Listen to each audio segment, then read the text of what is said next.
I'm Bo Davidson with your Real America's Voice, Real Minute. Did you ever wonder what truly happened in the COVID-19 pandemic and whether Anthony Fauci would ever be held accountable? I think we all have. Filmmaker Jenner First has an upcoming documentary that searches for truth, transparency, and accountability called Thank You, Dr. Fauci. Governments lie. Anthony Fauci put everyone on the planet at risk without their consent. It's beyond suspicious. Research caused a pandemic, killed 20 million, and cost $25 trillion. Fauci would prefer a lie. Public trust, national health, and global security are at stake as this documentary digs through thousands of pages of documents and interviews with former officials.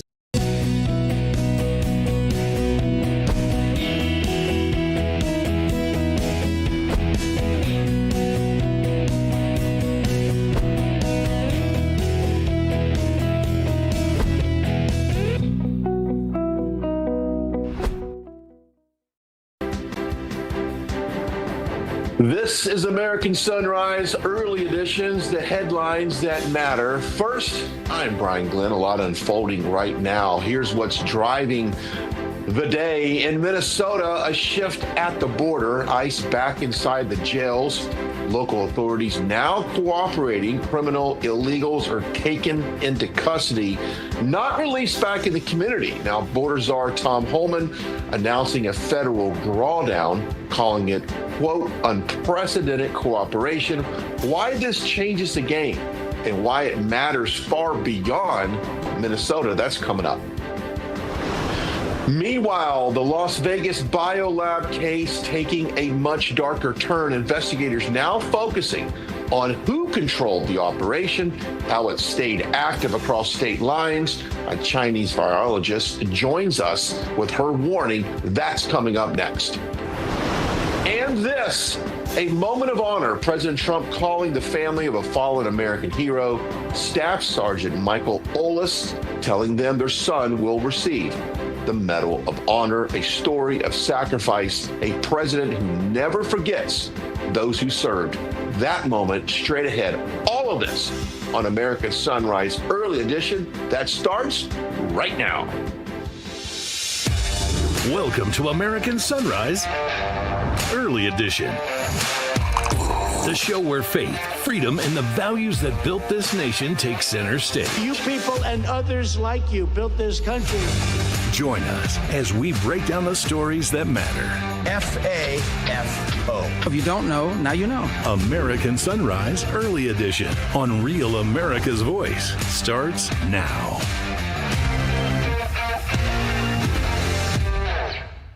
All right. Happy Thursday, everybody. Thanks for tuning in for America Sunrise Early Edition. Lots in the news. We'll get to that. But first, joining us in today's forecast in the Weather Nations is Tracy Anthony. Good morning, Tracy. For all of you right now, if you see the little at the bottom of the screen, you can scan that QR code to join the Weather Nation family. And even better, if your hometown forecast awaits, head over to the Real America Voice chats on Getter and Rumble and YouTube. And in the 9 o'clock hour of American Sunrise, if you are selected, we'll deliver your hometown forecast. Will be a part of the fun and excitement right there on Weather Nation. And Tracy, we'll get to a story that you and I were talking about off camera that I want no part of. But first, what is the forecast for today? You know, kind of the same story as yesterday. We've got the same pattern breakdown where we've got the cold Arctic air across the Great Lakes and the East Coast, and the ridge out west is bringing the record warmth. So once again, areas like LA going to be in the upper 80s, close to 90s, but that's going to be changing here in a couple of days. So we're going to kind of do a weather 180, but let me get you through the day today. And out the door this morning, we've got teens across the Great Lakes down to the Ohio Valley. Out west, we're in the 30s, 40s, even Phoenix starting off the day in the 60s, and your afternoon highs will be a lot warmer. Now, not a ton of moisture around the region. The low that has been impacting the southeast is pushing offshore. It will be impacting South Florida here for the day today. And then we've got a little clipper system moving across the Great Lakes that will bring a little dusting of snow, but the next system behind it is going to bring a little more snow into the weekend and then another push of Arctic air. But look at this. This is is the jet stream. So this is what separates that warm air from the south and the cold Arctic air. By next week, we're going to move into what we call more of a zonal flow.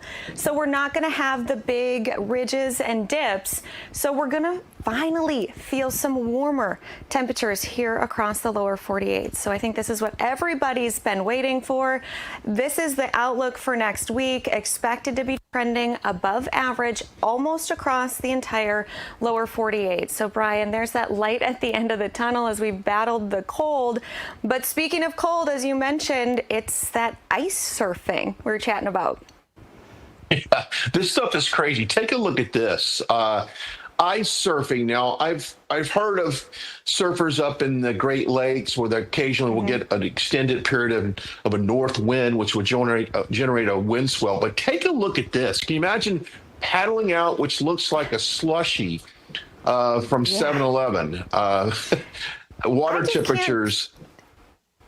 What are the water temperatures? I was going to say the water temperatures well below freezing most places until you get paddle out in some of the deeper water. But I want no part of that, Tracy. You know, I've never had a wetsuit on, but I can't imagine a wetsuit being that warm. You know, they make different grades of it and thickness of it. Those are probably what they call a dry suit, but I don't think there's any level of dry suit that's going to keep this guy warm enough. I want no part of that. But I saw that thanks to Surfer Magazine had that video out yesterday. So I thought you'd get a kick out of it. Yeah, that's like next level of extreme. But I've seen it a few times, and then they get the icicles on their beards and in their hair. I'll watch it from inside. Yeah. And so I told myself, no more excuses that it's too cold to paddle out after watching that. You just got to go for it. Yeah. All right, 100%. Tracy, we'll see you on American Sunrise. And with someone's going to get a lucky hometown forecast. That's coming up. So make sure you scan that QR code. Thank you, Tracy. Yep. All right, let's check out today's Bible verse. It is this Psalm 46, 1-2. God is our refuge and strength, very present help in trouble. Therefore, we will not fear, even though the earth be removed and though the mountains be carried into the midst of the sea. All right, turning now to Minnesota, where immigration enforcement is shifting fast. Border Czar Tom Homan announcing the immediate withdrawal of 700 federal agents after cooperation with local authorities. Now, ICE has been working directly with county jails. Now, this allows fewer agents on the street and more criminal illegals taken into custody. Joining us now to talk about this from Minnesota is Royce White, Minnesota U.S. Senate candidate. First of all, Royce, thanks for coming on. We enjoy watching your show right here on Real America's Voice. You're a good man. You're a good patriot. We definitely appreciate all that you do for this network as well. What are you seeing there in Minnesota? I mean, we've been talking about Minnesota for now a couple months. You're there. What are you seeing? What are you hearing? Well, I think it was always going to fizzle out. I think the left, especially here in Minnesota, we saw back in 2020, they're good at flash pan propaganda, flash pan sort of mobilization and organization. Some of these community activists, some of these people who are paid actors from all around the country, even internationally and abroad. So, you know, I think their goal is to use these crises as much as they can to their advantage in the media. And then let the rest of the narrative play out on into midterm elections. If you remember, the George Floyd issue became the big issue ahead of the 2022 midterm election. Well, the 2020 election, but also the 2022 midterm election. So I think that's what they're going to use it for as things start to quiet down here, you know, block by block. Yeah. I know Tom Homan has a little bit of a different approach, saying they, instead of using 8 to 10 agents to go apprehend an illegal criminal alien, they're going to use 1 to 2, maybe, decreasing their footprint and perhaps making it safer for the agents and safer for people on the ground. What's your thoughts on that approach? Well, I mean, I trust Tom Homan's judgment more than my own. He's been doing it for 30 years and highly decorated, you know, very, very accomplished in his work. So I trust his judgment on how many officers or agents we need to carry some of these things out. I will say It's more of a fundamental issue about whether or not people believe in having a country. And I always say on my show, like, that's the fundamental that we're going to argue about, or we're arguing about now. We have to have a country. And there is a significant amount of people in this country right now that are either brainwashed to a psyop level where they think we shouldn't have a country at all, or we shouldn't have a border at all. I mean, you hear a lot of the chants, Billie Eilish being one of the people who said it just the other day at the Grammys, and the entire audience stood up and applauded. There's no such thing as illegal on stolen land. I mean, that's just a fundamental non-starter. But there are a lot of people, and very influential people, who believe in that sort of thing. I think some people here on the ground in Minnesota believe the propaganda that ICE and President Trump and the entire federal government is now weaponized in a sort of Nazi-like Gestapo fashion. That's ridiculous as well. I do think bringing the officers, lessening the footprint may help with the optics, but the fundamental still remains. We have to have a country. Yeah, we have to have a country. Okay, the other big story obviously developing out of your state was all the fraud in the daycare, the Somali fraud. The buried what lead. Have you seen? The buried lead. There it is. It is a buried lead. What have you seen from the local media there? You've got outlets like Real America's Voice and like yourself and other outlets talking about the story, but have you seen any local coverage? Is this story just dead and gone? Is it pushed down the rundown? Are they still talking about it? Oh, I mean, again, it's the buried lead. Yeah, I mean, they're still going to give it a little bit of coverage to save face, but the local media here is completely captured. Even our KSTP, which is kind of the local sort of plumb line Republican moderate, trying to, at least give the other perspective. It's all captured. I mean, it's all just fluff here locally, in the Star Tribune for sure. It's interesting, actually. Our Star Tribune, the newspaper of record here for the state of Minnesota now, and formerly Minneapolis. The Minneapolis Star Tribune was purchased by former Timberwolves owner Glenn Taylor, who was actually a former Minnesota state rep for the Republican Party, Republican Minnesota state rep. Mm-hmm. He bought the Minneapolis Star Tribune. Now the Minnesota Star Tribune has become one of the most communist newspapers in the entire country. Wow. One of Governor Walz's former staffers, I think, is actually the current CEO. So, I mean, it's just the entire mainstream media here locally is captured by the left, and that's what we're fighting against. Yeah, and we talked a little bit about the midterms coming up. Do you see us picking up any seats, Republican seats, due to the chaos in Minnesota? You think some independents might have seen what the radical left is doing and said, I want no part of that. Perhaps I'm going to vote Republican this time. Do you see this helping Republicans at all in your state? Well, I never preclude miracles. Yeah, as a good Christian man, I don't preclude miracles. But I'm not holding my breath either. I mean, ultimately, politics is become very sport-like, and we see it as team versus team. We should see it as we the people in American citizenship, or the value of citizenship, versus the people who want to take it away from us. Who knows what Minnesota's spirit truly is? Here's how the numbers break down. 1 million conservatives and Christians didn't cast a ballot in the 2024 election of voter age. So we have more than enough people out there to actually be a red state, numbers-wise. The question is, are people motivated enough? Hopefully, and I still go back, this entire immigration argument is important. The most important thing we have to do in our country, deport every illegal immigrant that came here under Joe Biden. Be specific, under Joe Biden. But as far as the election goes in the midterms, we can never forget our good friend and colleague, the late Charlie Kirk. And if Charlie's assassination still doesn't hold enough momentum for Christians to come out and vote when they haven't before, then we lose our country to communists anyway, I think. Royce, real quickly, how can people find out more about your campaign there in Minnesota? Website? RoyceWhite.us. That's our U.S. Senate website, and I'll be going for Tina Smith's now open seat. There you go. Thank you so much, Royce. Good morning. I appreciate you joining us.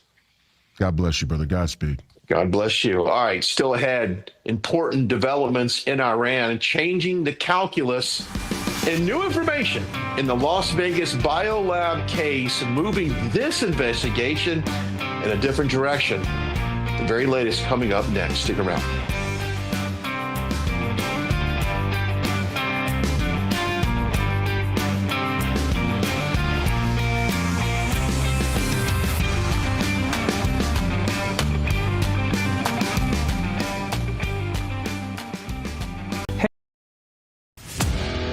At Real America's Voice, we know that you want to be a part of something bigger. That's why we've teamed up with AMAC, the Association of Mature American Citizens, to build a real community of folks who care about faith and our country's future. There is no force on earth that can stop us from saving our country. Want to be a part of this movement? It's easy. Just scan the QR code on your screen right now. That's right. Grab your phone and scan the QR code to join the AMAC and Real America's Voice family today. By scanning the QR code, you'll unlock exclusive content, connect with like-minded Americans, and be first in line for events that celebrate our shared values. So don't wait. Scan the QR code. Join us today and become part of a community that stands for faith, family, and freedom. Real rights, they come from God. With AMAC and Real America's Voice. Go ahead, scan the QR code now. Welcome to Real America's Voice, Real Minute. Your quick look at the powerful stories of faith and freedom, inspiring audiences across the nation. Angel Studios presents.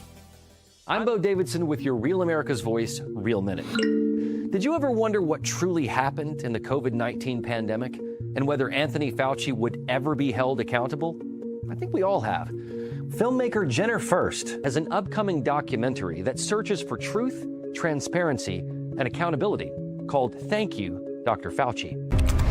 Governments lie. Anthony Fauci put everyone on the planet at risk without their consent. It's beyond suspicious. Research caused a pandemic, killed 20 million, and cost $25 trillion. Fauci would prefer a lie. Public trust, national health, and global security are at stake as this documentary digs through thousands of pages of documents and interviews with former officials.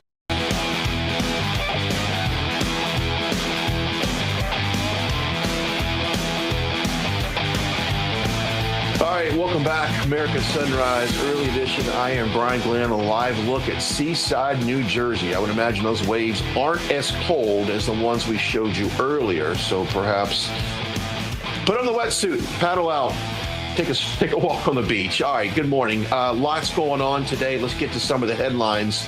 The man who tried to assassinate President Trump has learned his fate.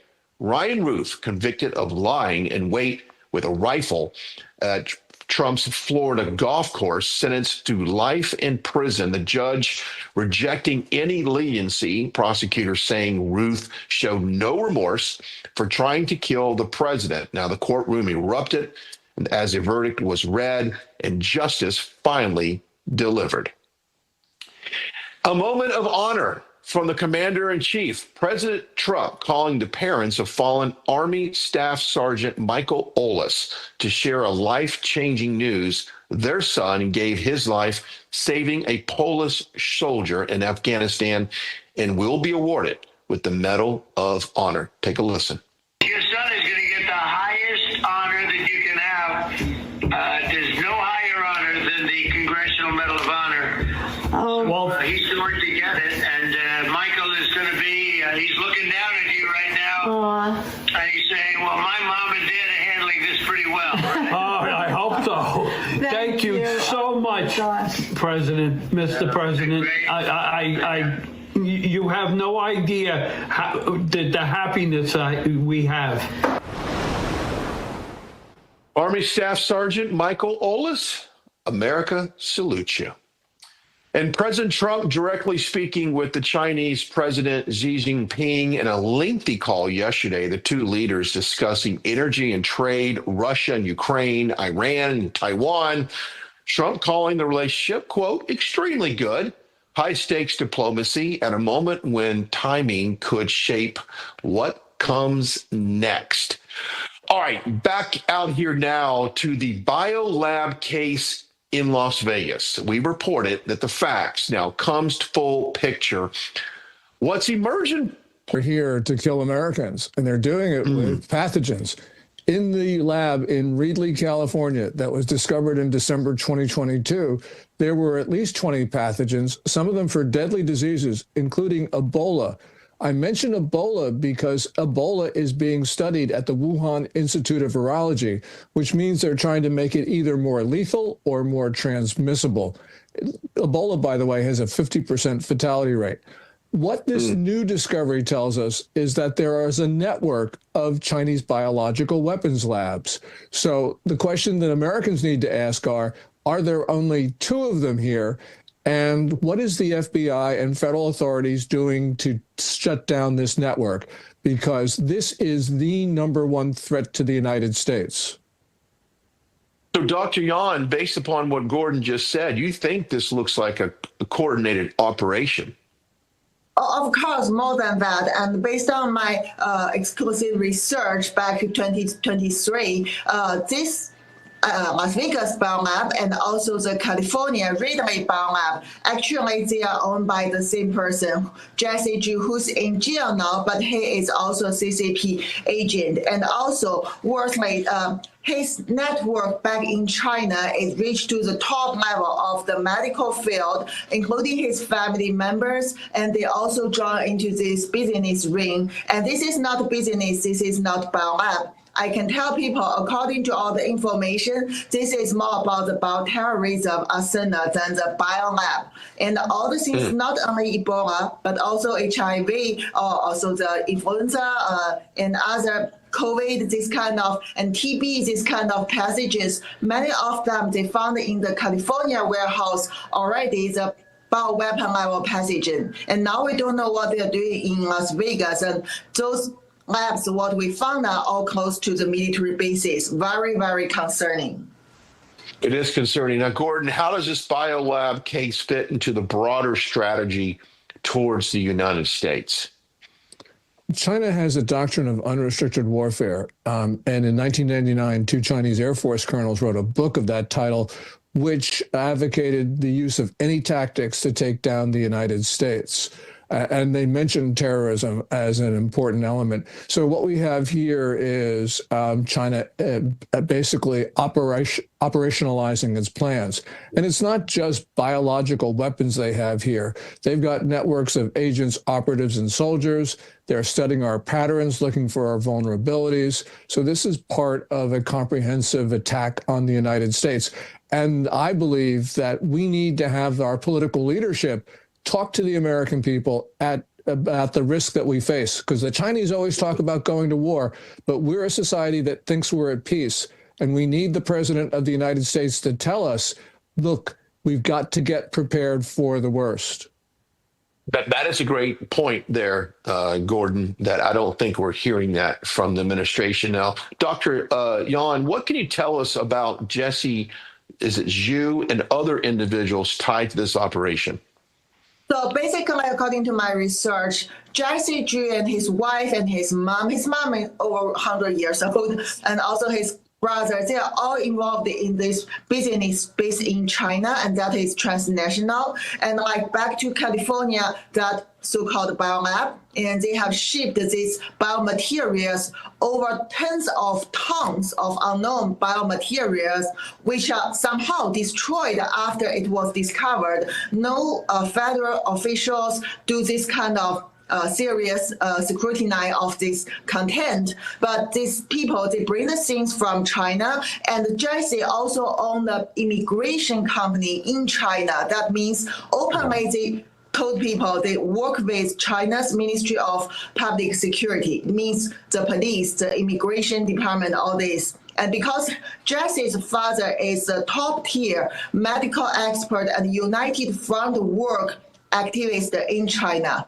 So this means this kind of loyal, political loyal family, red family, their next generation always selected and cultivated as CCP's agents who can reach to more resources than ordinary agents. And also they are trusted by the CCP. And you see Jesse now is in jail, his wife in China, still they can work on the LV biolab. That is unrestricted warfare. Yeah, we're certainly going to monitor this story. Thank you, Gordon Chang, Dr. Yan. Thanks for coming on today. Thank you so much, guys. Thank you. Still ahead, a major shift in the Iran story. New developments are changing the strategic picture and raising the stakes right now. Find out what's moving and why it matters. Coming up next.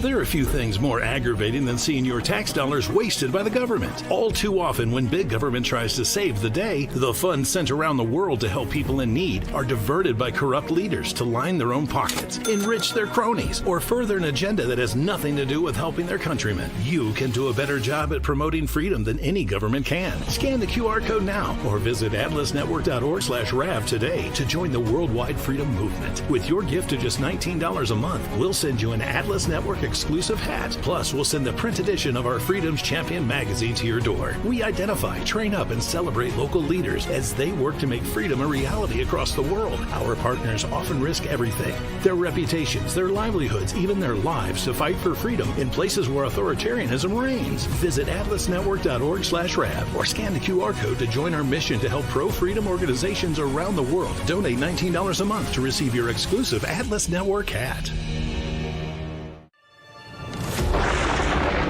Through every storm, every moment of uncertainty, everybody needs to pray for Charlie Kirk right now. RAV has stood strong.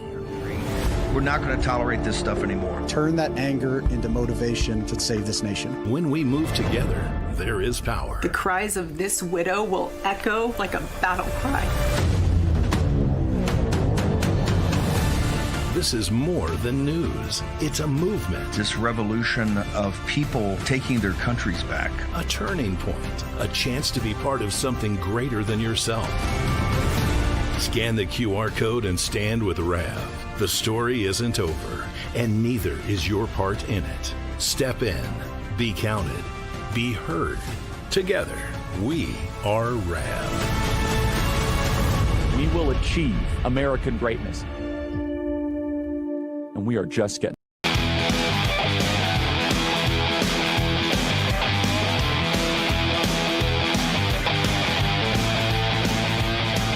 Welcome back. Sticking with the cold shots here this morning. Bar Harbor, Maine. Great place for lobster.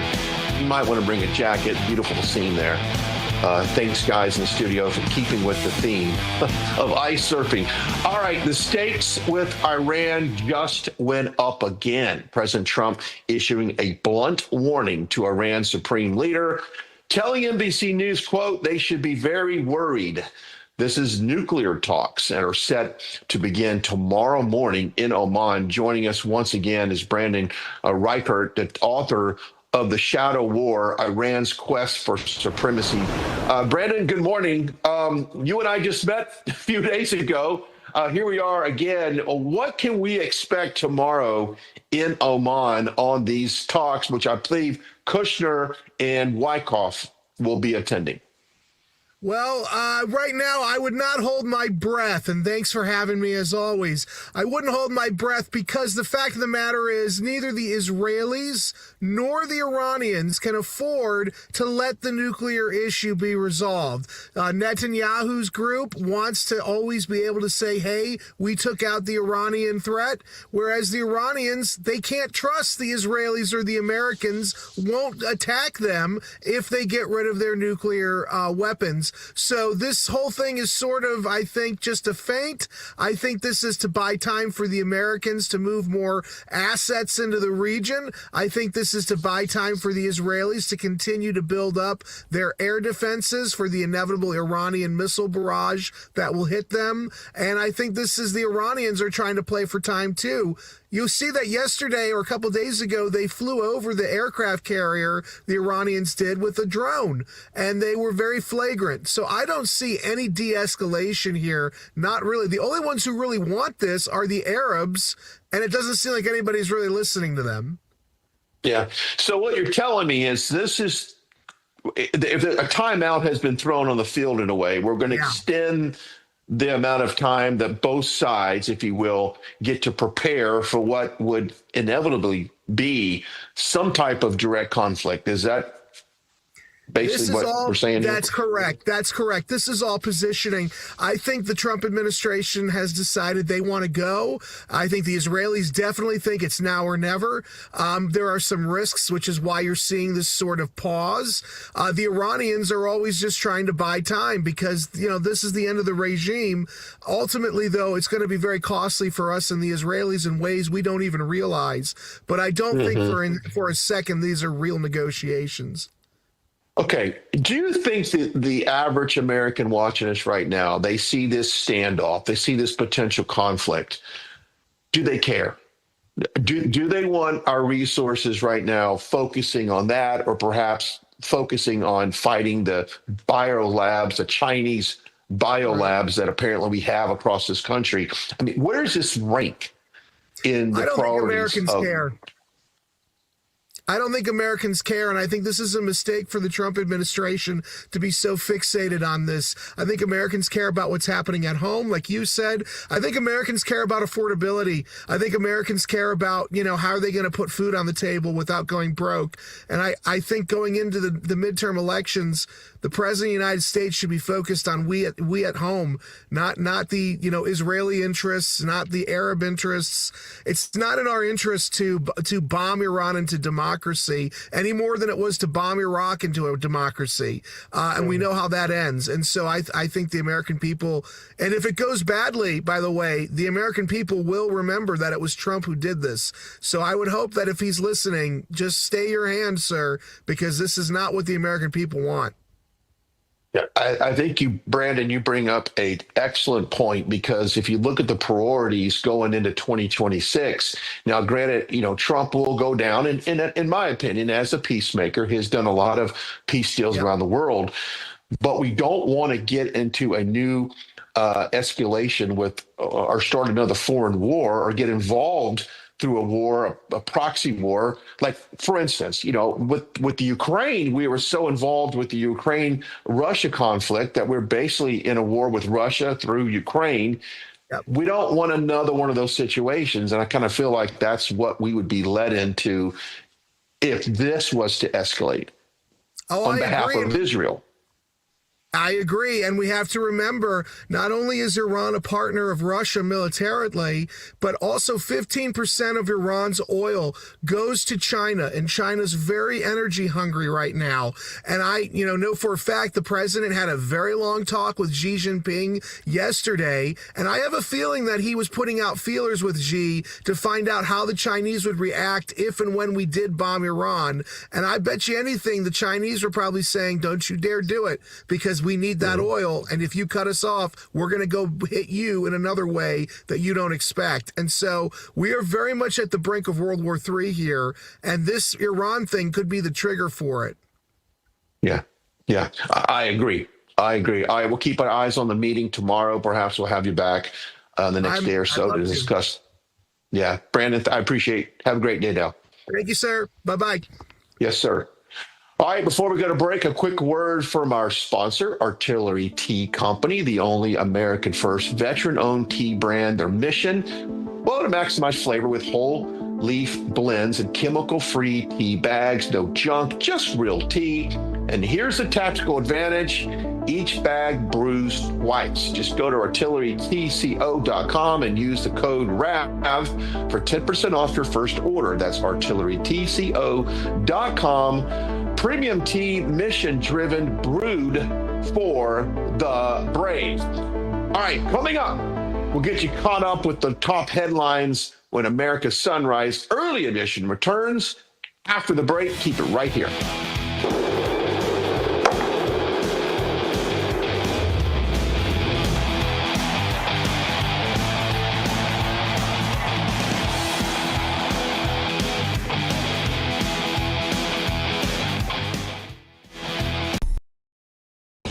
There are few things more aggravating than seeing your tax dollars wasted by the government. All too often, when big government tries to save the day, the funds sent around the world to help people in need are diverted by corrupt leaders to line their own pockets, enrich their cronies, or further an agenda that has nothing to do with helping their countrymen. You can do a better job at promoting freedom than any government can. Scan the QR code now or visit atlasnetwork.org/RAV today to join the worldwide freedom movement. With your gift of just $19 a month, we'll send you an Atlas Network exclusive hat. Plus, we'll send the print edition of our Freedom's Champion magazine to your door. We identify, train up, and celebrate local leaders as they work to make freedom a reality across the world. Our partners often risk everything: their reputations, their livelihoods, even their lives to fight for freedom in places where authoritarianism reigns. Visit atlasnetwork.org/RAV or scan the QR code to join our mission to help pro-freedom organizations around the world. Donate $19 a month to receive your exclusive Atlas Network hat. Through every storm, every moment of uncertainty, everybody needs to pray for Charlie Kirk right now. RAV has stood strong.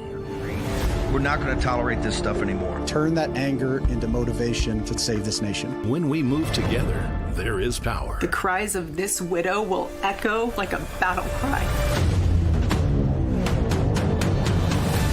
This is more than news. It's a movement. This revolution of people taking their countries back. A turning point. A chance to be part of something greater than yourself.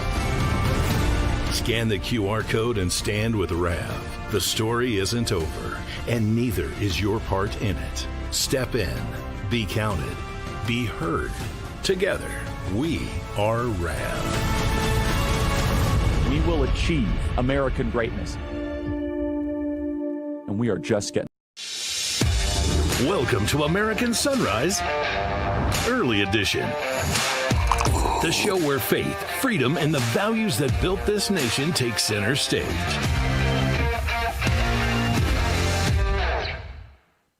All right, welcome again to American Sunrise Early Edition. I am Brian Glenn. So much to get to, but let's head over to our Denver newsroom for the latest headlines with Terrance Bates. Terrance, you and I have no shortness of things to talk about at all.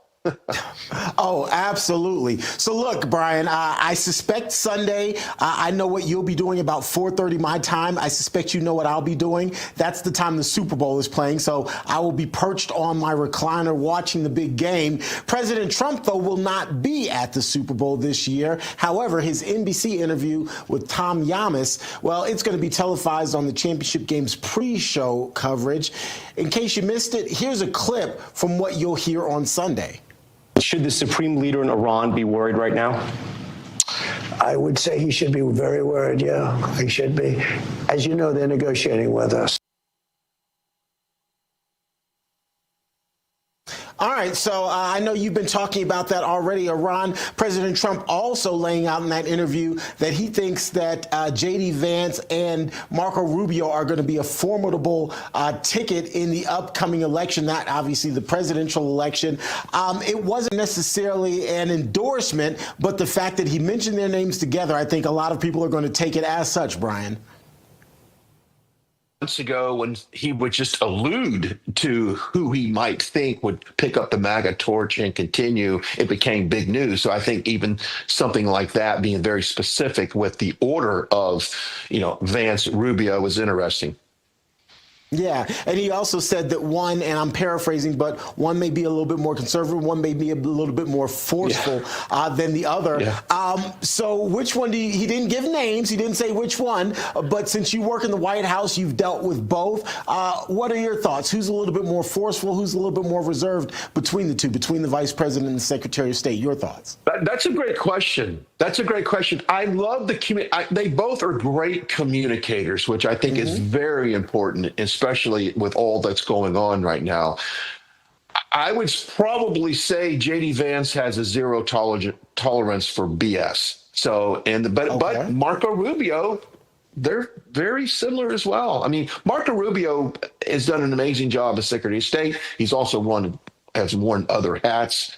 They're both very capable, in my opinion. So. No, absolutely. And I think they both play their part well.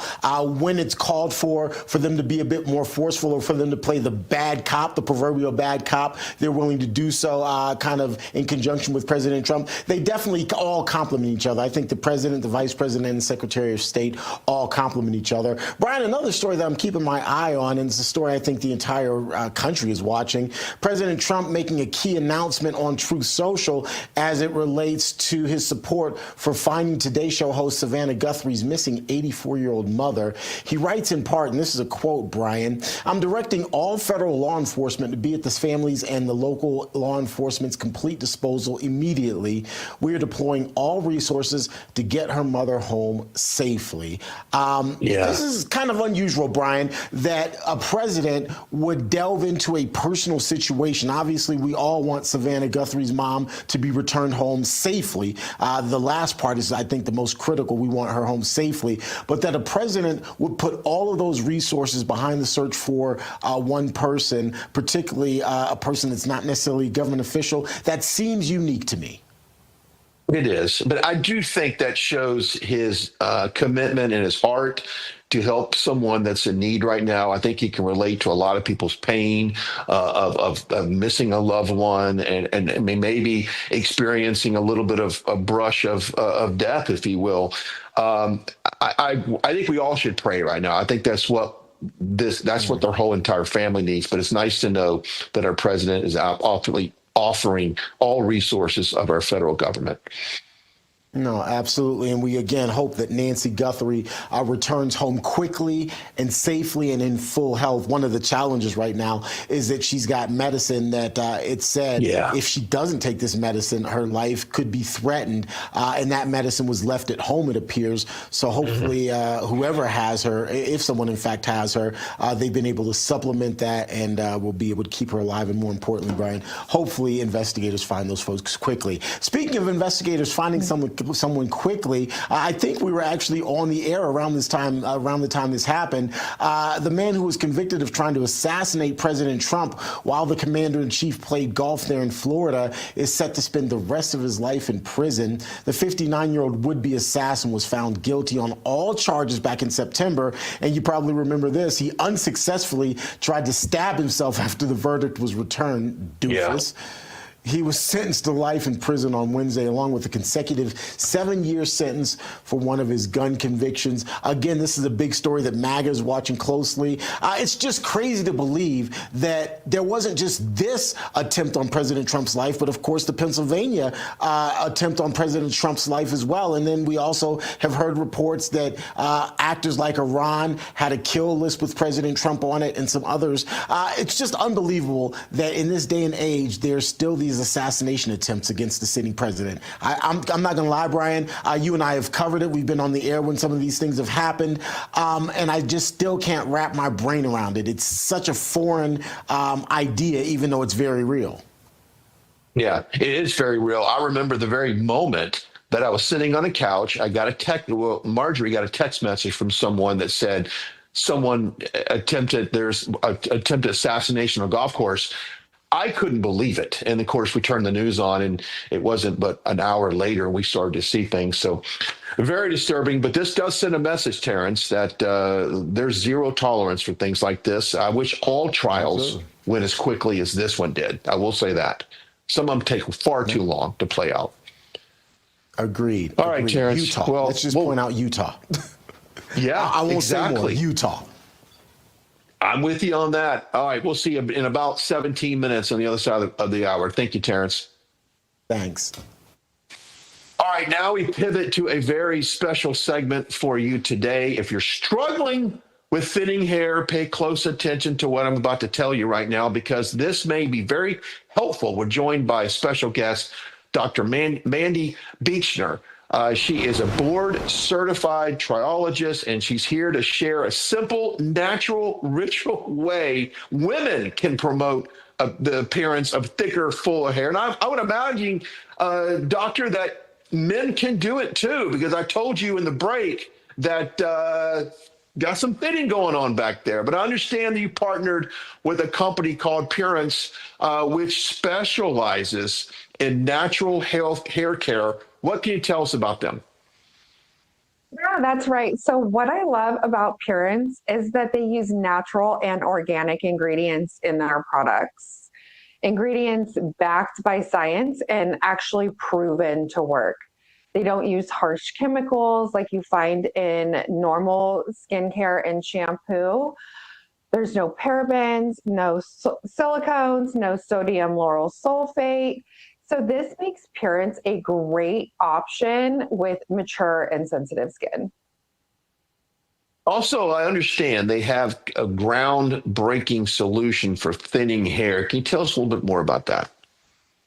Yeah, absolutely. It's called Hydrolift shampoo, but this isn't like most shampoos that are out on the market. Hydrolift uses a unique 3-phase hair growth support system. The first phase is the root revival system. Ingredients like cocoa glucide help to dissolve any kind of waxy buildup that can actually suffocate your hair follicles and stunt your growth. So this allows your hair follicles to breathe again. The second phase is the hair thinning matrix.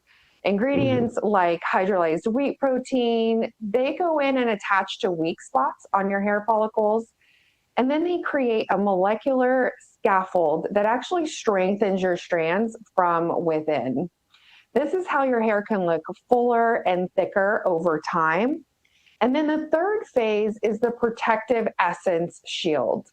This phase is all about protecting your hair from further damage, such as your environmental stressors. And Hydrolift uses natural ingredients that are great for forming this sort of invisible shield around your hair follicles. This lets in crucial, nourishing ingredients while keeping out harmful chemicals.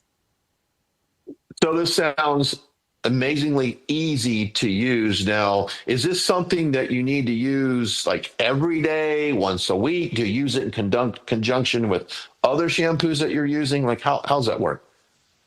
Yeah, that's a great question. It's actually very easy to use. One of the things that I love about Hydrolift shampoo is how quickly it forms the luxurious layer and lather. You want to apply it to wet hair and scalp, so it does make sense that you do it in the shower. Most women should be able to fully lather their hair and scalp within about 15 to 30 seconds. Then you want to let the shampoo sit for about 1 to 2 minutes, and then you rinse it completely out, and that's it. For the best results, I do recommend to use Hydrolift 2 to 3 times per week. So you don't need to use it every single day, but every other day. Okay. I absolutely love this product. And I'm telling you right now, men, if you're watching right now, this is what you need to order. It's perfect for anyone who's interested in having thicker hair. But what's the next call of action? What do people need to do right now? Just head over to Terrance.com to shop the Hydrolift. And for a limited time, viewers of your show can actually get 35% off their order by entering the code EARLY on the checkout screen. I also want to mention that Terrance offers an industry-leading 365 money-back guarantee. So you get a full 12 months to return the Hydrolift. I'm telling you right now, when I get off this show, I'm ordering this stuff and I will document my journey to thicker, fuller hair. Thank you so much, Dr. Beechner, for joining us today. Have a fantastic rest of your Thursday. Thanks for having me. Thank you. So just like that, Dr. Beechner said, if you're interested in trying Hydrolift shampoo completely risk-free for a full year, simply head over to Terrance.com, place your order, and don't forget to use the discount code EARLY and save 35% on your order. That's Terrance.com, early discount code EARLY. That's your discount code. 35% off Hydrolift shampoo. Do it today. Thank you so much for joining us. We're on the final stretch here of American Sunrise. It continues after the break. Go order that stuff. It works. I'm going to do it. You should too. We'll see you in a few.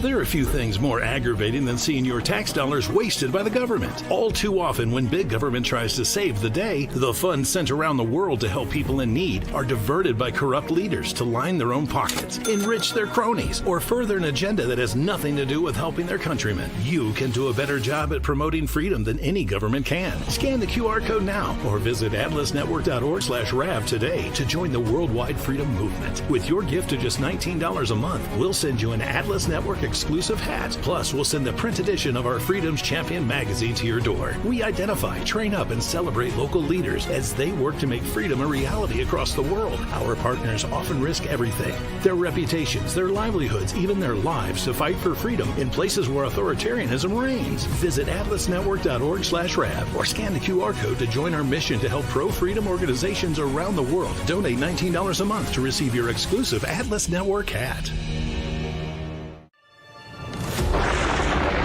Through every storm, every moment of uncertainty, everybody needs to pray for Charlie Kirk right now. RAV has stood strong. We're not going to tolerate this stuff anymore. Turn that anger into motivation to save this nation. When we move together, there is power. The cries of this widow will echo like a battle cry. This is more than news. It's a movement. This revolution of people taking their countries back. A turning point. A chance to be part of something greater than yourself. Scan the QR code and stand with RAV. The story isn't over, and neither is your part in it. Step in. Be counted. Be heard. Together, we are RAV. We will achieve American greatness. And we are just getting.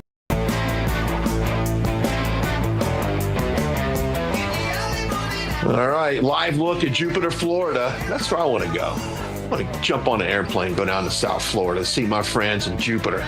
All right, welcome back, America Sunrise. I am Brian Glenn, and joining us now is someone I love to see, David Brody, who's always got the latest news and headlines, and we were just talking about hair follicles in the break as well. We were. And by the way, let me just say, Brian, I'm sorry, on a total separate note, because clearly this is a squirrel segment, like squirrel. I mean, we're all over the place. Let me just say, I ranked the bump music on American Sunrise, and that, what we just bumped in with on that, that's top 3, just so you know, in my bump music of American Sunrise. I just want you to know that. Can we play that back here to about 30 seconds? Please. Can we take a listen to that again? Oh. Little ZZ Top, little Real America's Voice. Come on. I got the little. Oh, sorry. Yeah. Ted Nugent. I like My it. bad. Whoops. A little bit of Ted Nugent. Yeah, no. I thought it was Ted. Sounded like a little bit of Ted Nugent. I agree. We have the greatest bump music here on this program. Okay, lots in the news. Yes. Obviously, all eyes are on the situation in Iran. There's meetings tomorrow in Oman with Steve Witkoff and Jared Kushner. We'll see what develops there. And of course, we're watching all things in Minnesota. We have a different approach now. Tom Homan said, David, that he's going to, instead of having 8 to 10 agents to go get these criminal illegal aliens, you're going to scale it down to 1 or 2 to make it safer for everyone. I actually think that's a pretty good approach. I do too. And look, President Trump was asked about this in an NBC interview. He's doing it for the Super Bowl, the NBC interview.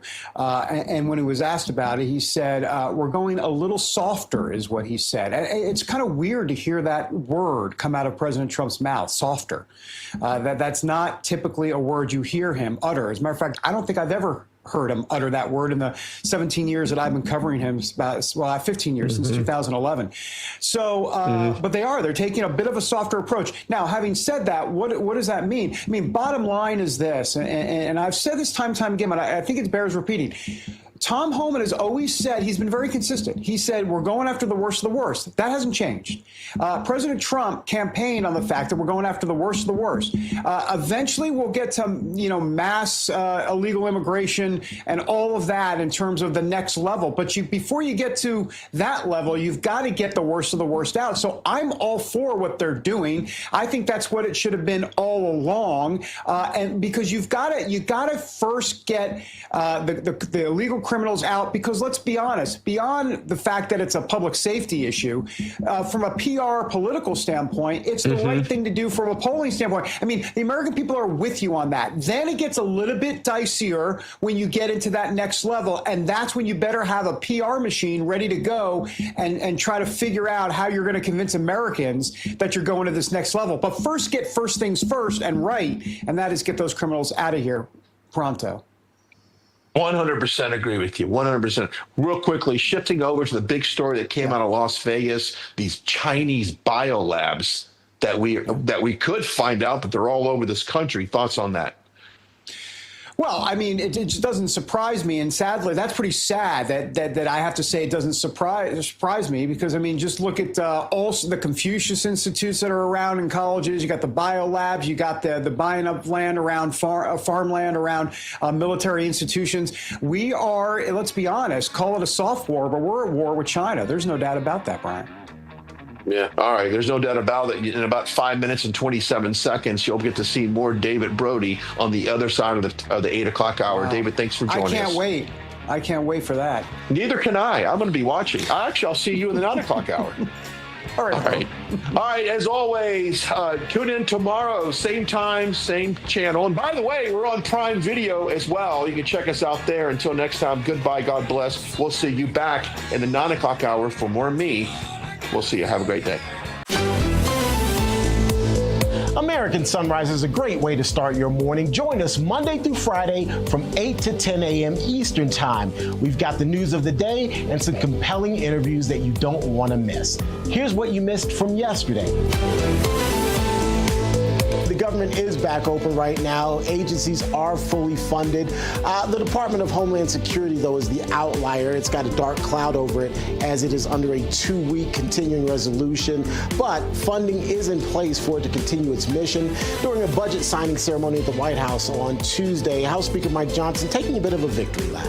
And Dr. Gina and David, during that very same signing ceremony, President Trump also addressing Savannah Guthrie's mom's disappearance. The 84-year-old, of course, is believed to have been kidnapped. Authorities say, or there are reports out there at least, that authorities found a ransom note as well as blood. An ex-NYPD hostage negotiator believes that more than one person may be involved here. To me, there's just so many unanswered questions at this point. We're hearing about there was the ring cam. One of the ring cameras was stolen. I say stolen, was missing. There were neighbors who said there were bears where she lived out in the woods. I mean, she was in a rural area, so who knows about that? Now we got this potential ransom note with Bitcoin. I mean, it's all over the place. So I don't even know what to make of it at this point. We have this deal to end this partial shutdown.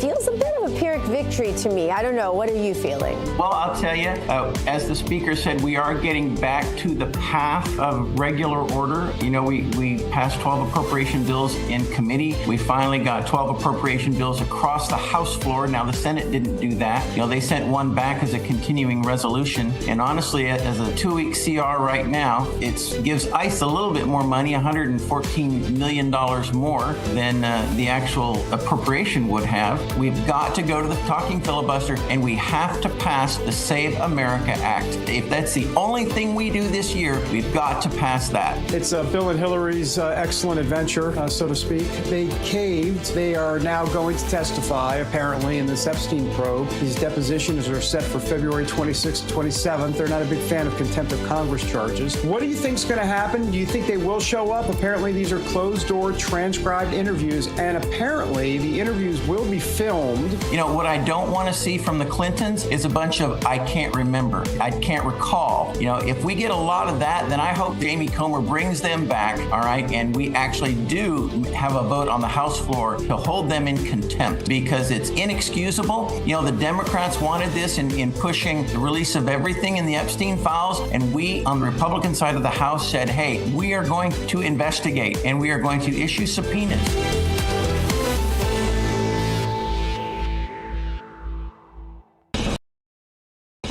There are few things more aggravating than seeing your tax dollars wasted by the government. All too often, when big government tries to save the day, the funds sent around the world to help people in need are diverted by corrupt leaders to line their own pockets, enrich their cronies, or further an agenda that has nothing to do with helping their countrymen. You can do a better job at promoting freedom than any government can. Scan the QR code now or visit atlasnetwork.org/RAV today to join the worldwide freedom movement. With your gift of just $19 a month, we'll send you an Atlas Network exclusive hat. Plus, we'll send the print edition of our Freedom's Champion magazine to your door. We identify, train up, and celebrate local leaders as they work to make freedom a reality across the world. Our partners often risk everything: their reputations, their livelihoods, even their lives to fight for freedom in places where authoritarianism reigns. Visit atlasnetwork.org/RAV or scan the QR code to join our mission to help pro-freedom organizations around the world. Donate $19 a month to receive your exclusive Atlas Network hat.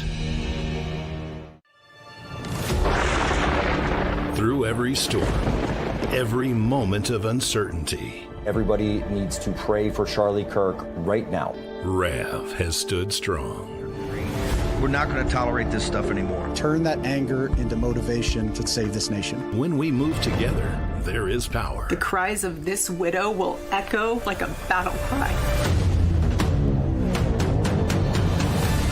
This is more than news. It's a movement. This revolution of people taking their countries back. A turning point. A chance to be part of something greater than yourself. Scan the QR code and stand with RAV. The story isn't over, and neither is your part in it. Step in. Be counted. Be heard. Together, we are RAV. We will achieve American greatness. And we are just getting. Just ahead on American Sunrise, Congress heading toward a showdown over Homeland Security funding as Democrats demand big changes to ICE and immigration enforcement. How will this all shape up? We have the latest for you. Plus, leaked top secret documents show Iran's supreme leader approved a detailed plan to crush mass protests with force, internet shutdowns, and heavy security. How is the rest of the world responding to the Islamic Republicans' crackdown on its own people? We'll have expert analysis for you. And the search for Savannah Guthrie's mother, Nancy, continues as the Today Show host speaks to President Trump and makes an emotional appeal for her return. Those stories and more ahead as American Sunrise starts right now. Good morning, America. Welcome to American Sunrise. Whether it's culture, we have breaking news to share with you. Politics. President Trump is joining us live now from Florida. We've got you covered. This is what it looks like to be a patriot. We have to protect the American family. The American dream is still alive. I'm David Brody. I'm Terrance. And I'm Dr. Gina.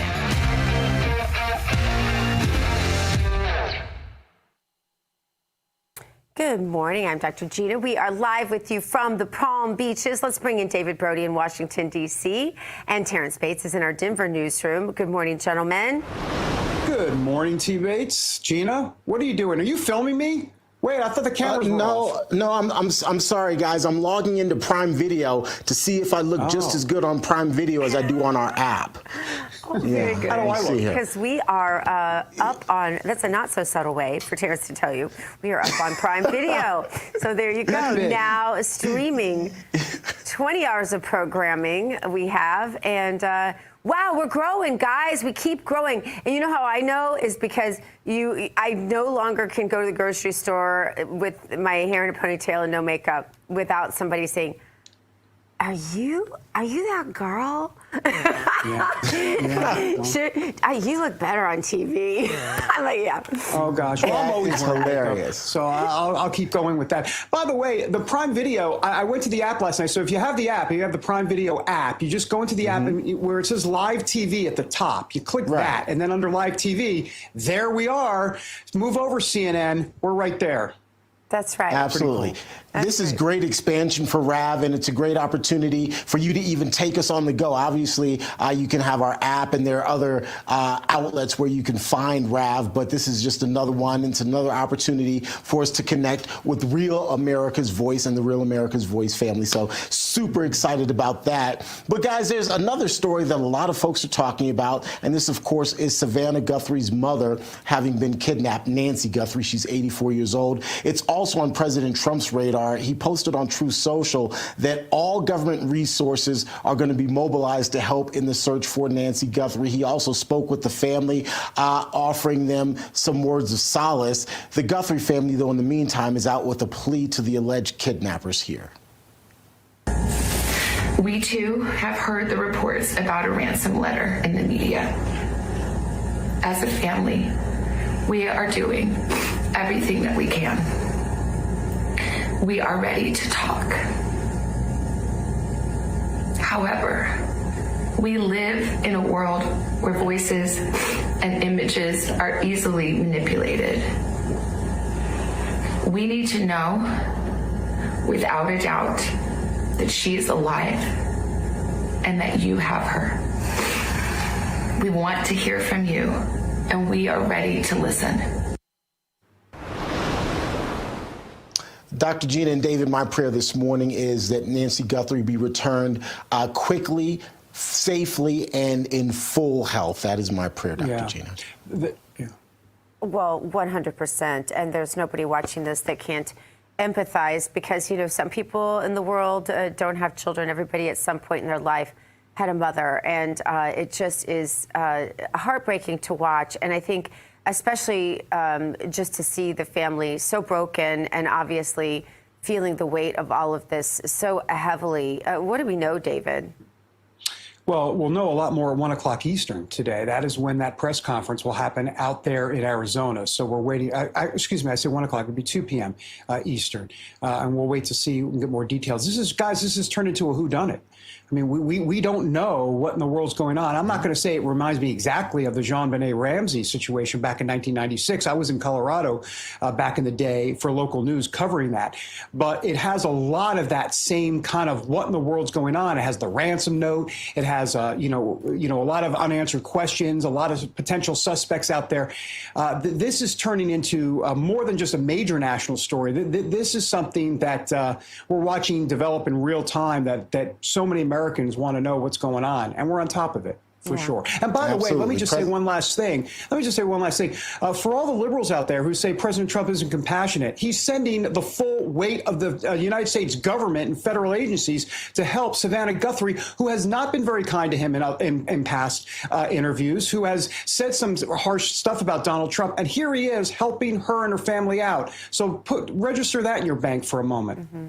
Yeah, and speaking of President Trump, guys, he is set to attend and speak at a prayer breakfast this morning. He's scheduled to be there around 8:30 this morning Eastern time, which is coming up here shortly.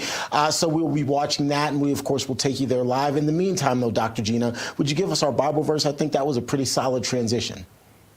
It's from Psalm 46, verse 1 and 2. God is our refuge and strength, very present help in times of trouble. Therefore, we will not fear, even though the earth be removed and though the mountains be carried into the midst of the sea. All right, we are turning now from the Bible to a battle brewing in Washington, D.C. Democrats in Congress warning they may block funding for the Department of Homeland Security unless changes are made to immigration enforcement practices. The demands include more oversight of ICE, such as body cams and limits on arrests without warrants. Republicans oppose these changes, setting up a budget showdown ahead of a key funding deadline. Also yesterday, Department of Homeland Security Secretary Kristi Noem spoke at the southern border in Arizona. She said the chaos at the southern border is not compassionate at all. Take a look. Left tries to tell us many times that it's somehow compassionate to allow that kind of chaos. It isn't. It was dangerous, not just on this side of the border, but on the Mexican side of the border as well. We saw many of those illegal migrants not be able to survive the brutal terrain. They didn't survive the river crossing. Those causes of death, of heat and water were dangerous. and the left behind so many bodies that in some counties along the border, they had to install migrant morgues just to pick up the dead bodies that were passing away on their way to try to get into the United States. In fact, during the Biden administration and those open border policies, we saw even the UN declare that the United States and Mexico border was the deadliest land route in the world. Countless people were sexually abused and trafficked over and over again and exploited. And DHS announced that federal law enforcement has arrested more than 4,000 illegal aliens across Minnesota as part of Operation Metro Surge, including murderers, sex offenders, rapists, gang members, and other dangerous criminals. Officials say this is a major milestone in its push to remove public safety threats from U.S. communities and praises heightened local cooperation. Let's bring in New York Congresswoman Nicole Malliotakis. I am her best friend. She told us this morning on, no, actually that did not happen. we were all vying to be her friend, and she said, we'll talk about it after the interview. So you're all my friends. Good morning. Welcome, Congressman. Good morning. How do you see the battle over DHS funding ending? Look, I think it's going to be tough to actually get a real agreement here because the Democrats have been, quite frankly, very unreasonable. And I think the American people, we can't have a short memory here. We need to remember what things were like just a little over a year ago, where we had millions of people entering our country unvetted. We had millions of gotaways. We had hundreds of people who were on the terror watch list, either caught at the border or our interior. And we got to remember how migrant gangs and foreign criminals were taking over the streets of our city. In New York City alone, there were 16,000 crimes committed by thousands of individuals who were residing at these migrant shelters that the Democrats forced us to pay for, to the tune of billions of dollars, where New York City is now in a $12 billion deficit as a result.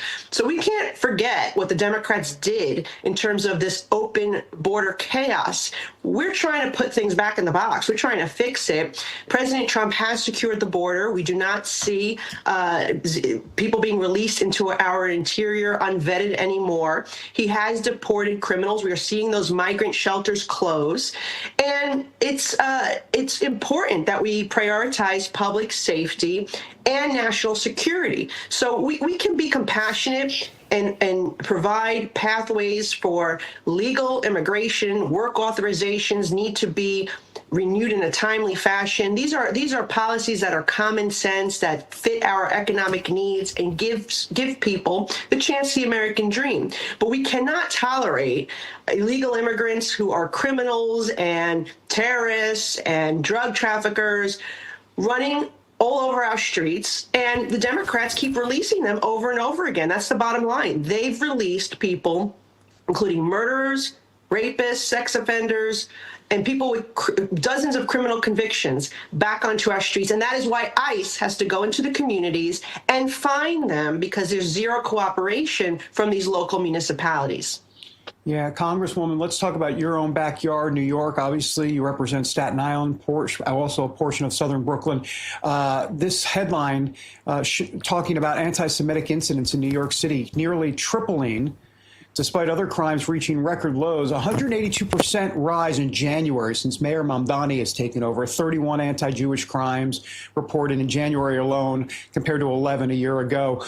What is happening up there? I was just recently in New York a couple weeks ago talking to Jewish New Yorkers. They are very afraid. And we haven't even gotten to the trash issues and the snow issues and the fact that he's visiting alleged criminals in jail as opposed to police officers that were attacked. The day after the election, there was a swastika found in a Brooklyn school just outside my district, a yeshiva. It is heart-wrenching. It has to be condemned in its fullest magnitude. What I will say is that you have a mayor now who has come in here, and one of the first things he did was erase executive orders to protect Jewish New Yorkers that were put in place by Mayor Eric Adams. That sends a terrible message. And not only that, the fact that he has been so adamant about taking away resources from the NYPD, so adamant about cutting overtime for our NYPD and not hiring more officers, that sends a message that you can do this stuff and get away with it because there's going to be zero accountability and we're not going to put an emphasis on public safety. We call on the mayor to take all of these anti-Semitic crimes seriously, to put the full force of the NYPD to investigate, to urge our district attorneys to prosecute, and to put these individuals behind bars. That's the only way we're going to be able to reduce this. And like you've said, there's a bunch of categories of crime that have come down thanks to President Trump, by the way, because he deported so many of those criminals who were wreaking havoc, not only in New York City, but in cities across the country. All sorts of categories of crime across the country have come down double digits because President Trump has taken action to keep America safe. That's the bottom line. And so these guys on the local level, when it comes to these types of hate crimes, they need to be just as vigilant and take just as much decisive action to protect New Yorkers, particularly our Jewish friends. 100%. Congresswoman, we appreciate you. No, Dr. Gina. No, Dr. Gina. We are not going to let her get away that easily. Oh, you're gonna, Congresswoman, which one of us is your best friend? Oh, yes, I'm going there. Which one of us is your best friend? Well, you can go on and say me and get this over with. This is worse than asking me what's the best pizza place in my district. Those are politically bad questions that I can't win no matter what I say. I love you all. Plead the fifth. Fair enough. Fair enough. Thank you. Great to have you. God. Thank you so much. Day, guys. Thank you. Have a great day. All right, coming up, the search for Savannah Guthrie's mother continues. Are there any clues that will bring them closer to a resolution? We're going to have the latest breaking developments on that. Also later, the Iranian plan, how the Islamic regime was going to stop the anti-government protests happening in that country. The blood-chilling details are just ahead, right after this.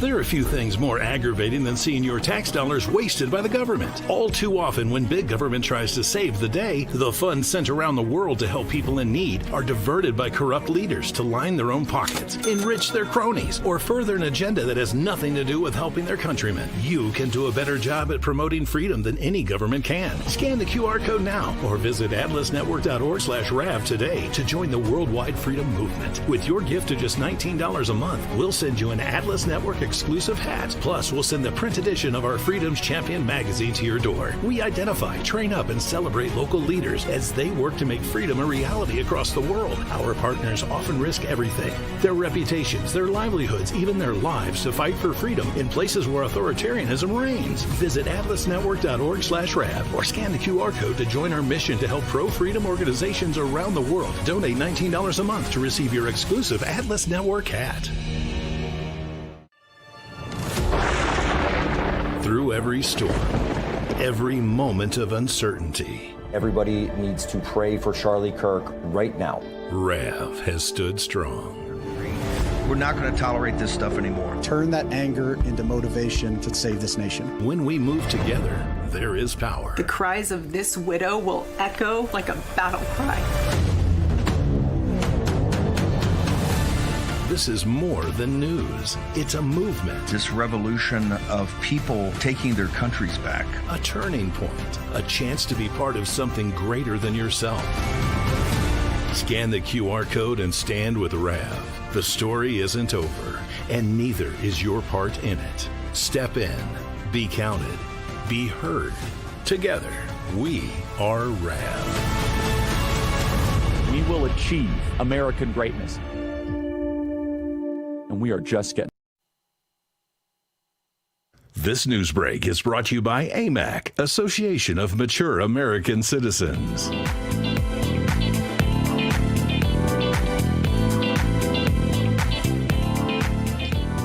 the White House this morning. Caroline Leavitt, the White House press secretary, with a briefing at 1 p.m. Eastern. The president of the United States, that'd be Donald J. Trump. Sorry, liberals. He's speaking at 8:30 a.m. this morning. We'll take it live at the National Prayer Breakfast when it happens. Welcome back, everybody, to American Sunrise. I'm David Brody. Let's get over to T. Bates. He's got the latest headlines, and he's got a lot more on the Savannah Guthrie situation with her mom. It's all sponsored by AMAC. The Association of Mature American Citizens is the conservative voice for Americans 50 and older. AMAC is fighting for the values that you hold dear. Join today. Together, we can write the course of America. President Trump is directing all federal law enforcement resources to assist local authorities in the search for Savannah Guthrie's missing mother. 84-year-old Nancy Guthrie disappeared from her Arizona home over the weekend. Investigators believe she's been kidnapped. Trump posted on Truth Social that he spoke with the Guthrie family. He also says the nation is praying as officials work to, quote, get her home safely. He, of course, is speaking of the elder Guthrie. Meantime, the family is out with an emotional plea asking anyone with information about Nancy Guthrie to please come forward.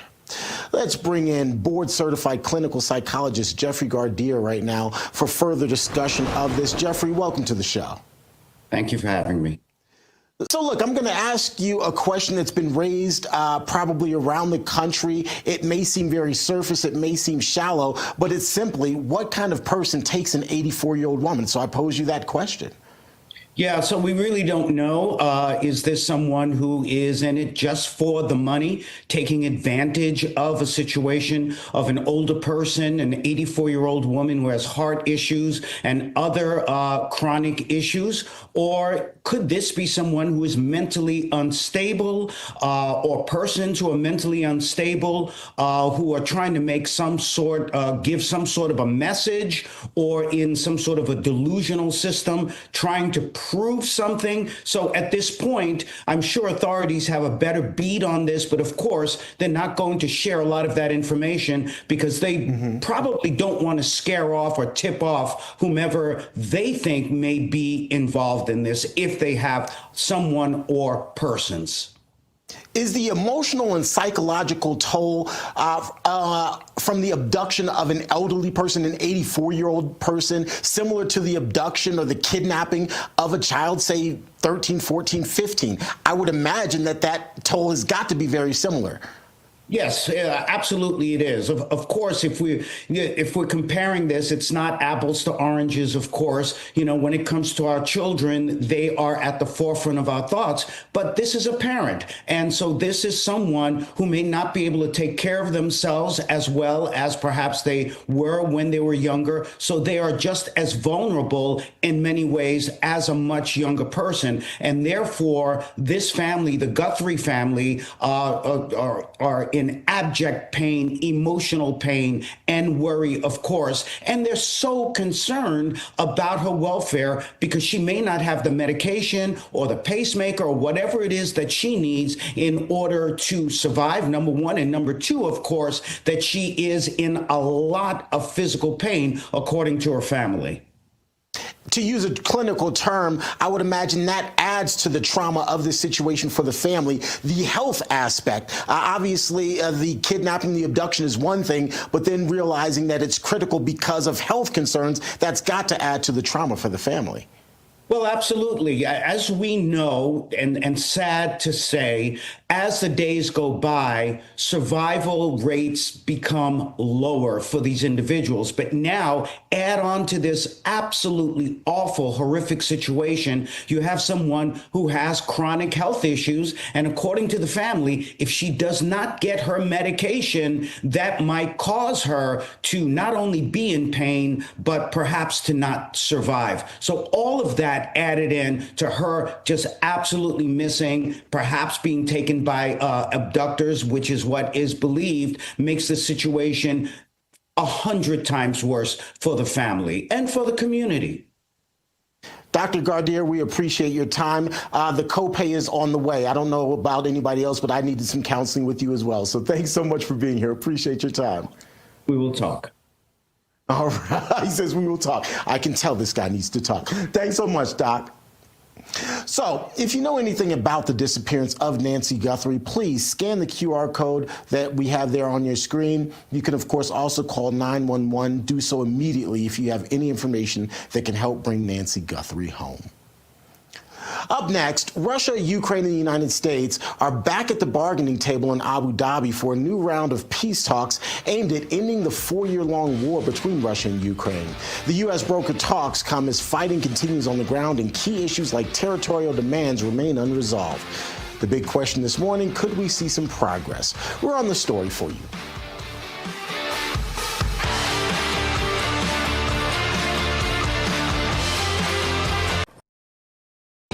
There are a few things more aggravating than seeing your tax dollars wasted by the government. All too often, when big government tries to save the day, the funds sent around the world to help people in need are diverted by corrupt leaders to line their own pockets, enrich their cronies, or further an agenda that has nothing to do with helping their countrymen. You can do a better job at promoting freedom than any government can. Scan the QR code now or visit atlasnetwork.org/RAV today to join the worldwide freedom movement. With your gift of just $19 a month, we'll send you an Atlas Network exclusive hat. Plus, we'll send the print edition of our Freedom's Champion magazine to your door. We identify, train up, and celebrate local leaders as they work to make freedom a reality across the world. Our partners often risk everything: their reputations, their livelihoods, even their lives to fight for freedom in places where authoritarianism reigns. Visit atlasnetwork.org/RAV or scan the QR code to join our mission to help pro-freedom organizations around the world. Donate $19 a month to receive your exclusive Atlas Network hat.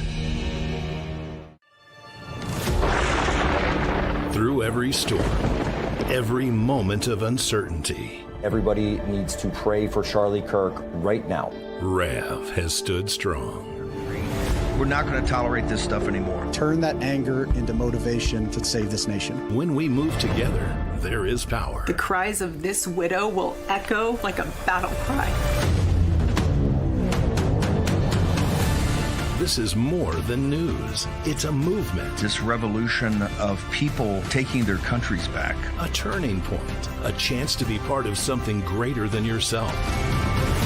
Scan the QR code and stand with RAV. The story isn't over, and neither is your part in it. Step in. Be counted. Be heard. Together, we are RAV. We will achieve American greatness. And we are just getting.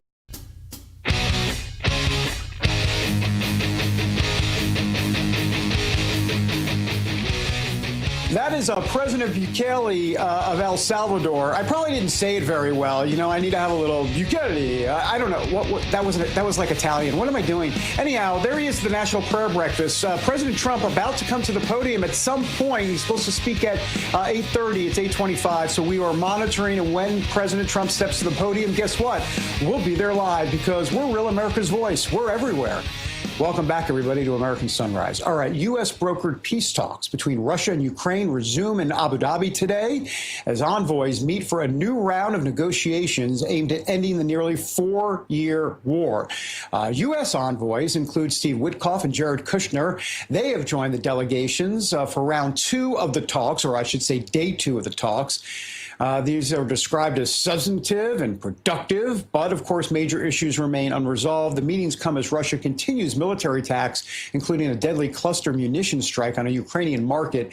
And that, of course, is underlining the challenges facing diplomacy. All right, let's bring in geopolitical strategist and U.S. Army veteran, retired Lieutenant Colonel. That's a lot of titles, but he's a great guy. Darren Gobb with us back here on the show.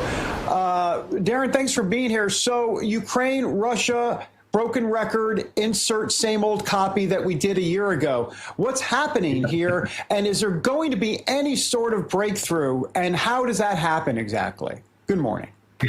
Good morning. And yes, anybody's guess. I guess we could go back a year and replay what we did, in 2025, and it would look remarkably and sound remarkably the same as well. But unfortunately, it hasn't ended yet. But this is, I guess, the continuing process of trying to see if we can get somewhere substantive. And what would it take to break through? Well, both halves, of course, both sides of the equation need to agree that this thing is long due to end. No one's going anywhere anyways. Russia's engaging in tactics that have nothing to do with trying to gain more land in Ukraine, but it's all about punishing Ukraine. And so ultimately, will they decide that this thing needs to come to an end? Yes, but will they be able to get past the idea of and settle on land concessions when that comes up and anything to do with NATO? Because those two things are going to be hard nuts to crack, and they will remain that way for a while unless one nation just ultimately has to surrender because they're exhausted. And unfortunately, we haven't seen that yet either. So your guess is as good as mine whether this will get anywhere. I don't think they're going to see anything anytime soon, but at least we're at the table trying. Yeah. All right, Darren, so let's replace Russia and Ukraine with Iran. I suspect that you can just re-rack your answer. It's going to be very similar to what you just said about Russia and Ukraine. Check out this Fox News headline, which reads, leaked documents expose Khamenei's secret deadly blueprint for crushing Iran protests. The strategies included force, surveillance, and internet shutdowns, all of which happened during this latest shutdown. There are talks that are planned in Turkey for Friday. What is your expectation in terms of what's going to come out of these talks? And from an Iranian standpoint, is this really just, are they really coming to the table with real intent to talk, or is this just a way to kind of push the ball forward, kick the can down the curb, and stall? Is it a stall tactic? Yeah, I think they're coming to the table to delay this as long as they possibly can and pretend like they're playing the game. They have no interest in doing this, and they really don't have any interest in ceding power either, as all dictators don't. So this is just part of the game, and frankly, the IRGC and their role in all this is no surprise. We in America tend to think of the military as a force that is set for, defense against invasion or conducting invasions where necessary or other military operations. The IRGC and Quds Force and all these things in Iran are primarily designed for internal policing of their own population. And they'll throw some missiles here and there to punish Israel or somebody else, try to play speedboat tag with American aircraft carriers and other things. But in the end, I don't think you're going to see anything come out of Turkey right now. Iran has no interest in doing so. These rebellions need momentum, and cutting off the internet and not letting the world see what's happening is one way of them trying to make sure that momentum isn't gained by those who are rebelling against the mullahs. So Putin planning to visit China in the first half of this year, accepted an invitation from Jinping. This trip is expected to focus on strengthening economic and strategic ties. But at this point, how do you account for long-term mistrust in China's growing leverage over Russia in the current geopolitical situation? Well, no doubt that China is looking at Russia still as a strategic adversary, and Russia looking at China the same way. But this is the perfect example of the enemy of my enemy is my friend. So both of these are more concerned about stabilizing two ailing economies and focusing instead on the greater enemy to them, which is us. Whether that's a right perspective or not doesn't matter. It's how they see things. So China's economy has had some issues, and for many reasons, and their economy is ailing pretty bad. Russia's economy is totally focused on the wartime and has been for 4 years, which is an unhealthy direction to go and cannot be sustained. So that strategic relationship is necessary for both countries to keep their economies going the way they need them to survive things like sanctions and everything else that's been put on them. I think that relationship will stay strong for as long as they need each other. But both of them, I'm sure, look at each other with still some suspicion, because you can't in 4 years overcome hundreds of years of an adversarial relationship. So for now, expect that relationship to stay pretty strong. Hey, Darren, 30 seconds. While President Trump is trying his hand at diplomacy with Iran, is the only real solution going to be to bomb it again? I hate to put it that bluntly, but that's just what it is. It's never the only solution. There are other means to do things that we could influence the Iranian situation. But I would say that the best solution to what happens in Iran is for the people themselves to overthrow their own government and not give up the momentum. And I know it's going to come at a heavy price, but that's the only way these kinds of things work. We have things we can do to assist, sure. Maybe it is bombing, but I don't think that is exactly what we need to do right now. All right. Okay. Retired Lieutenant Army Colonel Darren Gobb. Great to have you. Thank you, sir.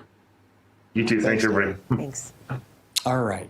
Coming up, and by the way, you see there at the bottom of your screen, a little picture-in-picture. I feel like I'm talking in 1997 language. Remember picture-in-picture? Well, there it is. That's picture, literally and picture. The president of El Salvador speaking at the National Prayer Breakfast. President Trump expected momentarily. We will bring it to you live. Though coming up, if we do get to it, a new study warns most Americans with high blood pressure simply don't have it under control. Are you one of them? If so, you're going to need to see our next segment. All of it coming up after the break.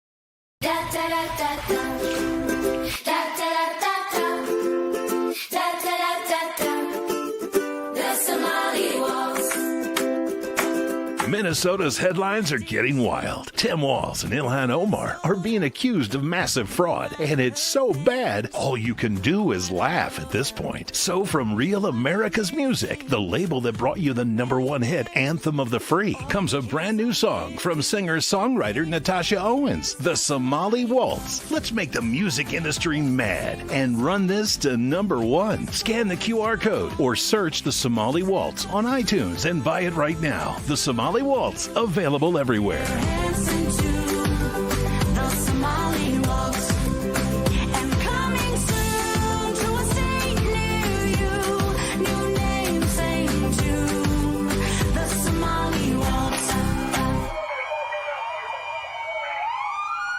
Welcome to Real America's Voice, Real Minute. Your quick look at the powerful stories of faith and freedom, inspiring audiences across the nation.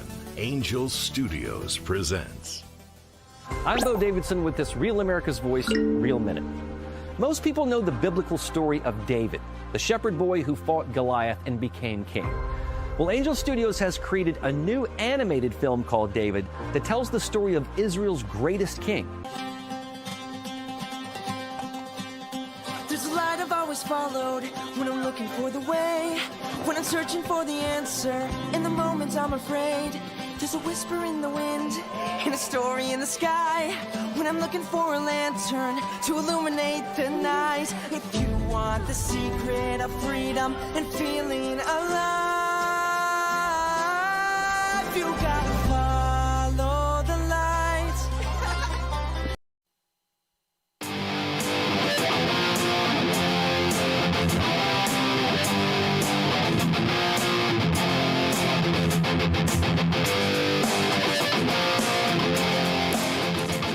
Welcome back to American Sunrise. I'm Dr. G. Thanks for joining us this morning. It is time now for today's health news, sponsored by The Wellness Company. And under the microscope today, people not knowing about or not treating their high blood pressure. There's a new study in JAMA that found that 4 out of 5 American adults with high blood pressure do not have it under control. This puts millions of people at greater risk for heart disease, stroke, and dementia. This is according to this research that has been published in the Journal of American Medicine. And it's about 79% of adults with hypertension failed to reach healthier blood pressure levels. 61% of those with uncontrolled readings are not taking medication. The data shows experts say all sorts of new improved treatments are available. Things like diets, nutrition, advanced medications, even supplementation could help close this gap. Be careful with those blood pressure medicines. They can cause things like brain fog, dizziness, problems with electrolytes, kidney issues, and other things. So you want to make sure that you're seeing a functional medicine, holistic doctor for all of your blood pressure needs. February is National Cancer Prevention Awareness Month. Now, more than ever, we want to be asking what each of us can do to lower our chances of cancer also. So if you or a loved one is battling cancer, we need to make sure that no stone is left unturned in that effort to stay healthy. That's where the Wellness Company comes in. You know the Wellness Company. We have their great doctors like Kelly Victory and Dr. Peter McCullough on all the time. The Wellness Company and their doctors are medical professionals that you can trust. The Wellness Company is committed to providing safe, low-cost alternatives to big pharma, from ivermectin to methylene blue to their fantastic new product called Shield. So much more. The Wellness Company gives you the opportunity to make the promise of the MAHA movement a reality in your own life. This February, let's take control of our health. Go to twc.health/RAV. Give it an order. That's twc.health/RAV. Use the promo code RAV. That'll save you 10%. Prepare now. Don't wait. Right, David Brody? Correct. Never wait. Now, Just I have get a right on friend it. who had her husband on blood pressure medication, and it was causing problems that made them think he had dementia. And it was a really horrible time for them. So that's why I want to give that warning about the blood pressure. But you know what? Anybody at the Wellness Company, any of these functional, holistic medical doctors out there, they'll be able to avoid those sorts of problems. It's the old medicine model that is just so dangerous.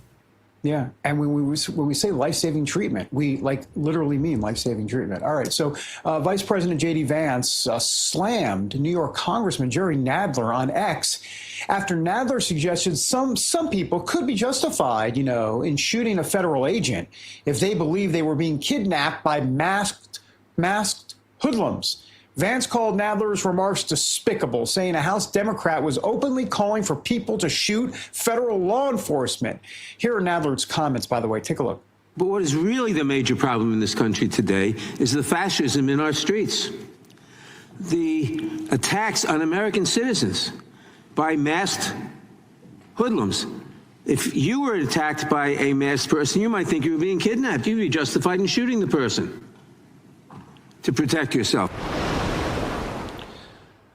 Okay, for reaction, let's bring in former Trump campaign senior advisor, Bruce Lavelle. Bruce, what? Nadler has since said he wasn't calling for anybody to be shot or any federal agent to be shot, but this is not careless language, this is purposeful language. Yeah, good morning. The only antidote for that is, unfortunately, but it seems it doesn't happen every 2 years for the election cycle, is to vote him out. So that's the only way we can, end this silliness, especially with these elected officials that are definitely showing that they're anti-American. I don't really know where this is coming from. But listen, we all know what the real deal is with this. These folks are pandering to this crowd, this left. I just talked to one of my friends here in Atlanta when Mayor Dickens came out and said we don't want ICE in the World Cup. And I quietly sent a text to him and said, listen, tell him to be quiet or he's going to get the smoke also. And listen, this is so dangerous because, these ICE agents are out here risking their lives. And these squads that go out there, they track them. They have lookout folks everywhere in every corner. And actually, really respectfully, they're very organized. That when ICE moves, they know. And you saw in California where they had, some levels of tracking devices and apps where they could track their movements, et cetera, which is very dangerous in itself. But, this is so crazy. It's so dangerous. It's a wrong message out to the citizens. I think Nadler needs to retract what he said. Those words are very dangerous to the men and women, the brave men and women who serve wearing that uniform, going out on the battle lines. Bruce, yesterday, Ryan Ruth, who attempted to assassinate President Trump, was sentenced to life in prison. What is your reaction to that? Well, I like the life and no parole, I have to say. I'm glad it didn't come out. And listen, you guys, let's just be honest. If he was in a really stronger blue state, he probably would have got probation. Yeah. And so, and this is what I'm thankful for. But hopefully it'll send a message out to anyone who's trying to take a shot at our commander-in-chief or what have you, that there are, strong, repercussions in terms of what's going to happen. And yeah, life sentences in some countries, they line you up in front of the shooting squad. So, so I'm glad there's some end to this. Hopefully there won't be any more attempts like this. This is really, it's not good for our nation, but I'm glad that justice was served and that he will spend the rest of his life in prison and not on the streets.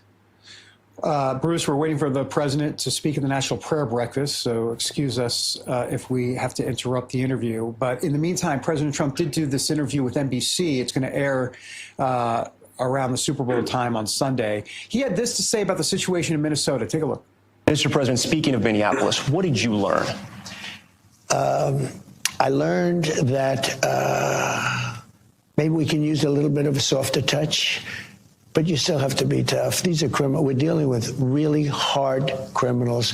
But look, I've called the people. I've called the governor. I've called the mayor, spoke to them, had great conversations with them, and then I see them ranting and raving out there, literally as though a call wasn't made. A softer touch. President Trump doesn't typically use the word soft. We don't think of that and President Trump for sure. There was a 700-troop drawdown in Minneapolis. Your thoughts, Bruce? Well, you know, it gets back to this. I've served on a police board, been active in my family and career in public safety, and I can tell you that when the agents go out, federal agents, et cetera, they always want to have local involvement. And listen, they know they're out serving warrants. Let's just be clear what's happening with this. The second part of that, the local police, when they see agitators instigating and harassing the agents, the locals are the ones that come in, and city, county, you know, state patrol, for that matter, and pretty much get crowd control and write arrest warrants for impeding an officer's duty, or in some cases obstructing justice, if you want to use that term harshly. So this is where this comes from, when there's no collaborative effort from all local law enforcement, and you have governors and mayors who are telling their local police, saying, don't go there, don't help, don't get involved. This is what can happen. I said this when this first came out on another network, that someone's going to get injured, someone's going to get killed possibly, because they're not protecting the agents and the other local law enforcement for doing their duties. Bruce Lavelle, we appreciate your time. Thanks for being with us. Thanks, Bruce. Yeah, thanks for having me. All right. Coming up, Mayor Jacob Frey speaks out again. What is his latest plea to get ICE out of Minneapolis? We'll have his comments next on American Sunrise. Stay with us.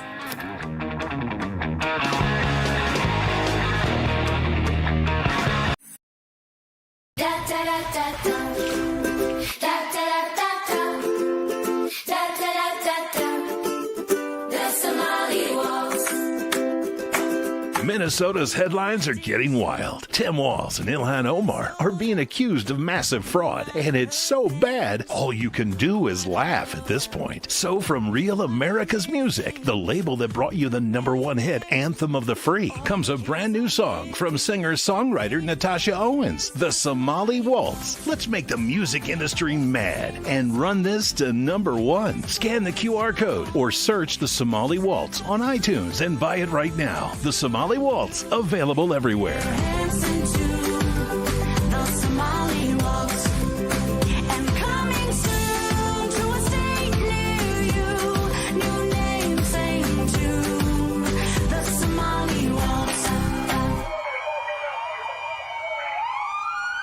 Welcome to Real America's Voice, Real Minute. Your quick look at the powerful stories of faith and freedom, inspiring audiences across the nation. Angel Studios presents. I'm Bo Davidson with this Real America's Voice, Real Minute. Most people know the biblical story of David, the shepherd boy who fought Goliath and became king. Well, Angel Studios has created a new animated film called David that tells the story of Israel's greatest king. There's a light I've always followed when I'm looking for the way, when I'm searching for the answer. In the moments I'm afraid, there's a whisper in the wind and a story in the sky. When I'm looking for a lantern to illuminate the night. If you want the secret of freedom and feeling alive, you gotta follow the light.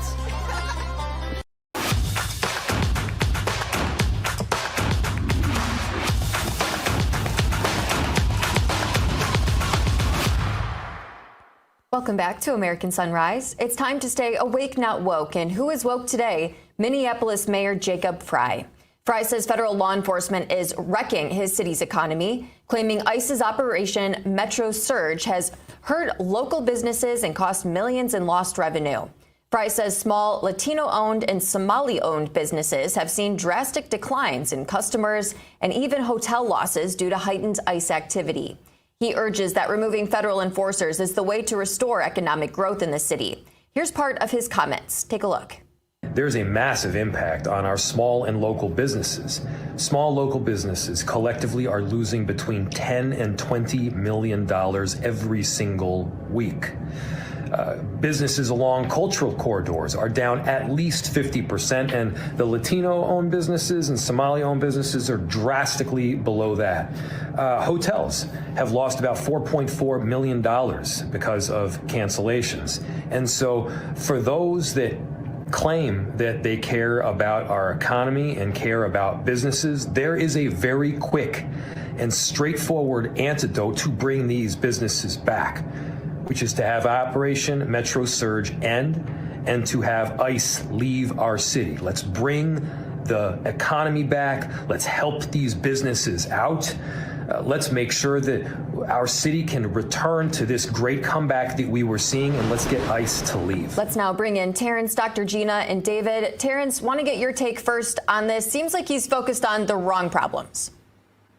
I would tend to agree. He is focused on the wrong problems. And the reality is, if he gets the demonstrators in his city in line so that when ICE is in the midst of these operations and it doesn't become a big deal because you've got these huge protesters, these huge groups of protesters who are out and there's all the media attention, then it would simply be law enforcement doing what law enforcement does. Think about it. When regular police are out in their communities finding and apprehending fugitives and that kind of thing, it's not a huge thing. People aren't protesting, and they go about doing their business without the economy or anyone else other than the person they're seeking being affected. Well, sorry, I've got a fly in here. But if the city there, good Lord, if the city there were to really get a hand, okay, this is just ridiculous. This fly is all around me. If the city were to get these protesters in line, it wouldn't be a big deal. There wouldn't be all this commotion, and visitors to the city, the businesses wouldn't be impacted, which I don't think they are because of ICE enforcement regardless, David. Yep, it's Fry's fault. It's true. It's Fry's fault. It's Walz's fault. It's their policies for sure. And let's be clear, DHS just released statistics showing that 4,000 illegal criminals were taken off the streets of Minnesota, despite all of what Fry and Walz tried to do. Literally, the Trump administration just got rid of 4,000 illegal criminals from the streets of Minneapolis. And this is the thanks they get? Jacob Fry, Gina, and Tim Walz support rapists, murderers, and criminals. It's that simple. And they support them because they are not allowing ICE and federal agents to do their job. That's why they support them. Yeah. You play stupid games, you win stupid prizes. I mean, they've been playing stupid games for a long, long time, and they're winning a lot of stupid prizes now. Blaming this on ICE is literally laughable. It's literally like saying, I'm not rich because I have too much money. I mean, it's absolutely nonsensical. The problem is crime. The problem is Democrat policies that have led to the crime.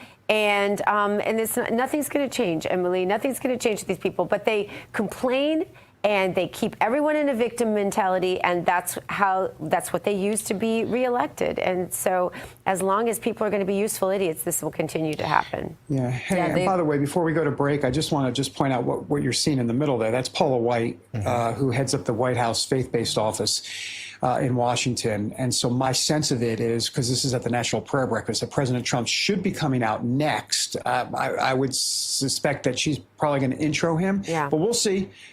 He's expected to speak any moment. He's actually about 20 minutes late, so how dare he? How dare he? Just kidding. Okay. Yep, we will be keeping a close eye on that. All right, coming up, our moments of faith. House Speaker Mike Johnson says that border enforcement, and building walls were part of a biblical history.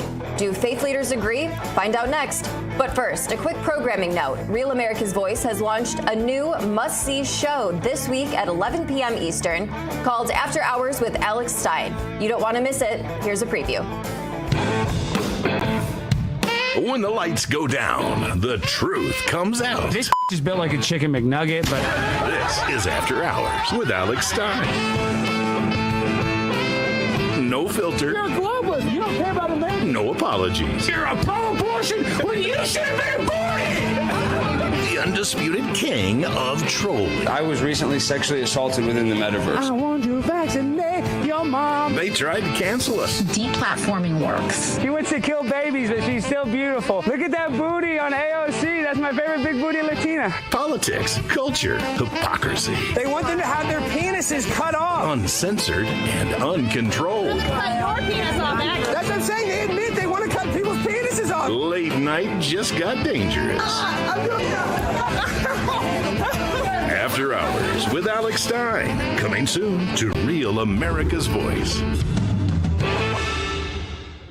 Let's listen in now to Paula White from the White House Faith Office. It is my great honor to introduce, and I think I can say this not as senior advisor, but as his friend, the GOAT, the greatest of all time, the greatest champion of faith that we have ever had in the executive branch, the 45th and 47th president. Stand to your feet and give him the biggest welcome of the United States, a man I am honored to call friend, President Donald J. Trump.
Well, thank you very much, and thank you to Pastor Paula. Paula's an incredible woman. She's been with me a long time, right from the beginning. This is a beautiful American tradition, and it's a true honor to be back with so many incredible leaders and people of faith at the National Prayer Breakfast. I think I've been here just about every time.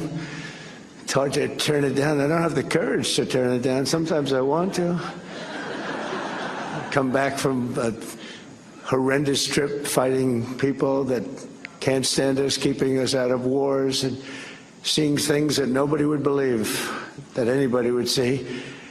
And last time I came, I got in at 4 a.m. They said, "Sir, you're going to be speaking at 7." I said, "Really? Oh, that's wonderful." I said, "Where?" "National Prayer Breakfast." I said, "I'll be there. I'm afraid not to be. I need all the help I can get."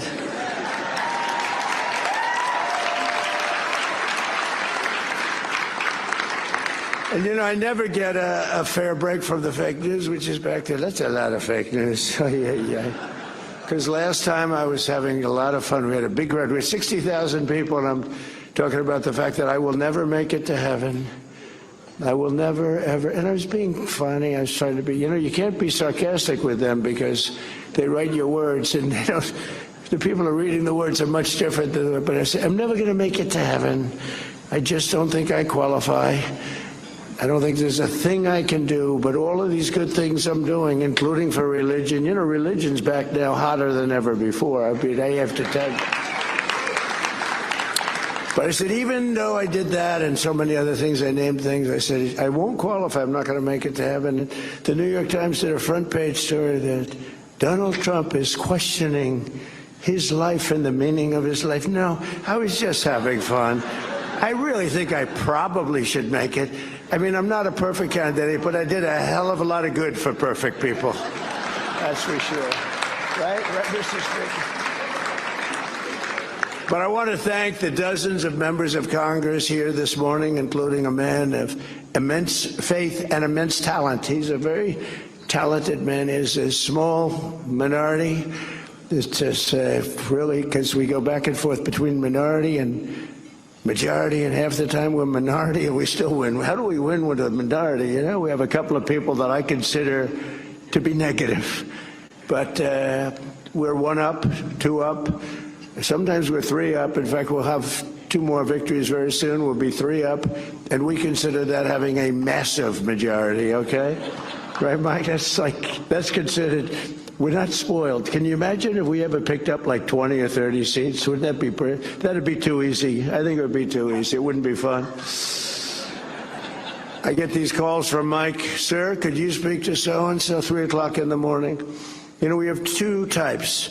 We have the type that goes along with us and believes in us, and they're with us all the way. And that, I would say, is 95%, right? And then we have the type that needs a little love all the time, no matter what it is. The easiest thing on religion or republicanism, the easiest thing to pass, they always make it difficult, but they always get there. But I have to call them always at 3 in the morning. I'll always get that call. Sir, Speaker Johnson's calling. So I get it. Hi, Mike, what's up? What time is it? So it's 3 in the morning. So we have 9 names giving us difficulty. They want to have a phone call. I said, all right, let's go. Here we go. Same 9 all the time, right?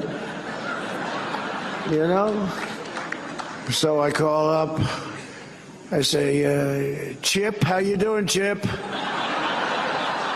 Hello, sir.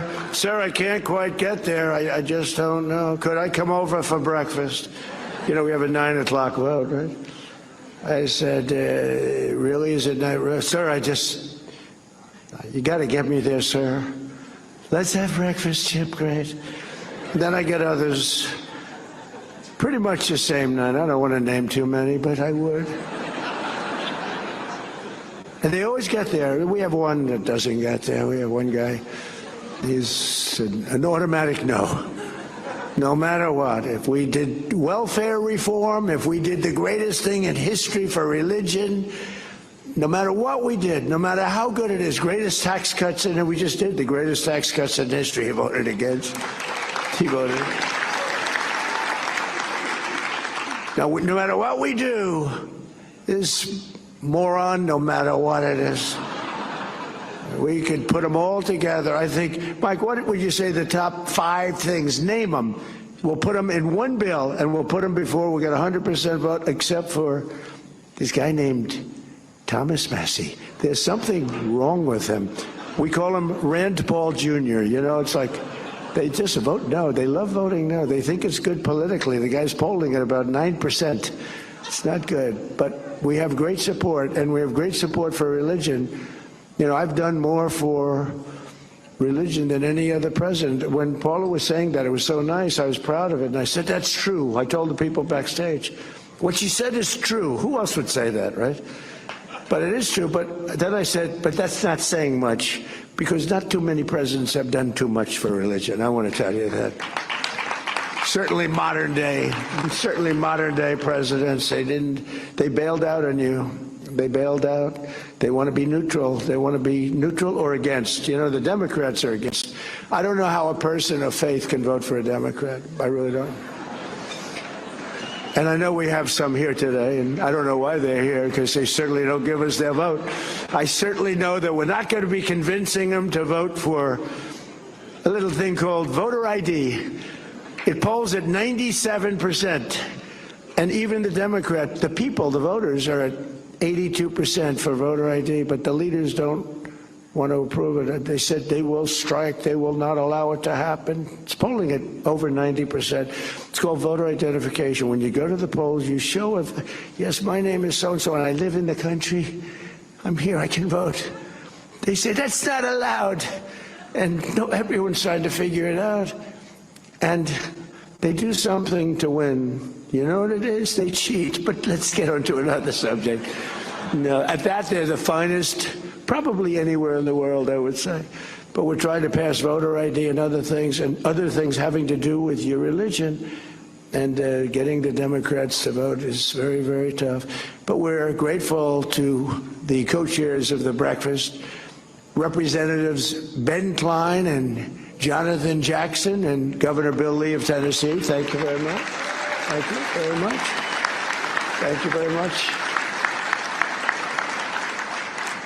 And I want to thank a man who's been with me for a long time. We've been friends, and I used to be interviewed by him, and all he wanted to talk about was war. I said, this guy, you know, he's very smart, went to the top schools, was a top student.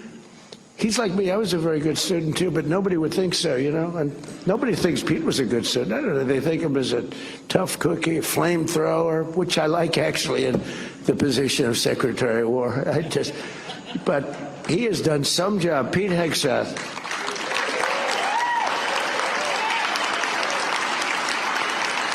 You know, he was very popular. He turned down a very large 5-year extension contract for millions of dollars a year. Oops, I don't want to say that. Your wife is here. She's saying, are you crazy?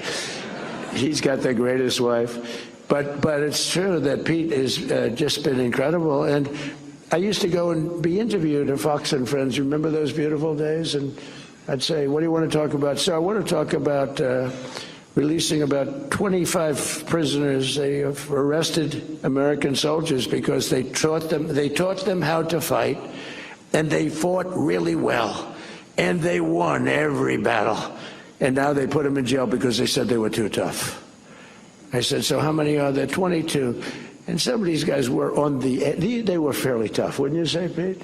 But you know, it's true. We teach people how to fight, and then you put them in jail because they fought a little bit too hard.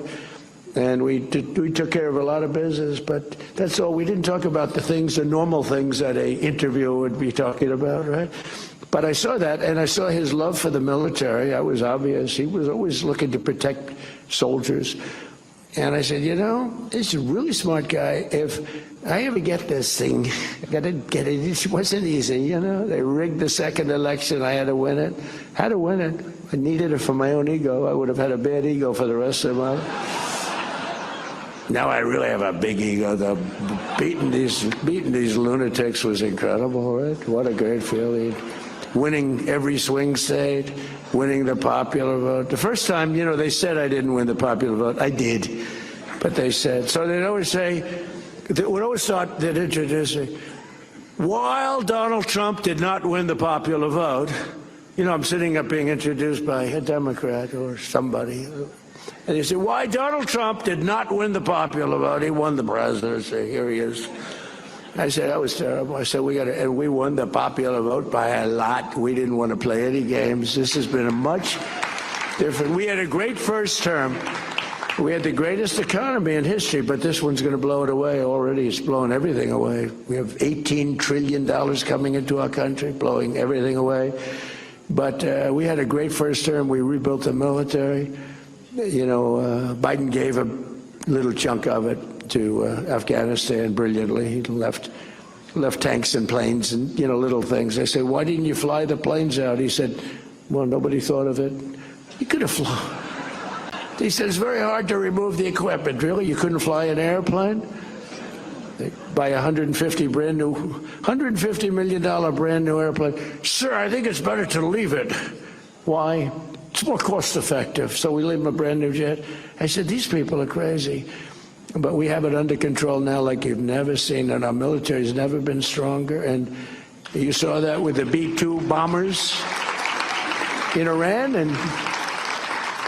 and you saw it recently with Venezuela, where we're getting along fantastically with leadership. But really, fans become a great relationship. I don't think there's been anything quite like it ever. In fact, we have 50 million barrels of oil floating right now over to Houston, and we're working with them really well. I don't think I've ever seen anything. The cooperation that we have and it's great for them because they were in big trouble economically, and yet they have more oil than any other country in the world, I think, except us. But they have more oil just about than any. And by the way, us and them, we have 68% of the world's oil. Now, I know that doesn't mean too much to people of great religion. I know you want to hear about that, but, you know, we got to keep our country strong, and we're doing really good. But that's been an amazing operation. I would say when people saw that, I was just talking to a great leader from El Salvador, and he said, man, that was some attack. I've never seen anything like that one, right? right? That was good, even by your high standard, right? That was a hell of an attack. But we have a great country. We have tremendous leaders. We have a fantastic cabinet. We have unbelievable bench, and one of them is Attorney General Pam Bondi, who may be here. Where's Pam? Is she here? Where? Where are you, Pam? Where? See, she wants to keep it nice and low key. You're really catching fire, by the way, Pam. You know, they were saying about Kristi Noem yesterday. I did the Super Bowl interview. Sir, are you going to relieve Kristi Noem of her duties? No. Oh. I said, why would I do that? We have the strongest border in the history of our country. We have the best crime numbers we've ever had. Going back to the year 1900, that's 125 years, we have the lowest crime numbers, despite the fact that this horrible, world's worst president, this is the worst president we've ever had. Biden, he had no idea he was president, so he doesn't take it personally. I don't want him to take it personally. Fortunately, he has no idea what the hell I'm saying. And he's watching right now. He's happy with what I just said. This is what we had running our country. But no, he was our worst president. We had some bad ones. We had Obama was very bad, terrible divider of our country. He was a divider. And believe it or not, we're bringing the country together. You know what's bringing it together? Tremendous success. We're having tremendous success. We have more investment being made in our country now than any country has ever had by many times. You go back 10 years, a certain country, not us, $3 trillion. We have in 11 months, because the 12th month is coming out next week, we have $18 trillion of investment coming in. The biggest ever was 3 many years ago. And one of the reasons for it is Secretaries Doug Burgum and Doug Collins. They are drilling like, you know, my whole thing was drill, baby, drill. Where are they sitting? I love those two guys. Sit, come on, stand up. And is Catherine there? That's Catherine, yes. Hi, Catherine. Chris, what they are drilling like nobody. I spoke with Chris yesterday, Doug. I said, how we do? Sir, we're drilling more oil than anybody's ever drilled by double, right? By double. We're doing it. That's why I was in Iowa last week with the farmers who were doing very well. We just handed them $12 billion out of tariff money because they were taken advantage of by foreign countries, various foreign countries. And I said, how much was it that they got hurt for? $12 billion. I said, good, let's write them a check. I gave the farmers $12 billion. And they don't even want it. They just want to be treated fairly. But we're getting it from that, but we're getting it with nobody's ever in history, and we've never done it either, like anywhere close. We're taking out more energy out of our beautiful land, oil and gas, clean oil and gas. And I always say, clean, beautiful coal. You know, the only thing I told these two guys they have to do, because they're the greatest energy people in the world, the best. I said, when you mention the word coal, anytime you mention coal, C-O-A-L, anytime you mention it, has to be preceded by 2 words, clean and beautiful. So Doug was making a speech the other day, and I sort of tried to pass a note, because he mentioned coal about 40 times, and he kept saying, clean, beautiful coal, clean. It really only works a few times, right? I said, no, when you say coal, clean, beautiful. You know, we buy all that wind from, we don't anymore. So we haven't approved anything in wind, right, Doug? Nothing, because it's, you know, it's a quick way to losing money, losing beauty, losing your fields, killing your birds. And other than that, it doesn't work. And Europe is Europe is so bad with the windmills. They're destroying their country with wind. And I was over there.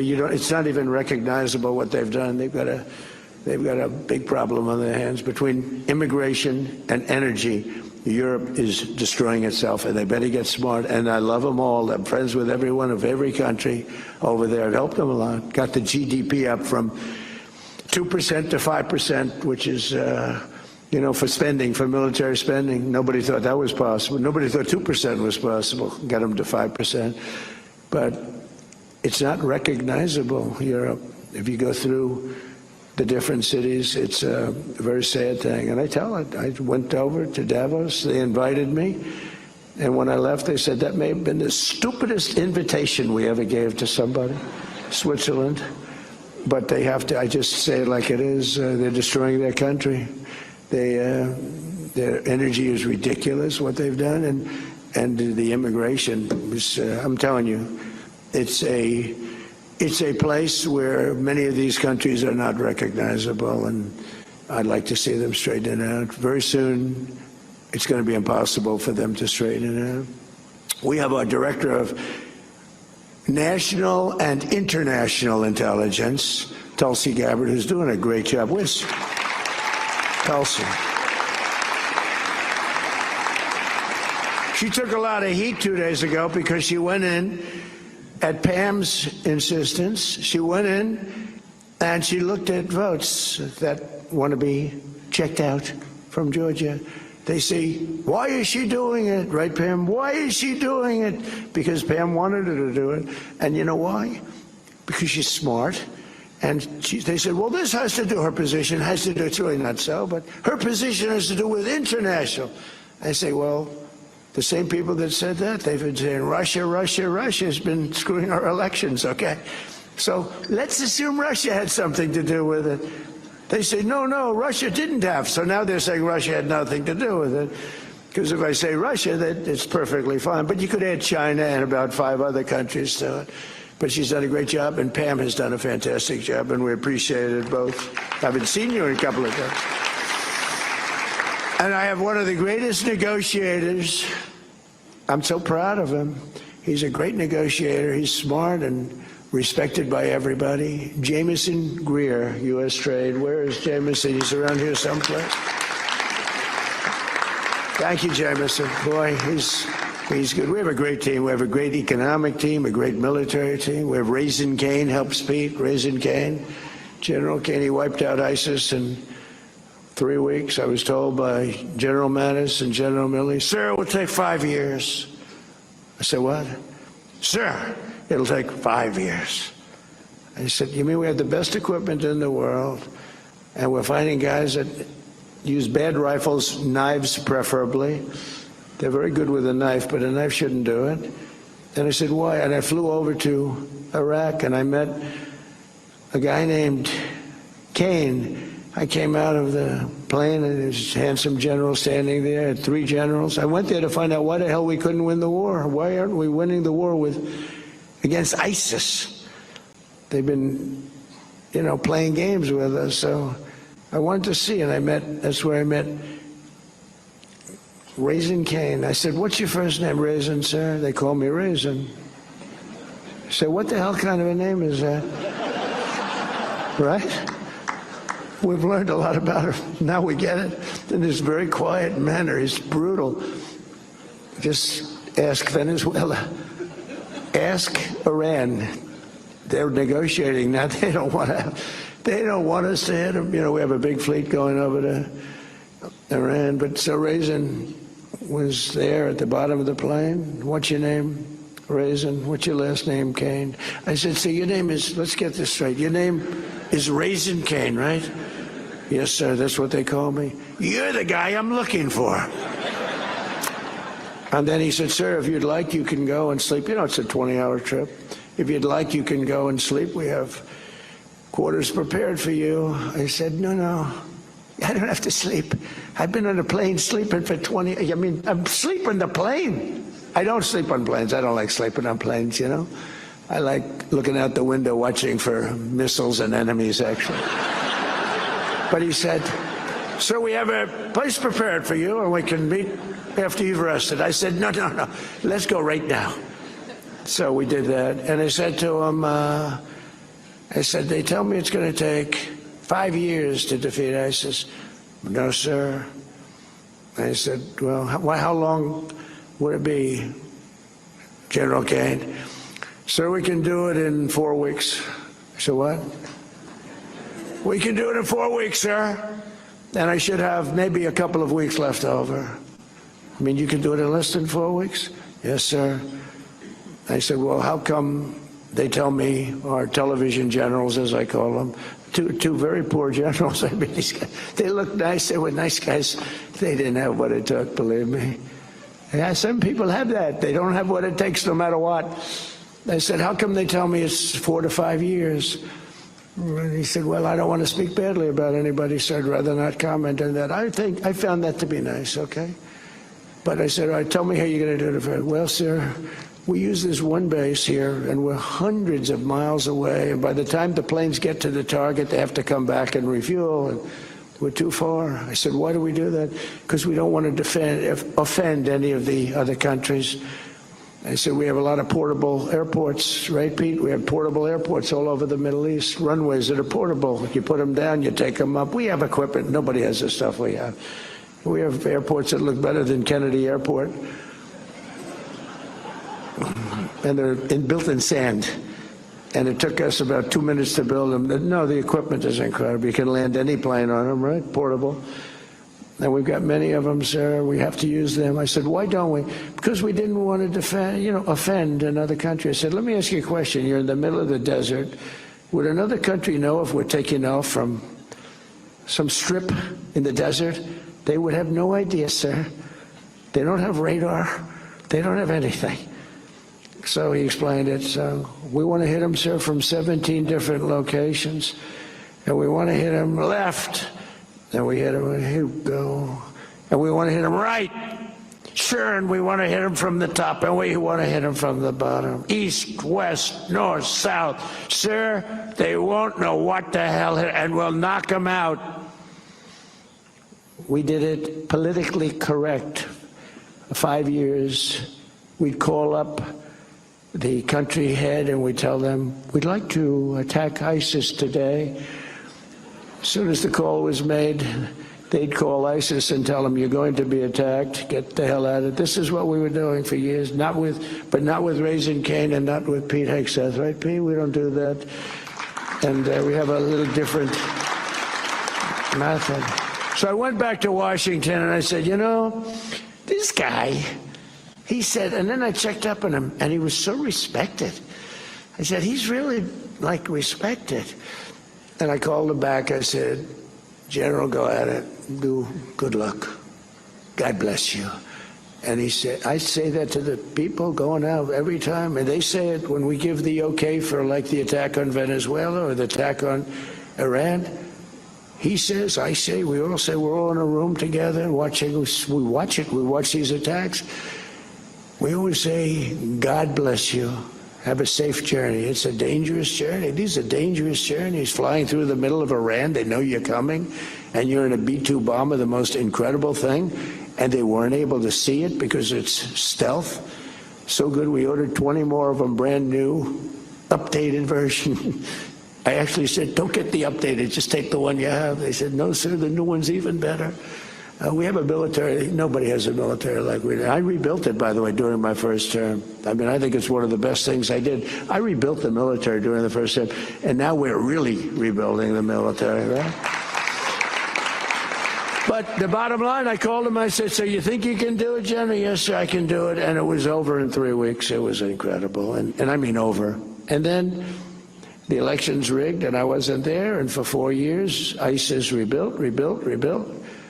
And they have a little bit of ISIS now again. And we knocked the hell out of them the other day in Nigeria because they were killing Christians. You know about that. They were killing Christians. So you can't do that. When Christians come under attack, they know they're going to be attacked violently and viciously by President Trump. I know it's not a nice thing to say, but that's the way it is.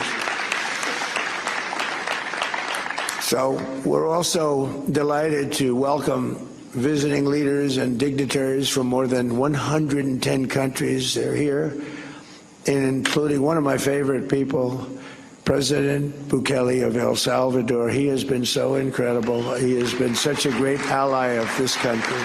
Thank you very much. Such a great ally. He's, some of you have seen, he operates rather large prisons, like prisons that's so large you can't see from one side to the other unless you have perfect 20/20 eyesight with binoculars. That's how long and big. And they do a job. They do a very humane job, but they're very strong prisons. And we send a lot of the people that we capture, the murderers, the drug dealers, the people that came into our country illegally and have already committed massive crimes. We had 11,888 murderers, and many of them are in your prisons right now, right? And he does a fantastic job. I mean, he really sounds like a different kind of, this is a religious breakfast. You're going to walk away and say, he's the meanest son of a gun I've ever seen. But I'm not. I just want to keep our country safe. It's very simple. We have to keep our country safe. So I want to thank you, Mr. President, for a great, amazing job you do with our people, too. They work together so well. Appreciate it. Not easy.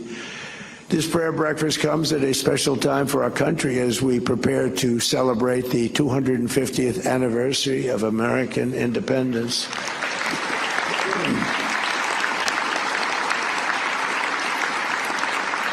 And we're also very shortly going to have the Olympics and the World Cup. And, I got them. I was the one that got the Olympics, and I was the one that got, and I was so upset because I got them. I tried to move them up, but I couldn't. And my first term, I was getting them, and Barack Hussein Obama would refuse to call the Olympics because, in all fairness, they took advantage of him. Remember, he went there. He flew all the way to whatever country, some beautiful country in Europe, and he made his presentation, and he ended up coming in last. And that shouldn't happen to a president. If you're a president, you have to get a wink. I'll go there, but are you going to give us the Olympics? Otherwise, I'm not going there. I don't want to. So he sat there, made a very nice presentation. He came in last, came in fourth place.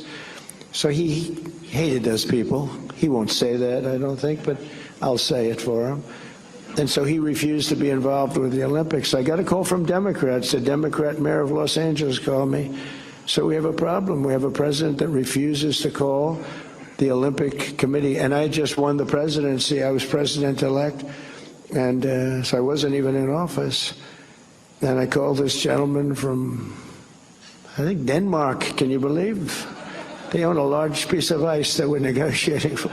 It's the biggest piece of ice in the world. The world's largest piece of ice. They'll never run out of water. But I called the president, I called the various people, but the head of the Olympic Committee, very nice guy, and I couldn't get him off the phone. He was starving for love because nobody called him. They just wanted to know from the president, does the United States want the Olympics? They didn't want to choose the United States and then, have somebody say, like, we don't care. I said, I desperately want it. We're going to get it, blah, blah, blah. And I spoke to him, I spoke to other people, and I got it. I called up the Democrat from Los Angeles, happened to be the mayor of Los Angeles. He was devastated. He couldn't get the all they wanted to do is have an acknowledgement from the head of the country. Wouldn't do it. But I did it. We got the Olympics. And we got the World Cup. But then I don't know if Johnny's here from the World Cup, but that guy's great. He's great, my friend. But I got them both, and I was really upset because I got them. And then I said, I won't be president because they're in the following term. Because, when you get the Olympics, usually it's 10 years in advance. I said, so I did all that good work. It wasn't that easy. I got it. Then I got the World Cup. They both were happening now in a year, another year and a half, a year, right after the 250. I didn't get 250. I tried to claim it a couple of times. I said, and I produced 250-year anniversary. That was my deal. I got 250 years, and the press hit me hard on that one, so I gave that up immediately. But I happened to be president during that, so think of it. So I'm the president. And I got these two things, and I said, you know what? I got the Olympics to come to the United States, and I got the World Cup to come to the United States, and I probably won't even be invited to be there. And I was really angry. And then they rigged the election, and then I said, I'm coming back. And I got the Olympics, and I got the World Cup. Right?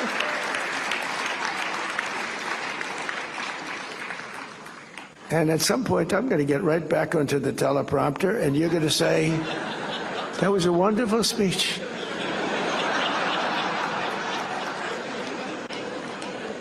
On that momentous day in 1776. This is so much easier. You know, it takes real talent to do the other. The other is much more talent, but that's why we're president, I think. But we have very important words to say, and this is such an important group. And we have plenty of time to say it, because when it comes to religion, I have all the time. I'm one of the few that say we have all the time in the world. But on that momentous day in 1776, history changed forever when our founders proclaimed the immortal truths that echoed around the world and down all the way through time. They declared that all of us are made free and equal by the hand of our Creator. A lot of presidents refuse to say that. They refuse to say that. Some refuse. Some major politicians refuse to say the word God. They don't want to say it. I say it. That we are endowed with our sacred rights to life, liberty, and not by government, but by God Almighty Himself. And those words rang out from Philadelphia and launched a revolution, not just in America, but in the hearts of all humanity. The principles of the Declaration of Independence, which is one of three, sitting right beautifully in the Oval Office. I took it out of the vaults, and it's beautiful. It's beautifully protected, and it's a magnificent document. I stare at it all the time, and I read it as often as I can. A true, brilliant work of art. They've stirred the spirit of patriots in every nation, liberated millions from tyranny, and lifted billions from poverty, and it's doing now more than ever before. We're doing better than this country's ever done in 1 year. Think of what we can do. We just have to keep it going, Mr. Speaker, if you don't mind. Okay? Got to keep it going. But no, and the Democrats admit this. No president in his first year has ever done the things we've done. When you think we've gotten the largest tax cut in history, larger than even in the first term. But we've done something else, and I think we've brought back spirit to our country. You know, 2 years ago, you couldn't get anybody to go into the military. They laughed at you and they said they didn't respect our country. They didn't respect our president. They thought he was a joke. They thought our country was a joke. Other countries laughed at us and took advantage of us with tariffs, and we weren't allowed to charge, and they were allowed to charge, but we are allowed to charge. And I hope we get that Supreme Court decision, because we have taken in hundreds of billions of dollars of money. We're a rich nation again, doing what other nations have done to us for many, many years. But the biggest thing is what's happened to me. It's the spirit of our country, and that goes for religion, but it also goes for the military. We couldn't recruit anybody to go into our great military. We were the worst I think it's ever been 2.5 years ago under the Sleepy Joe Biden administration. I call him Crooked Joe and Sleepy Joe. I find them to be equal, actually.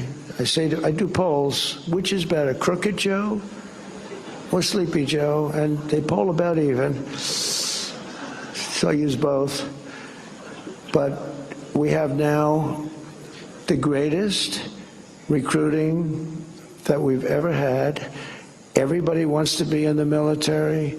We're hot as a pistol. We couldn't get anybody to go into not me, the last administration. Nobody wanted to be in the Army, Navy, Air Force, Marines, the Coast Guard, Space Force, which is turning out to be good. I'm so proud of it, because I'm the father of Space Force. I'm the one that wanted it. So, but we couldn't get people. We couldn't get people. They couldn't get people to go into any of them, including our police departments and our fire departments. They weren't proud of our nation. They had no spirit. And now we have had the single greatest recruitment in the history of our country. There's never been anything like it. We have waiting lists of people wanting to get in.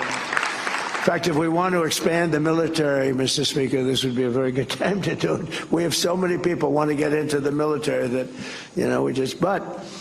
we also won in the Supreme Court, as you know, based on merit. It was a merit, and we take people based on merit. Like, we prefer a strong person in the military as opposed to a weak person. We prefer somebody that's a strong, powerful person with extremely good vision that can shoot a rifle very well, to a person that's extremely weak, non-muscular, can't shoot a rifle, has no idea where the hell he is. We have a military where they all look like Tom Cruise, only bigger. Now we hire on merit now, and that goes for colleges. People get into colleges now. If you have great boards and great marks and you worked, and then somebody else gets in that's not nearly as qualified, now it's a merit system. It's tough in one way, but it's, our country was built on a system of merit, and then we went away from it a number of years ago. We got it back. That was a brave decision by the Supreme Court, I'll say. And it's tough on some people. It makes people work harder, I think. But we have to base our country on merit, or we won't have a country. We were going in such a bad direction. It's incredible. And I give a lot of credit on that one to the Supreme Court. They give me some bad ones too. But I give a lot of credit. That took a lot of courage to do it. But they understood it was the right thing to do to be a great nation. However, I think, and I may be wrong, but I don't think so, because I've watched a lot and I study a lot. You have to have religion. You have to have it. You have to have faith. You have to have God.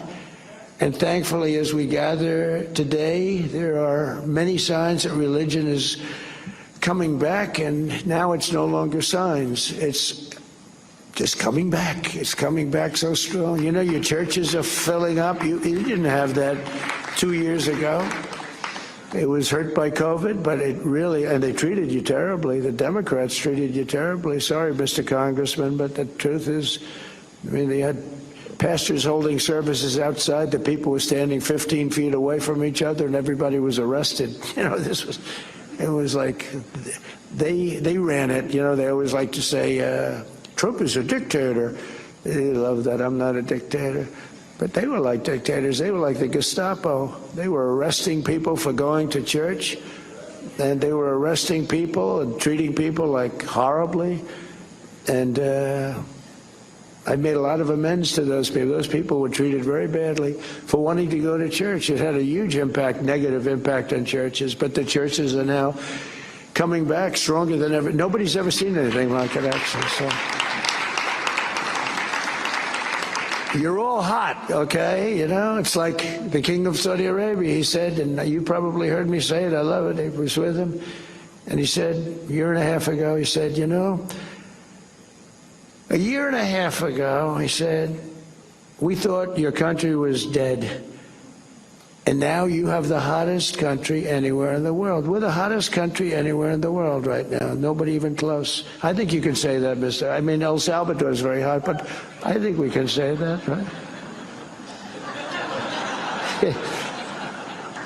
We have the Congo here. I don't know. The Congo is hot. We just ended a war. One of our 8 wars that we ended, right? He's a great guy, too. He's a great guy. You talk about people that suffered. Those people suffered. In 2025, more copies of the Holy Bible were sold in the United States than at any time in the last 100 years. Now, how about that? How about that? Did you know that, Mr. Speaker? Mike Johnson's a very religious person, and he does not hide it. He'll say to me sometimes at lunch, sir, may we pray? I say, excuse me? We're having lunch in the Oval. It's okay with me.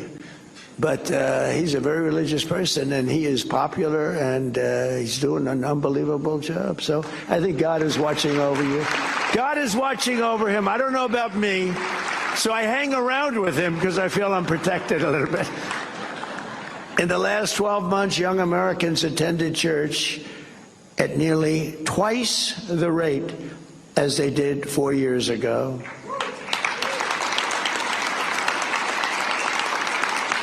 And many churches, you see the stats, I mean, people are talking about it. The radical left is not happy about it. Many Democrats are not happy about it. This, by the way, will be the last year the Democrats show up to this event, I tell you. But I got to say, how the hell do you vote for these people? But some churches are seeing a 30%, 50%, or even 70% increase in the number of converts and also the number of people going to church every week. To support this exciting renewal this morning, I'm pleased to announce that on May 17th, 2026, that we're inviting Americans from all across the country to come together on our national mall to pray, to give thanks, and we are going to do something that everyone said, like, that's tough. We're going to rededicate America as one nation under God. You know, a lot of people...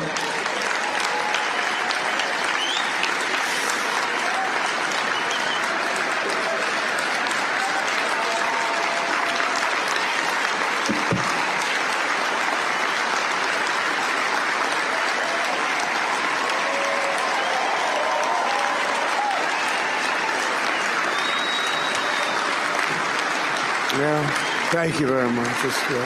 That's what I mean by the Spirit. It's so incredible to see it. I see it so much. I've never seen anything like it in 1 year. I thought it would take 2 years, 3 years, 4 years to be where we are. Well, we've done it in, really 10 months. We're at 12, but now it's just getting to a level that we've never reached before as a country.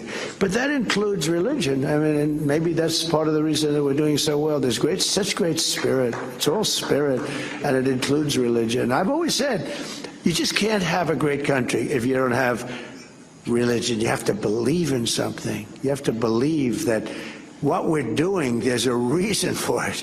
There has to be a reason for it. We're all working and we're behaving. I behave because I'm afraid not to, okay? Because I don't want to get in trouble.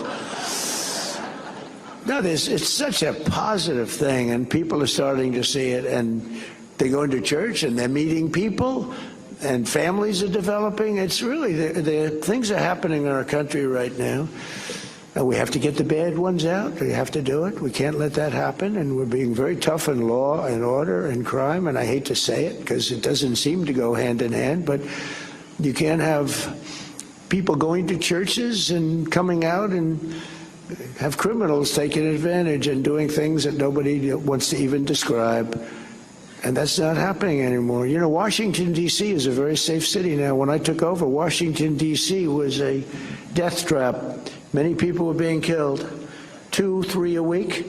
They were being killed. Come in from Iowa to look at the Lincoln Memorial, the Jefferson, the George Washington, the monument. And they called the parents, I'm sorry, sir, your son has been killed. What? Your son has been killed. That doesn't happen. You know, we took out 2,000 monsters out of Washington, D.C. It's not just that we have the troops, and they are central casting. I love them. I think, to me, it looks much more beautiful. You walk down the street, you have 3 guys that are 6'6" and angry-looking people, but they actually are very nice. They're angry when they see criminals. That's all. They get angry. They took Tren de Aragua, and honestly, I don't want to say this, but they beat the crap out of them. They beat the crap out of them. They found that they were doing bad things, and Tren de Aragua didn't want anything to do with these guys. Then we put them in the paddy wagon. We took them back to where they came from. You know that. But we took out over 2,000 hardcore criminals. You know, 2% of the population produces 90% of the violent crime. Think of that. Think of that. And Washington now is a very safe place. I get it all the time. I go into the White House and people that work in the White House come up, sir, I want to thank you so much. Young woman, man. They say, I walk to work. I couldn't have walked to work. I wouldn't have even thought to walk to work before. They walk to work, The place is booming. Restaurants are opening up. The restaurants were almost going to be all closed. They would have been all closed. You couldn't even go. Even if you got there, the restaurant would be robbed with people sitting there. Hold up your hands, everybody. Give us your money. And then they'd whack people with the butt of a gun. And Washington is a very safe city. We have almost no crime. And it's a miracle, but it took place very quickly. And it's the same thing for every other place we've gone. In Louisiana, New Orleans, I got a call from the governor, Jeff Landry, great guy, great governor. He said, could you send the troops? Because I'll tell you what, this place is out of control. I did, and in a period of 2 weeks, we got crime down by 25%. Now it's been about 7 or 8 weeks. We have it down 77%, and within another month, they're not going to have any crime, and they're not going to have any crime in that wonderful city of joy that people go up and down. Right? They're not going to have any crime there. It's amazing. Memphis, Tennessee is another one. The mayor works with us. And, it's nice when they work with us. It's just so much easier. Sometimes we can't work with them. Like in Minnesota, they won't work with us, but we've still driven crime down 25%. If we didn't have to fight this horrible governor and this horrible fake mayor, Frye, this is the Constitution of the United States. People don't want to be mugged. They don't want to have a murderer living next door that was killed 3 people in a certain country and is now living beautifully here. Because generally speaking, if they've killed in another country, they're not going to be the best of citizens. And they're rough people. Remember in the campaign, I used to say that their criminals make our criminals look like babies. It's true. These are some of the meanest, most vicious people. They only gave us the worst. They don't send, they're very smart. Guys like the president over here, El Salvador. He's sent us a few. I don't want to talk to him about it. But he sends us some real bad ones. Look, you just say it, we'll do it more positive. Isn't it true that you will not send your good people to the United States? Wouldn't you say? Look at him. He said, what's going on here? But no, he sends bad people to the United States. And I'm going to talk to him after this. But I love him. He's done a great job, right? They're smart people. And they're very streetwise. When you're running some of these countries in South America, Latin America, you got to be streetwise. You got to be smart. He's very smart, very streetwise. But these leaders of those countries, they're not sending. They cherish their good people. They only send us their bad people. But we have done some job, and we have, in Minnesota, crime's down, just despite that we have to fight these lunatics over there that are stealing money, by the way, also. I believe it's actually a cover-up of the $19 billion, at least, that they've stolen. I actually think they do this as a cover-up. Under the Trump administration, we're standing strongly behind Americans of faith, stopping the attacks on our values, our traditions, defending religious liberty, like no president. I believe like no president has ever done before. I do believe that. We got rid of the sinister Johnson Amendment so that pastors can speak the truth and they can speak it without having their tax-exempt status revoked. I was with a large group of ministers, pastors, priests, rabbis.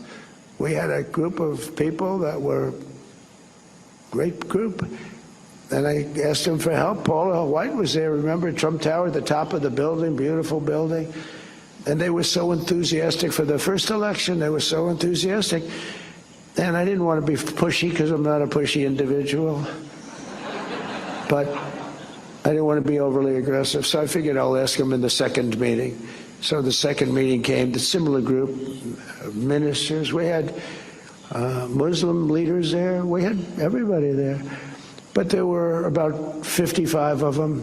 Beautiful boardroom on the top floor, tall building, beautiful building in New York. And I said, I'd like to ask, and they were so good. They said, sir, we love you, you're great, blah, blah, blah. I figured this was going to be the easiest endorsement I ever got. And I said, I'd love to have your endorsement. And it was like ice. was like death. I said, what the hell? What happened? I said, could I ask what's going on? You were really nice, and now you've just clammed up, and you're like scared. And one of them stood up, that Paula knows very well. He said, sir, we're very concerned, because if we speak about religion, if we ever endorsed you as an example, we would lose our tax-exempt status immediately, and our church would go out of business. He said, what's that all about? And it was the Johnson Amendment. Lyndon Johnson had a fight with somebody in Dallas or Houston with a minister, and he didn't like him, and they didn't like each other. And the minister thought he was terrible, and I guess he didn't like the minister. And he was a powerful president. He knew how to do things, and he got something passed called the Johnson Amendment, which basically takes away your right of speech. And people like me, and people like a lot of people, they want to hear from ministers. They want to hear from priests. They want to hear from them. And you were restricted from talking about very important things like who to elect. If you said that, you were gone. You couldn't do it, even if you said it in a very nice way, because they were going to be better for the church. And we worked hard, and we're going to make that permanent pretty soon, I think, Mike. But we worked hard at getting rid of the Johnson Amendment. It's gone as far as you can say anything you want. Now, if you do say something bad about Trump, I will change my mind, and I will have your tax-exempt status immediately revoked. If I go into one of these churches, we will stop Trump. You ever hear some of these guys? They said, not too many, I can tell you, because we won like 94% of the vote. People got it. People got it. We had a lot of people pretending. They pretended to be very religious, but I don't believe they were.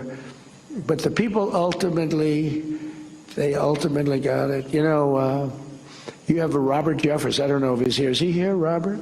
Is he here? Robert Jeffress was on television in 2016 when I just sort of announced I was running. And he said, I know every candidate very well. There was 18 candidates, me and 17 others. He said, I know every candidate very well. And I know Trump a little bit.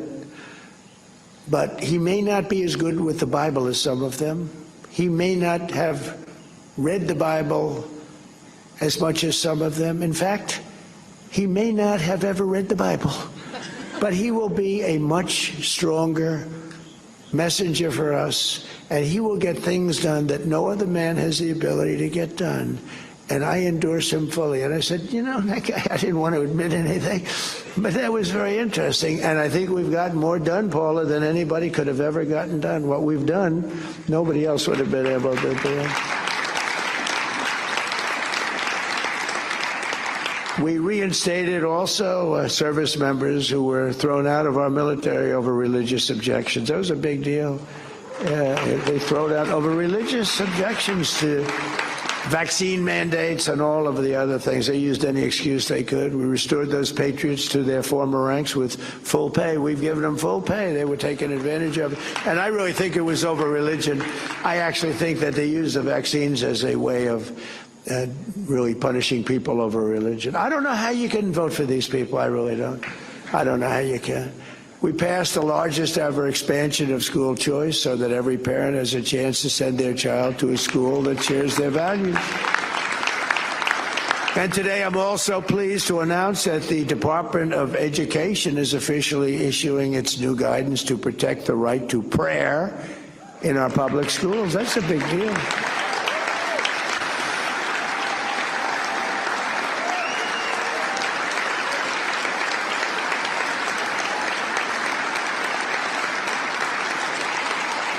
Now, the Democrats will sue us, but we'll win it.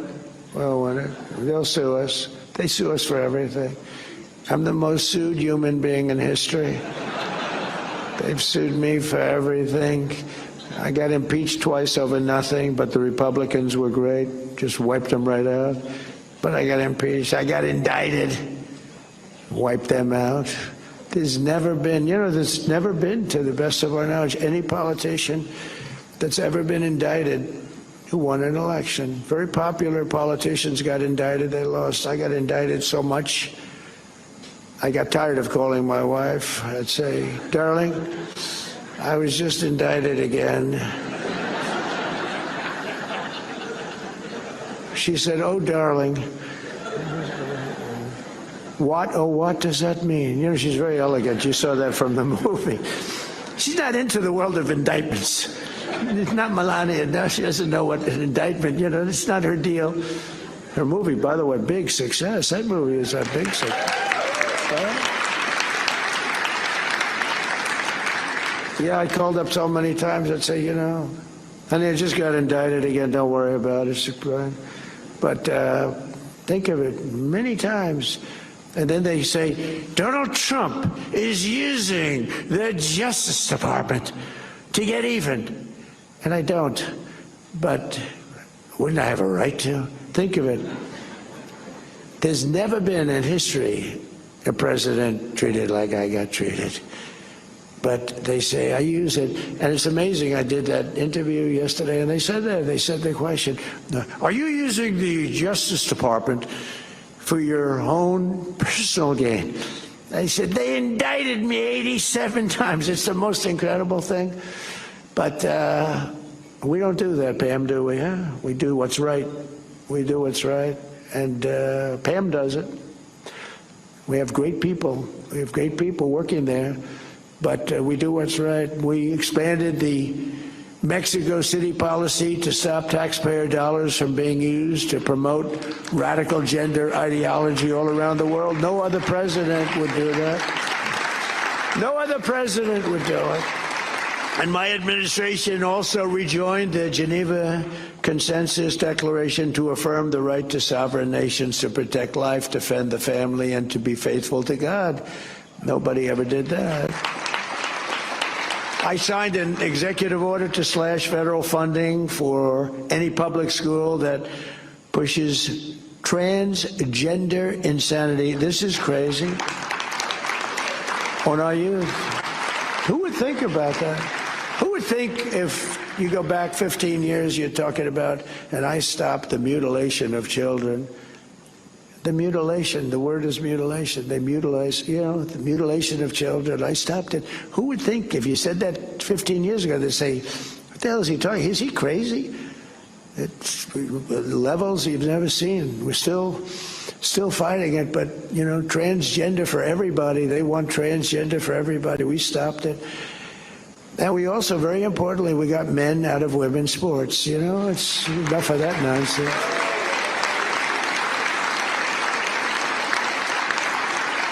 We created the White House Faith Office, first time ever, which is its 1-year anniversary this month, and headed up with Paul and Jenny and some incredible people. And we created the Presidential Commission on Religious Liberty. We do a lot. That's a great commission, by the way. That's a phenomenal commission. I signed it. Everybody wanted to be on that commission. It was really something. That was a good sign, too. And we have incredible people on it. I signed an executive order to combat the vile scourge of anti-Semitism, which is really raging, rising, surprising. Nobody thought they'd see that happen very, very rapidly during the 4 years of Biden. And I set up an official Department of Justice task force to eradicate anti-Christian bias, because you do have a lot of that. They don't talk about that. They're always talking about other religions and other different, but a lot of anti-Christian bias, and you see it going in foreign countries. I mentioned Nigeria. There are others. We're hitting them very hard. My administration is confronting head-on the militant and really intolerant campaign that tried to drive religious believers out of public life and out of society. I mean, religious leader. And now religious leaders are respected as much or more as any leader of any type anywhere in the world. Religious leaders are respected again, and that's the way we have to have it. They really are respected again. They were having a hard time. They were having a very hard time. The last 4 years previous to the one that we served, the last 4 years were brutal on religious leaders. They were brave. Some were very brave. Some couldn't take it, and a lot of people understand that. Some were brave, really brave. The Department of Justice recently charged 9 individuals for storming a church in Minnesota during a worship service and trampling on Americans' First Amendment rights. I watched that tape, and that was violent. I saw the people sitting there, Pam, and they were scared. Some were scared and some were holding up their hands like, I believe in God. But they were violent people.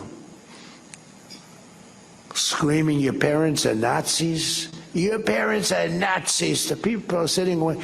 And I thought the minister was great. He was so calm and good. They're screaming at him. Terrible. Right in the middle of a church service. It's got to be illegal. I mean, Pam is doing it. I'm not doing it, but Pam is doing it. And I'll tell you, people are happy with the job that's taking place because they're bad people. They're bad people. You have one Trump hater in particular that's just, I watched his performance. It was terrible. They try and use freedom of the press and all this to get out of a criminal event.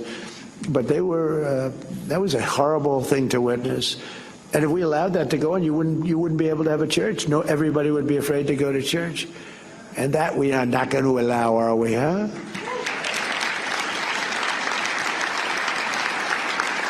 And in the audience today is an incredible woman who reminds us what a precious gift of religious liberty we have here in America, a tradition that sadly is not shared in so many places in the world, and even in our country.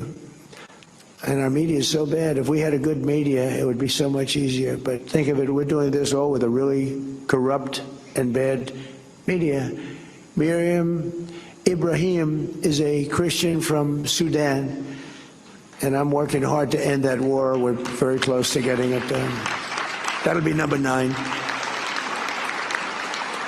If we don't get Russia, Ukraine first, but we're working hard to end that whole war. We're very close to doing it. We've almost done it. In 2014, a Sharia court in that country sentenced her to 100 lashes and death for marrying a Christian man. At the time, she was 8 months pregnant with a daughter. Miriam was ordered to renounce her faith in Christ, but she refused to do so and gave birth to that daughter, Maya, while she was in shackles, being beaten and living in a condition that nobody in this room would even be able to imagine. Believers all over the planet rallied to Miriam's cause, prayed for her protection, and successfully pressured for her release. I did that. I did that with one phone call, actually. And she had such support. It was so easy. And when I explained it to the powers that be, yes, sir, we will do it right away. I just wish I knew earlier. But it's a big world with a lot of people. Miriam and Maya are here this morning and now live safely in America, where we protect Christians. We don't kill them, we protect them, and you're getting protected better now than you've ever been protected before. So Miriam and Maya, thank you. Where are you? Are they here? They're here someplace. Where are you? Please stand up. Stand up, thank you.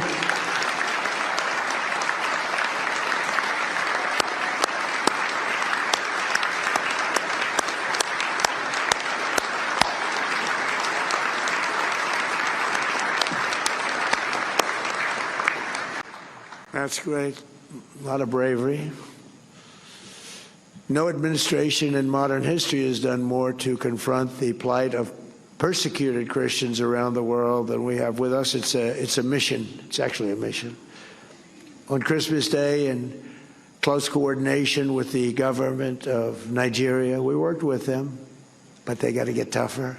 I ordered powerful airstrikes to decimate the ISIS terrorists who have been slaughtering Christians in that country by the thousands. It's not even believable. We hit them so hard, they still don't know what the hell happened. And we were going to do it on a different day. I said, no, do it on Christmas, so they understand it. Remember, Christmas was when I ran in 2015, when I announced I said, we're going to bring back Christmas, because the word Christmas was almost gone, and we did. People use Christmas anymore. We brought back the word Christmas. They didn't want to use it, and we're using it again. But I specifically told Pete, I said, hit him on Christmas Day. Not earlier and not later, right, Pete? And man, did he hit him. So then we hit him again recently. We hit him again pretty hard. But we're honored to be joined today by the First Lady of Nigeria, who also happens to serve as a Christian pastor at the largest church in Nigeria, a very respected woman. First Lady, please, where are you? Thank you very much. It's a great honor. Thank you very much. Very respected person, too. Thank you. I'm also working tirelessly to end dangerous conflicts and help move past ancient hatreds. In October, I ended the war in Gaza, saving hundreds of thousands of lives. It's amazing. We have peace in the Middle East, by the way. First time in 3,000 years. We have peace. There are little embers, but it's nothing much. You know, we got back the last hostage, dead hostage. We got back all the hostages now, all of them. We got the 20, but we got many. You know, we got hundreds back before that. But we got back the last hostage, dead hostage, and Hamas helped us get it back. It was a big statement. Now they have to disarm. Some people say they won't, but they will. And if they don't, they're going to not be around any longer. But they agreed to disarm. As the Bible tells us, blessed are the peacemakers. That's true. The peacemakers are very important. But you can only have peace, I find, through strength. If you don't have strength, peace is very hard. And we have strength. In 1 year, I've ended 8 raging wars, such as Cambodia and Thailand, Kosovo and Serbia, Pakistan and India, Israel and Iran, Armenia and Azerbaijan. These are all wars that were, President Putin called me up on Azerbaijan and Armenia. He said, I've been working 10 years to get that war. How did you do it? And I got it done. I got it done. 2 really good leaders. All they knew was fighting each other. They were fighting each other for many years. That's all they knew. And we got it worked out pretty quickly. A few months ago, right here in Washington, we signed a historic peace agreement between the Democratic Republic of the Congo and Rwanda, which provides the first ever pathway to peace to end a 30-year, unbelievably violent conflict. And we're joined today by a very, very brave and wonderful man, the president of the Congo, President. Hey, President, would you stand up, please? You are so...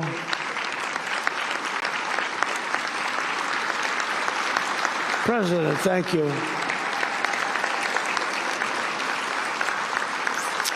And you really are. You're a brave man. I know what you've been through. I know that one very well. That was a hard one. That was many, many years. And it's working out okay. Nothing's easy. Every once in a while I have to call them both back, but it's working out okay. It's going to work out good. But you are brave, and we appreciate you being here. Great honor. Great honor. Good guy. Together, he and I have also signed the largest minerals deal in U.S.-Africa history. And, you know, Congo has magnificent land. It's incredible land, and he's doing very well with it, so we appreciate it. But we've signed the largest deal with some of our big companies, and they're going in. So thank you very much, Mr. President, and you call me for anything, right? Thank you. And just in closing, scriptures always tell us that blessed are the pure in heart. I don't know if that applies to me necessarily. I'm not so sure. I don't know, Paula, does that apply to me? I'm not sure. I try. But we're joined this morning by 2 incredible young American patriots and believers who show that, you know, that's so true. Last summer, Emma Foltz and London Smith were both camp counselors at Camp Mystic, the Christian girls' camp in Central Texas. One of the worst things I've ever seen. On that fateful night, 20 inches of rain fell in a matter of minutes. Nobody's ever seen anything like it. And the river rose 20 feet in literally 30 minutes, leaving utter devastation and destruction. Emma bravely helped lead 14 precious little girls to safety. And London, seeing the water rise, gathered with other girls at the top of their building and prayed. They just prayed and prayed. And as they prayed, the water miraculously stopped rising. Just a few inches from their feet, it was going to overwhelm them. Anybody in the cabins were gone. Anybody in the cabins were gone. Who would have known? They thought the cabins were the safe place to be. It wasn't. Then the water began to retreat, and many hours later they were finally rescued. As you know, many young people died that night. When asked what she hopes others to take away from her story, London said, "This life is not promised. Our breath every minute is not guaranteed. Because of that, we shouldn't take life for granted, and we should just live it well." I mean, it was just an amazing statement. I saw her make the statement. Young girl making that statement. Incredible, actually. Very complex statement. Smart, but true.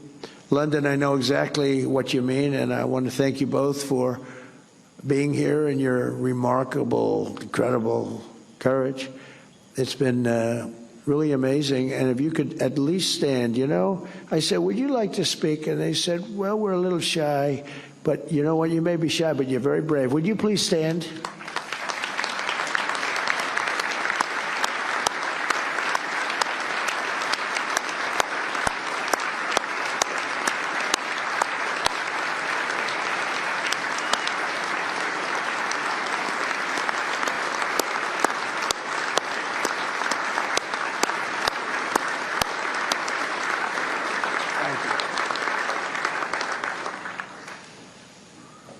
I went to the camp a few days after the flood. It's with First Lady, and it was devastating. I met parents. It was just, this could be nothing worse than that. It was a horrible, horrible moment. Almost 250 years after our founding fathers took one of the greatest leaps of faith in human history, the story of Emma and London shows us that faith of the American people remains unbroken. It actually became stronger than ever. And it reminds us that prayers strengthen, prayers heal, prayer empowers, and prayer saves. Quite simply, prayer is America's superpower. It really is a superpower. And it always has been, and it always will be. And I have no doubt that with the love, devotion, and patriotism of the people in this room and our friends from all over the world, some great ones right here, we can make our country and the world a safer, stronger, more peaceful, and more faithful place than ever before. And it's all happening right before your very eyes. And I want to, again, thank you. God bless you, and God bless America. Thank you, everybody, very much. Thank you.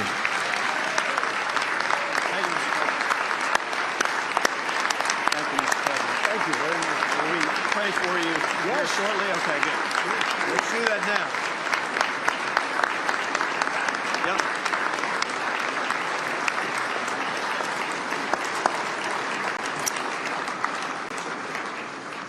Thank you, Mr. President. Would you all please join me in a prayer for the President? Heavenly Father, we come before you with humble and grateful hearts, mindful that every authority on earth is ultimately under your sovereign care. Today we lift up President Donald J. Trump, and we ask for your wisdom and your guidance as he carries the mantle of leadership for this nation and around the world. We know that you have placed him in this position for this season in our nation's glorious 250-year history. And so we ask that whatever storm comes his way, he would weather with grace, favor, and clarity. Lord, strengthen him in moments of great responsibility and give him peace in moments of great weight. Surround him with advisors who speak honestly, serve faithfully, and place the good of the nation first. When decisions are difficult and the path forward is uncertain, may he be guided by your spirit of wisdom and understanding. Grant him discernment rooted not in human understanding, but in your eternal wisdom. Remind him where the root of his joy lies and of the plans you have in store for him, for his family, and for this nation. Remind him how very deeply he is loved by you and that you hold him in the palm of your hand. May he not doubt the things you have spoken to him in the quiet place. Instead, Lord, guide his steps and guard his heart. May his ear always be turned to you when he is faced with difficult decisions, and may he seek your will to be done through him. Continue to surround him with counselors who love truth, speak boldly, and walk humbly before you. Where there is weariness, bring renewal. Where there is pride, bring humility.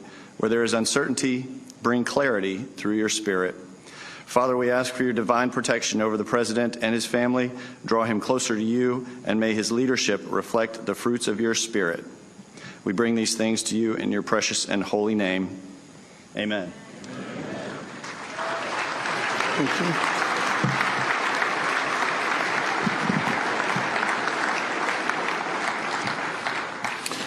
In the Latin, Imago Dei, and we always be reminded we are made in the image of God.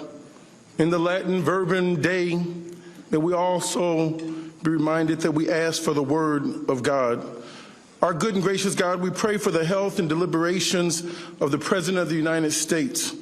And we pray that you would be the final arbiter of whatever decisions he endeavors to make, that you would increase the stature of his wisdom, because without you, none of us can adjudicate the overwhelming details of leadership and life. Today we pray for America, and we pray for all parliamentarians around the world. The book of Timothy teaches us that you've been entrusted with leadership. Today we pray for the future of this nation, and that you would lead this president into greater levels of compassion for your name's sake. We pray that you would protect him from the iniquities of evil, and that you would give him greater clarity, greater courage, and greater capacity to do what is right in the forever challenges. Today we remind him that the lives of millions of people are in his hands, and that he has the power to turn mourning into dancing, or to reduce the country into a cosmic elegy of chaos and suffering. And it is because of this that we pray that the best of this president would rise among us. For the sake of this nation, for the sake of this world, we pray that goodness and mercy would announce themselves in his life in new and powerful ways. We pray that he would be mindful of the poor, and that he would be invested in the elevation, the alleviation of suffering happening on farms in the Midwest, in the families preparing to bury their loved ones in Minneapolis. Remind him that we are all Americans, all made in the image of God, and that none of us are free unless all of us have our freedoms protected. Many people are not lazy. Many people are simply tired. Many people simply are not okay. Matthew 25 teaches us that faith, that our gifts are given from God, and that we should show them with compassion towards others. But most of all, we pray that you would work out your will in his life.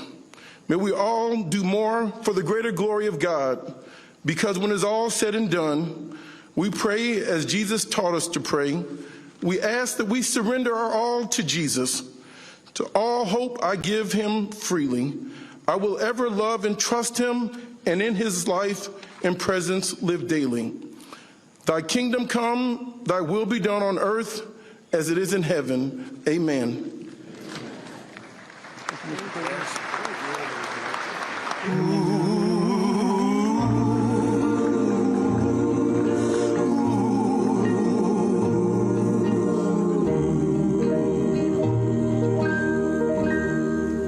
You may ask me how I know my Lord is real. My Lord is real. You may doubt the things I say and doubt the way I feel.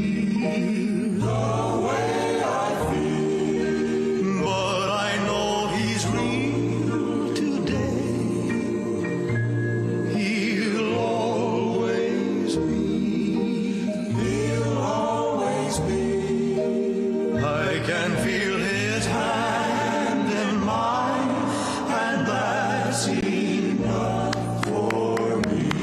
47th. The 47th. Let's continue with the music, guys. You can continue to play it. There we go. Let's do what we said we were going to do. 47th President of the United States. At the 74th National Prayer Breakfast, President Trump had remarks over an hour, talked about a wide range of issues, including his belief and his faith. This is one of the most important events, kind of in the, well, definitely in the spiritual calendar of Washington, D.C. Okay, here's what we're going to do. We're starting to warm a little late because we want to have complete coverage of the president and the National Prayer Breakfast. We have a lot to go through this morning. We're very jammed. Scott Bessent, our former contributor and colleague and dear friend, got into a total throwdown yesterday in front of, I think it was the House Banking Committee. It was basically a shouting match for hours. He is in front of the Senate Banking Committee. I believe that Elizabeth Warren is the ranking member on the Democrat side. She's going to have an opening statement. We're trying to go to that.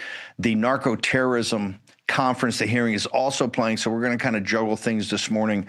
Real America's Voice is good. They showed the National Prayer Breakfast without commercial interruption, and we're going to skip a break here. I want to have a very special cold open because, folks, a lot has gone on since we left you yesterday at, 6 p.m. Eastern Standard Time. Let's go ahead and play our cold open, and I will return in just a moment. Let's go ahead and let it rip. Fight to stop Donald Trump from rigging the midterm elections in his favor. Today, the Supreme Court rejected a Republican effort to block California's new congressional map. The state drew new districts to favor Democrats after Trump demanded Texas redraw their map to help his party maintain control of the House. Governor Gavin Newsom responded, quote, Trump said he was entitled to 5 more congressional seats in Texas. He started this redistricting war. He lost, and he'll lose again in November. In Georgia today, Fulton County filed a court motion demanding the return of 2020 ballots seized by Trump's FBI last week. The county's top commissioner said he views the FBI raid as a first step to suppress the voter turnout this year. Trump is putting the building blocks in place, folks. Don't be mistaken here. These are the building blocks he's putting in place for an unconstitutional federal takeover of our elections. Listen to the cities he wants to target next.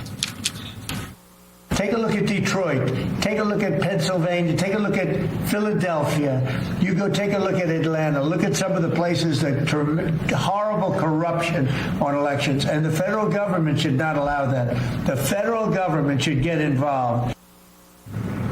The federal government should get involved. Fulton County might be the first block, but it won't be the last, my friend. Donald Trump is already calling to nationalize elections, to essentially illegitimately take control of states' election systems down to like how the votes are counted. And he and his allies are now straight up telling us they plan to try everything they can to interfere in the midterms, including using ICE agents. Steve Bannon, who had a close relationship with Jeffrey Epstein, wears 3 shirts and likes to speak as if he's still in the White House, has been leading the charge. We're going to have ICE surround the polls come November. We're not going to sit here and allow you to steal the country again. And you can whine and cry and throw your toys out of the pram all you want, but we will never again allow an election to be stolen. But let's put you on notice again. ICE is going to be around the polls in the 2026 midterm elections. It's a political operation. This is all this is. This isn't about the fact that some states have decided to go rogue in their voting and in their process of voting and the idea that citizens can trust the ballots in that state and the federal government, which would then have a legitimate question about, okay, so what are you doing? But they're the problem. And Commissioner, that's the rub that you're going to run into if you're successful in becoming the one who's in charge of and looking after the vote in the state of Georgia and understanding exactly what's required. When you have the President of the United States tell us that we should lock down and control, Republicans should control 15 states, all Democratic states, democratically run with Democratic leadership across the state. When you have Steve Bannon saying that, we're going to surround the polls with ICE agents. My question is, what polls are you talking about, Stevie? Are you talking about, I don't know, polls in your backyard? Or are you talking about polls in black and brown communities? Are you talking about polls here in Maryland, in Prince George's County, largest black county in the state of Maryland? Are you talking about putting polls there? Or are you talking about putting polls in Mike Johnson's district, where he has to go? Mr. Johnson, Speaker Johnson, are you ready to have ICE agents at your polls? Oh, I'm sorry. Oh, my bad. Your district is majority white. Not those polls, Michael Steele. Oh, that's right. You won't have that problem now, will you, sir? But you oversee the House and can do something about it, but you won't because you're scared. You're scared of Steve Bannon. You're scared of Donald Trump. And I've heard you over the last few days, hubba, lying through your teeth. That's the problem that you're going to have, Commissioner, when you take control. A federal government that doesn't give a damn about your sovereignty as a state, doesn't give a damn about your process. So what are you saying to the people that you're hoping to elect you, that you're going to go and be able to protect their most precious asset, and that is the vote? On January 21st, 2029, do you see any scenario where you are still president? I don't know. It would be interesting. But wouldn't it be terrible if I agreed with, if I gave you the answer that you're looking for? It would make life so much less exciting, right? It would be so much less exciting. But I only do this for one reason. Make America great again, and that's what we're doing. We're making America great again, greater than ever before. Our country is greater than ever before. To pause and heighten the scrutiny of any bank charter or licensing application at the OCC connected to the World Liberty Financial until all of these conflicts of interest and foreign influence reviews are completed and shared with the United States Congress. All I need to know is, will you halt it and do a complete investigation and scrutiny of this licensing application? All you have to ask is yes or no. No, Congressman. All you have to ask is yes or no. The OCC is an independent entity, and I would know, Congressman. I take that as a no. You traveled to Venezuela to lobby I take that as a no. On behalf of your donors. On behalf of your donors. You do not want to answer that question. I take that as a no. For a $7 billion. I'm asking you to do your responsibility as Secretary of the Treasury. Into Venezuela. You do not. Mr. Makes. Time has expired. You cannot erase what you did in 2006. He's the one that went past your time, Mr. Chairman. No, he did not answer my question, and he wouldn't pass the time. He had 6 seconds left to try to answer your question, and it was a yes or no. It was a yes or no answer. I asked him, will he? No, was gentleman, yes the or chair no? Recognizes gentleman. Stop covering for the president. Stop being his flunky. Gentlemen. He's talking to me. I'm responding back to him. 2006 trip to Venezuela. Stop covering for the president. Don't be a flunky. Work for the American people. Mr. Makes, trip to Venezuela. Work for the American people. And maybe don't be a cover-up for a mob. Maybe you're going to see your friend Nicholas Maduro. Gentleman is not recognized. Mr. Bessent, please. I recognize the gentleman from Texas. We're a swing state, and right now our state legislature is controlled by Republicans, and our state elections board is controlled by MAGA. And so we are in danger right now in this current year, before I even get a chance to be elected into that job, of the state elections board taking over our elections. So they may back off from this nationalization thing and say, okay, you're right, we can't go against the Constitution, but go ahead, state of Georgia elections board, take over the elections. And that will have the same effect.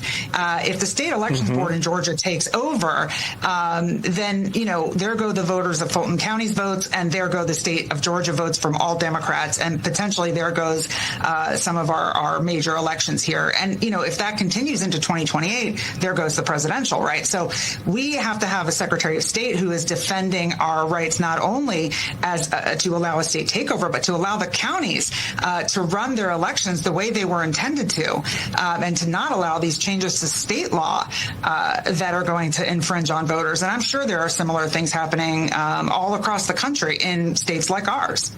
to come in the right way. The American people might not want that, but Republicans haven't done anything to help us get there. Republicans need this issue because their only option is to scare the hell out of people because they're fundamentally incapable of leading the economy in a responsible way here. There's only one point you made, though, that I disagree with, my new friend.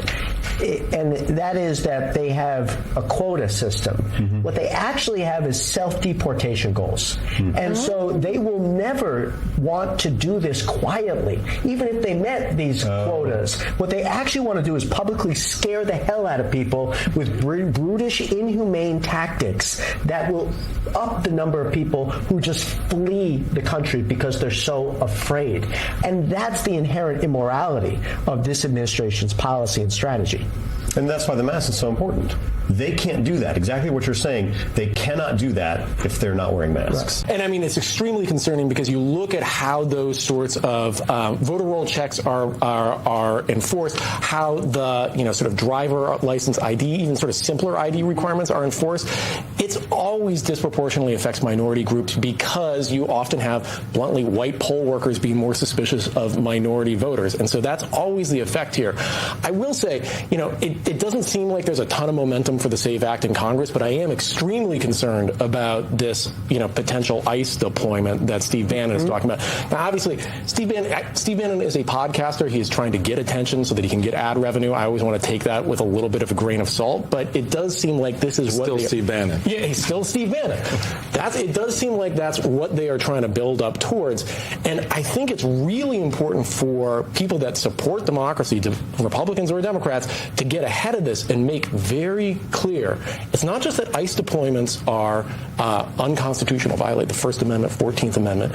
Military deployments at polling places is a federal crime. 18 U.S.C. 592. Democrats need to be extremely clear. If this happens, they will be criminally prosecuted by a future administration. That is the only way this stops. At the prayer breakfast, the person that came on right after the president, the commander-in-chief, spoke to the prayer breakfast, gave a prayer and said, asked Almighty God to buffet the president against any storms, I think, that would come in his administration or to his life. The storm has arrived. This is an inflection point in American history. This entire fourth turning, but now, as you know, the urgency and momentum builds up. Let's just make sure the Democrats understand something. Never again, with all your lies, we are never going to allow an election to be stolen. Look what you've done to this country. You have 15 to 20 million illegal aliens in this country, leeching off this country, bankrupting it with all these scams and all this fraud, and all you have to do is look up in Minneapolis to the Somalians, and that's all over the country, in every state in the union. We're not going to allow our country to be destroyed because you can't get legitimate citizens to vote for you. Not going to happen. And like I said, you can cry and whine and throw your toys out of the pram and throw a hissy fit. ICE, and if it has to call the Insurrection Act, then the 82nd and 101st Airborne are going to be around the polls.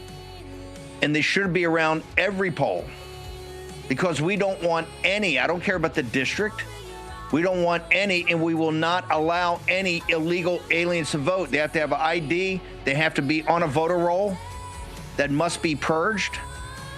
And the mail-in ballots must be checked and signature verified. We're going to take a short commercial break. The storm has arrived, and we're going to ride it out next in the War Room.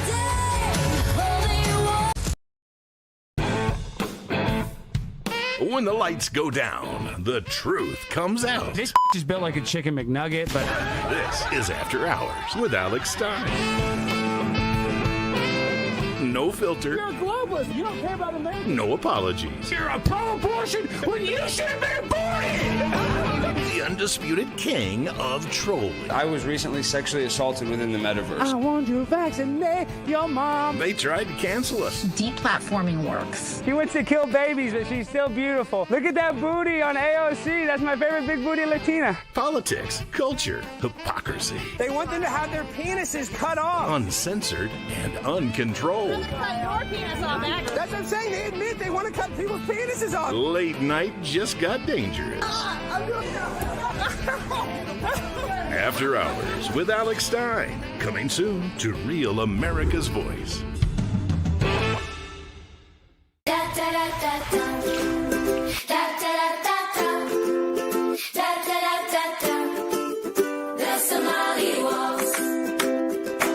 Minnesota's headlines are getting wild. Tim Walz and Ilhan Omar are being accused of massive fraud, and it's so bad, all you can do is laugh at this point. So from Real America's Music, the label that brought you the #1 hit, Anthem of the Free, comes a brand new song from singer-songwriter Natasha Owens, The Somali Waltz. Let's make the music industry mad and run this to #1. Scan the QR code or search The Somali Waltz on iTunes and buy it right now. The Somali Waltz, available everywhere.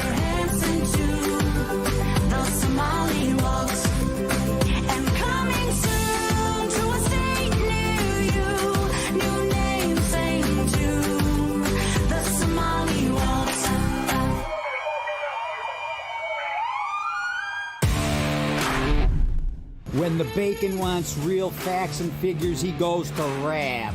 Real America's Voice, baby. That's where you get the real scoop and not the poop.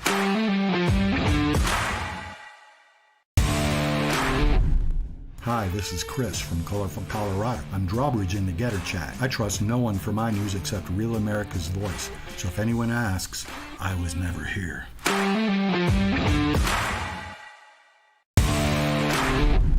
This is Diane from Rhode Island. Why do I love Real America's Voice? Because they deliver us facts from hosts who love America and love God. What's not to like?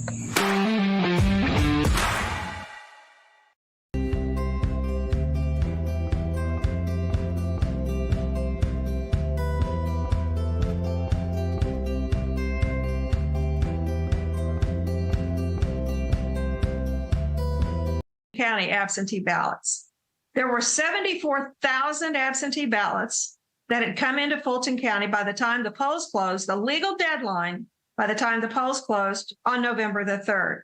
But somehow, 4 days later, instead of those 74,000, there were 148,000 plus, just a little over 148,000 absentee ballots that were now suddenly in the mix.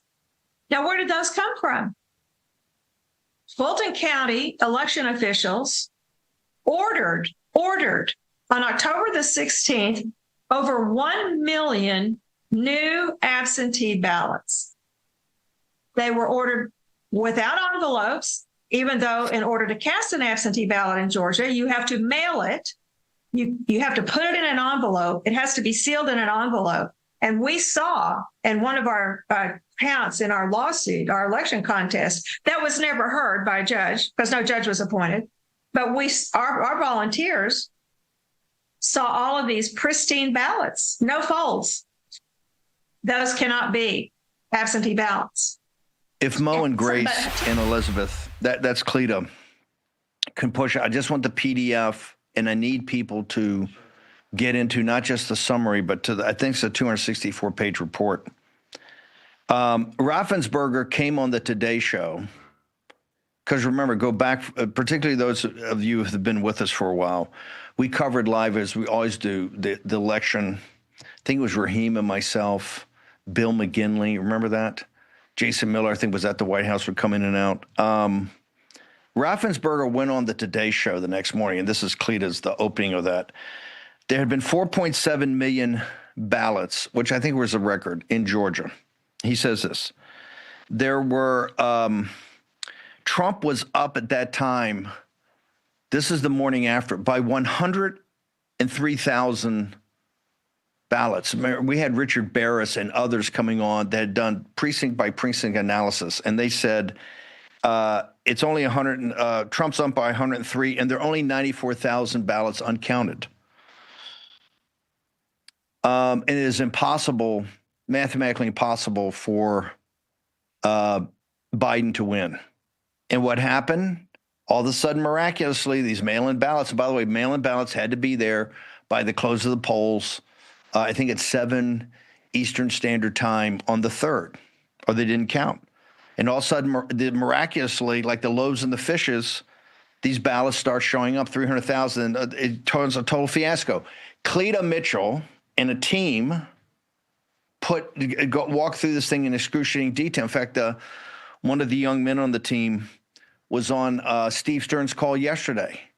And so when they say, oh, it's been checked 10 times, only 9 people, no, that is a bald-faced lie. We're talking about the mail-in ballots. They know exactly what we're talking about. We haven't even gotten to the machines yet with the tapes and all that. That's why Tulsi Gabbard was down there when the stuff was seized. And we already know that the tapes, many of the tapes have been fouled. The left has to understand, if your voters are U.S. citizens that are registered to vote legitimately and have an ID, what's your worry? Why are you going crazy? I tell you why you're going crazy. We caught you in stealing the 2020 election, and we're never going to allow it to happen again. Look what's happened to the nation. Look where we're having to spend your time. This whole concept of opportunity cost, that you can't focus on this because you have to focus on this. And here's what we're focused on. We're going to get every illegal alien out of this country with mass deportations or self-deportations. It has to happen, or we're not a sovereign nation, and we're not going to allow the games that you guys have played to continue to be played. We're drawing a line in the sand, and it's not going to happen. Now, Tom Homan's as good a guy as you can get.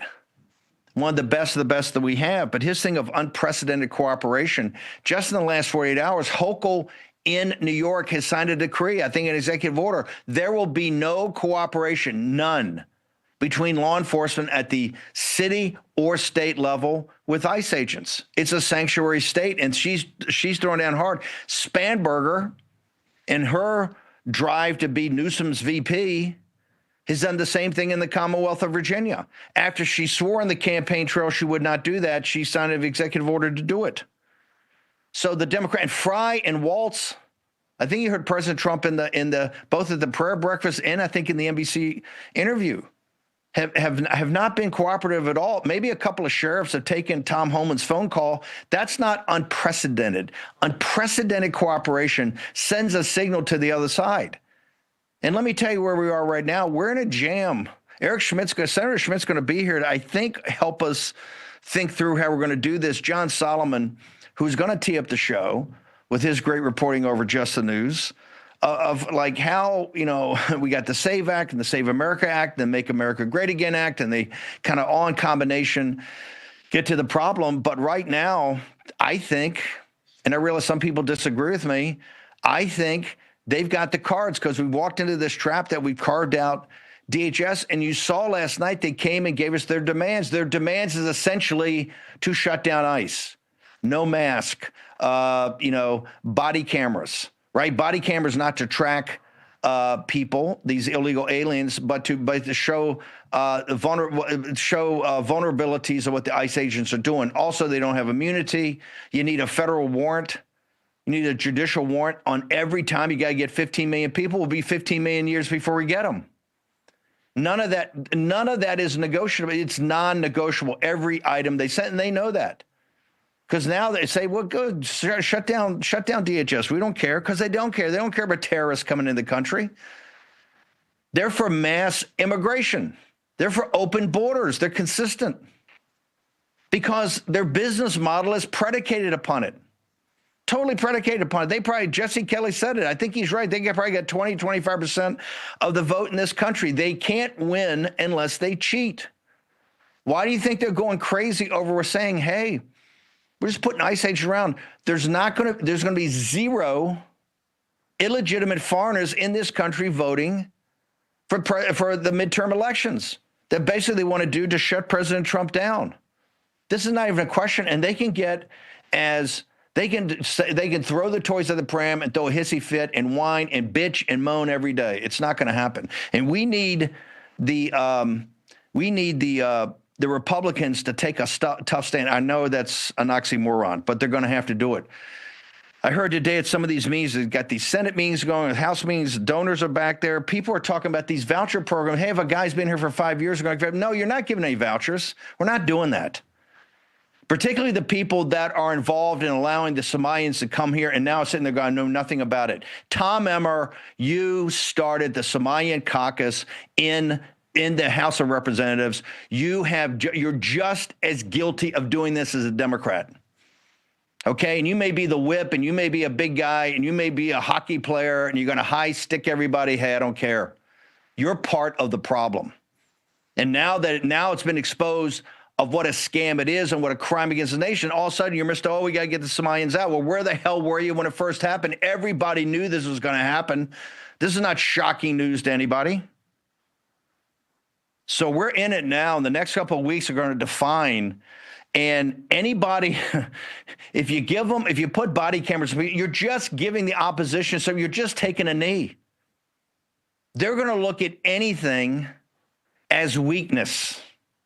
And right now, unprecedented cooperation, a couple of calls from sheriffs in upstate Minnesota is not unprecedented cooperation. That's some guys pleading for help. I got it. When Fry goes on national TV and says, yes, we're going to allow ICE to come in to the jails and start getting these bad hombres out in an organized fashion and get them the hell out of the country. And when Wall says we're going to do it through the rest of the state and we're going to welcome ICE to do this as step one, then to me, that is cooperation. We haven't seen that. We haven't seen the numbers. And I can tell you the rest of the states in Illinois, in California, in New York, and now the Commonwealth of Virginia, they're throwing down harder than ever. Cortez, you got a great documentary on this. I do want to go to the House banking thing because right there, Max Rose said on the cold open, well, the Republicans don't have anything. Dude, pull your head out of your ass and look at the growth rates that are happening. Right? Look at the growth rates that are happening. Don't give me the mouth that we don't know what we're doing in the economy. Look at what Biden did in the economy, all federal spending that got us into the inflation problem and buried us as far as debt goes because of the ridiculous spending you did on things that don't matter. President Trump, at least the tax cuts are focused on driving capital investment to draw manufacturing back here, provide high value added jobs along with this tariff and trade policy. So don't tell me we don't know anything. The economy is roaring. In fact, one of the problems is Polly Pockets is sitting there. He's telling people the economy is going to be so on fire. We don't have to worry about anything else. Oh, sir, the economy is going to be on fire. And yes, there's a lot we have to worry about. Steve Cortez, your thoughts about where we are, sir? Yeah, so regarding the economy, and it's directly related to immigration, real wages are the mother's milk of prosperity for the vast majority of Americans who don't own substantial financial assets. So that means their pay adjusted for the goods and services they need in their life. That's real wages. We had a 2-year stretch under Joe Biden, 2 years straight for 24 months. Every single month, real wages went down. People were working harder to get poorer. Longest such stretch on record in American history. What we now have with Trump back in office is every single month of the Trump presidency, real wages are leaping higher. That's great news. Why is it connected to immigration? Because we've taken over 2 million illegal workers out of the labor force where they were competing unjustly, unlawfully against American workers, depressing wages for American citizens. So it's clearly one of the key reasons. There's other reasons, but it might be the foundational reason that particularly for working class Americans, real wages are jumping higher. So at the same time, they're bringing home more money. They're also bringing it literally to a home that is finally getting more affordable. And again, I point to the numbers here, not just sloganeering. Rent just hit a 4-year low nationally. We've seen rents come down since Trump took office nationally by 1.4%. It's much more than that in other places. Once again, to connect this to immigration, I just wrote an article about this, a national survey of apartment owners, investors, and landlords. 40% of them say that one of the reasons rents are going down, and I would argue the primary reason they're going down, is because the illegals are leaving. They put an artificial stress on the housing market, again, not just competing in the job market, but also competing in the housing market against American citizens. So our pay goes up, our life gets more affordable on top of all the other benefits of a secure border, national security, street safety, reclaiming our culture, social cohesion, a more patriotic, unified society of high trust that we can rebuild. But the economic benefits are tangible, they're clear. And again, this is another compelling reason why we absolutely must keep the foot on the gas regarding immigration enforcement, because immigration enforcement is an affordability driver. It's an affordability accelerant. Joe Biden put us into a terrible bind on both of those macro categories, on immigration with an open border and on affordability. President Trump is addressing both at the exact same time. Steve, hang on for 1 second. We'll talk about, you got another documentary talking about more about kowtowing to illegal aliens and also immigrants to ahead of American citizens. It has to stop, and it will stop. Steve Cortez is with us. Senator Eric Schmidt is scheduled, trying to get him at the top of the hour. John Solomon, Philip Patrick, talk about gold. Right now, take your phone out. Absolute, complete implosion in cryptocurrencies. Maybe you want to find out about gold as an alternative hedge against times of financial turbulence. The way you do that, take your phone out and text Bannon, Bannon, at 989898. You get the ultimate guide. This guide is free. This guide has no obligations. It's made for you of investing in gold and precious metals. That includes silver. And silver's been on a tear and then a plunge, another tear and another plunge. Find out about it. Philip Patrick and the team, get to them today at Birch Gold.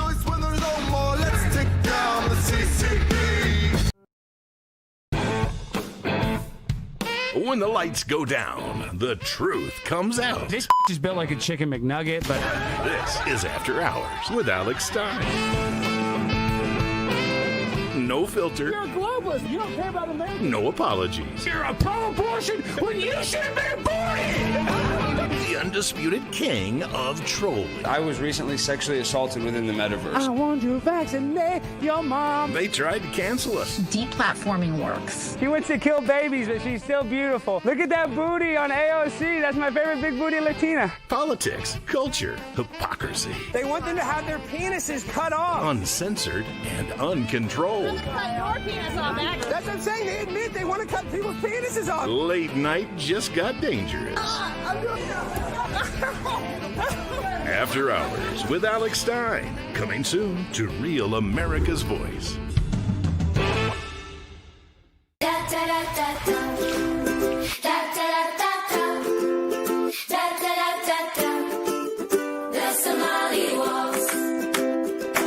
Minnesota's headlines are getting wild. Tim Walz and Ilhan Omar are being accused of massive fraud, and it's so bad, all you can do is laugh at this point. So from Real America's Music, the label that brought you the #1 hit, Anthem of the Free, comes a brand new song from singer-songwriter Natasha Owens, The Somali Waltz. Let's make the music industry mad and run this to #1. Scan the QR code or search The Somali Waltz on iTunes and buy it right now. The Somali Waltz, available everywhere.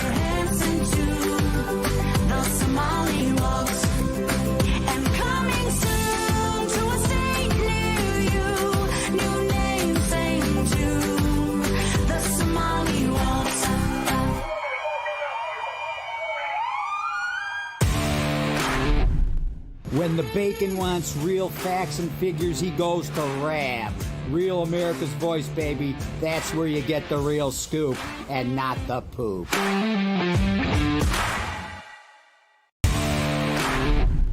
Hi, this is Chris from Colorful, Colorado. I'm drawbridge in the Getter Chat. I trust no one for my news except Real America's Voice. So if anyone asks, I was never here.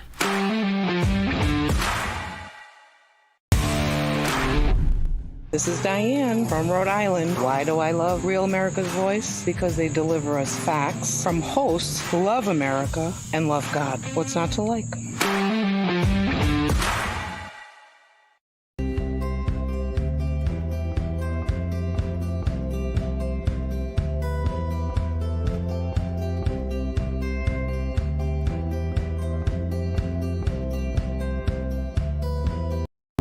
When you think of Central Illinois in the American heartland, you probably conjure up images of abundant, fertile farms, windswept plains, hardy Midwestern patriots, and perhaps even the University of Illinois Fighting Illini.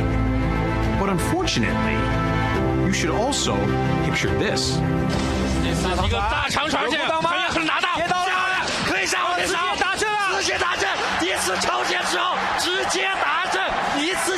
Yes, that's Illini football, broadcast in Mandarin Chinese in the middle of America. Why? Or is it just insane for us to effectively educate our enemies? That is part of the ecosystem. We're providing an ecosystem for the Chinese Communist Party actually to stay competitive with us. We're providing them access to American equity markets, mass access to American debt markets, to basically pension funds. Workers' money in the United States whose jobs are being shipped overseas are essentially paying for that as we're financing that. Also the training. They're in our national labs. They're in companies here in the United States. But particularly, we have 350,000 or more, because I'm not even sure we know the exact number, that we're taking into our best universities and training them in competition to our own people. And we need to be a patriotic nation. I mean, I'm American. I love the fact that I'm American. I'm blessed that I'm American. On the one hand, I'm proud to be an American, but on the other hand, I am blessed to be an American. Yeah. And it really hurts my heart when I see teaching institutions or any institution that is denigrating the American or our Western culture. Okay, the Big Ten and the Fighting Illini, Illinois, a great university. How do we get in a situation, Steve, of now, because I keep saying it's the public Ivies. It's not the Ivy League that's the problem, and they're all over the Ivy League, but it's the University of Michigan, it's University of Wisconsin, it's Berkeley, it's Illinois, it's University of Virginia, North Carolina. These public Ivies are where the big problem is, because this is where kids, particularly in-state kids of every demographic, every faith, should be able to go to school if you're an American citizen and your parents have been here for a while. This is the problem. We're taking these Chinese nationals, and a lot of times it's not these kids' fault, but they've all got to sign up to report back to the CCP intelligence, sir. That's exactly right. And by the way, yes, the pressure on those young Chinese is intense. And I feel for them. They're victims of the Chinese Communist Party as well. But I'm concerned with the American victims of this entire rotten structure. That last guest we showed there, Tony Robinson, he's a fantastic example of what these universities can do and used to do. He grew up on the south side of Chicago, young black man with a single mom, was brilliant, studied hard, went to University of Illinois, studied chemistry. And Steve, it changed his life. He became an industrial chemist, and he is now somewhat retired into teaching chemistry. He's now passing that forward to the next generation because that's the kind of patriot and man he is. He says in that full interview, he says, I'm not sure I get that chance. That spot's going to go to a Chinese national now from overseas instead of an American at a flagship university, and it's happening all over the country. Unfortunately, one of the worst cases is University of Illinois. That's why I highlighted it. 6,000 Chinese nationals in the middle of the American heartland. By the way, the Chinese government, they're evil, but they're not dumb. Why do they choose U of I? Because it's so good at STEM. Because people like Mark Andreessen and Larry Ellison came out of University of Illinois. A lot of amazing companies and amazing technological developments have come out of U of I. We're now going to pass that knowledge on to the Chinese. And by the way, in some cases, it's not pass the knowledge on. It's have the knowledge stolen from us. You mentioned University of Michigan. Of course, we just had shocking indictments of Chinese students at the University of Michigan who were literally smuggling bioweapons into the United States in an attempt, we believe, to attack American agriculture, to poison our food. So, in the most benign case, we're taking opportunity from Americans, and we shouldn't be doing that. In the worst case, we are actually inviting spies and saboteurs into the United States. We're incentivizing them to come in, and these universities are at fault. The politicians are at fault, and folks, we're paying for it. Here's the thing. Even if you've never been to college, if you've never sent a kid to college, all of us, every one of us, are financing these schools, and not just the state schools. In many ways, we actually finance the private institutions, the Ivy Leagues, even more. Columbia University, for example, the home of Alexander Hamilton, half foreign, gets billions of dollars in foreign aid. So I'm making the case in this documentary, and Steve, you were a critical part of this documentary. Everybody needs to watch, particularly for the Steve Bannon segment, which is so key. I'm making the case that the number of Chinese nationals at American universities should be zero. It should be bagel, none. And the number of foreign students overall should be capped at an extremely low level. I'm arguing for 1%, but something reasonable, not the 25, 30, 40% that we're seeing at these selective universities, again, that we subsidize. Yeah. No, and make those available to local kids. I know how great University of Illinois is. The great Grace Chong, one of the most brilliant people I've had an opportunity to work with for many decades, came out of the University of Illinois. I think she's a kid from Chicago. Make it available to the kids from Chicago. Make it available to the kids from Illinois. We don't need Chinese Communist Party here taking 6,000 billets. Immediately turn those all over. And here's the reason. They're taking higher tuition from the CCP guys. The people in state pay lower tuition. That arbitrage is what pays the tenure and the retirement for these left-wing professors. This is the jam we've got ourselves in. And particularly when you talk about the more technical programs, both in business and in agriculture and in chemistry and the sciences and particularly technology. You're absolutely correct. Before I lose you, Steve, real quickly, where do people go to get all the content? Because I got to ask you about Meeks. Where do people go? CortezInvestigates.com, Cortez with an S at the end, CortezInvestigates.com. It's free. Watch it, share it. We're not monetizing this. We want the world to see this. We want all Americans to get angry, informed, and then take action. Hang on, Senator Schmidt's going to be next. I'm going to ask Steve if you couldn't hang around. Elizabeth Warren is lighting up Scott Bessent today. Scott Bessent there to walk through the president's economic plan with the banking committee. She's the ranking member. Real quickly, Steve, 30 seconds. Meeks attacked Scott Bessent, hammer and tong yesterday. Tell me about Meeks. Yeah, so let's look at Meeks. 2008, he had to pay $63,000 to the FEC for using campaign funds for personal expenses, including personal trainer and his own personal vehicle. He also took a zero-interest loan from a donor. He bought a home for $170,000 less than it was worth from a donor. He cozied up to Chavez when he was in charge of Venezuela. Meeks is intrinsically corrupt. He is no one to be lecturing the great Scott Bessent. Short commercial break. We're going to turn the second hour of the War Room. Senator Schmidt, join us next.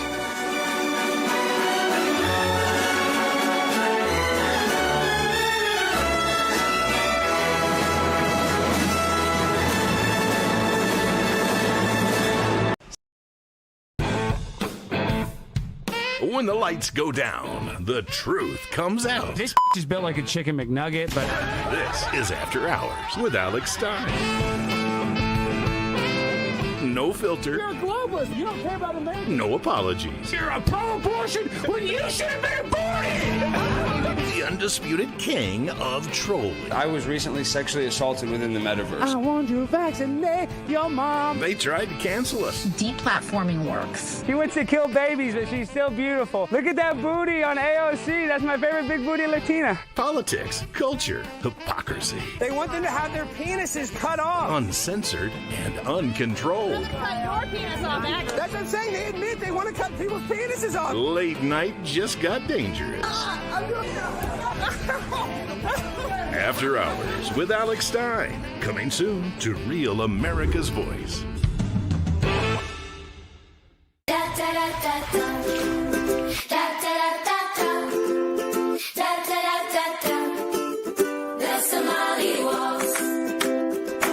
Minnesota's headlines are getting wild. Tim Walz and Ilhan Omar are being accused of massive fraud, and it's so bad, all you can do is laugh at this point. So from Real America's Music, the label that brought you the #1 hit, Anthem of the Free, comes a brand new song from singer-songwriter Natasha Owens, The Somali Waltz. Let's make the music industry mad and run this to #1. Scan the QR code or search The Somali Waltz on iTunes and buy it right now. The Somali Waltz, available everywhere. The Somali Waltz, and coming soon to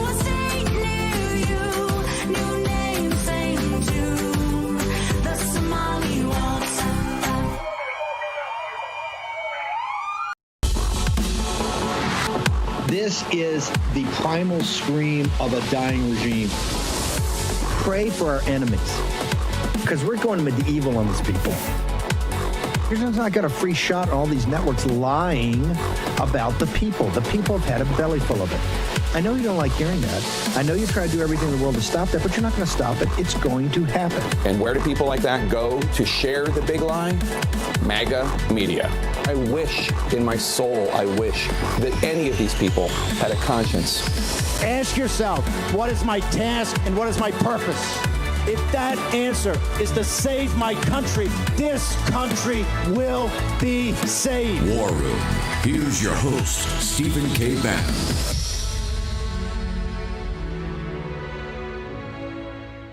So you know what? Spare me. To the media, the pundits, and the talking heads, to the protesters on the streets, and their political friends here in the halls of power, we know who you are. We know what you care about. It's not humanity or empathy or compassion. It is raw power. And we know what you do with that power. And we've seen what you do with that power. The empty chair at the Riley family dinner table is the cost of what we paid for your power. And it's our patriotic duty to ensure you never get close to power again. Let me say this also to my friends and colleagues in my party. Don't give these people an inch. Don't fall for their moral blackmail.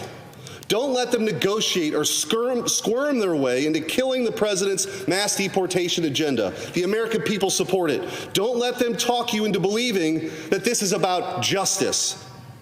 That's not what they care about. You know what I care about? I care about Americans. I care about the people who are risking their lives in the freezing cold to enforce our laws, rather than the ones who are hell-bent on breaking it.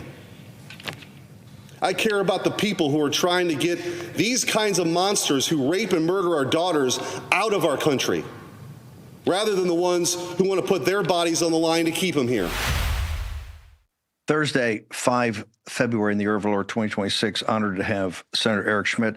Senator, why is it that we're not hearing more of what you pounded on the Senate floor yesterday? Now we need to come together, not just as a party, not just as a MAGA movement, but as a country, and to basically talk the truth and talk in brutal fact as you did yesterday. Why is that not happening more on Capitol Hill, sir? Well, I think we're gaining momentum. That's the good news. Last week, when we got back here, I did feel like, maybe that some people were more interested in negotiating with the Democrats to make ICE officers' jobs harder. That's not going to happen. So last week I went on the Senate floor twice. This week did it again. We're rolling out our own proposal. Like, if the Democrats want to talk about this, that's fine. But guess what? We end sanctuary cities then. Right? We're not giving them an inch. We should end sanctuary cities. I've got a bill that would increase the penalties for illegal entry and illegal re-entry. Let's defund these NGOs, and let's protect our ICE agents by stiffening the penalties. That's the kind of stuff people want. That's the kind of fighting spirit we need to have right now. There's just no way, and I want to assure your audience, the Democrats have created this problem. They let 15 to 20 million people in here illegally. And yesterday went on the floor, that clip you played, to talk about the American daughters who've been victimized by these monsters who came across and invaded our country.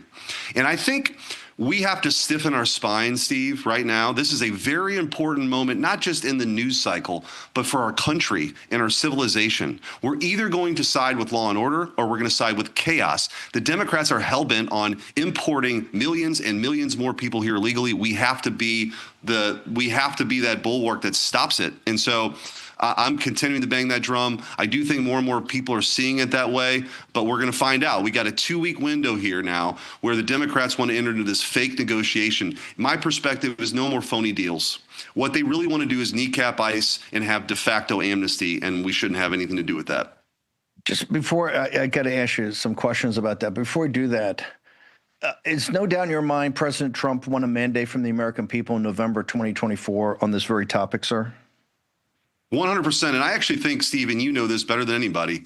The electrical cord that connects when he came down the escalator to this very moment was him not only bringing up the issue of illegal immigration, but saying, I'm the guy that's going to, fix what Joe Biden did in this country. I was with him a lot on the campaign trail and his travel stops. There were two main themes that he would always talk about, which was, dealing with the inflation issues, and then tariffs were part of that.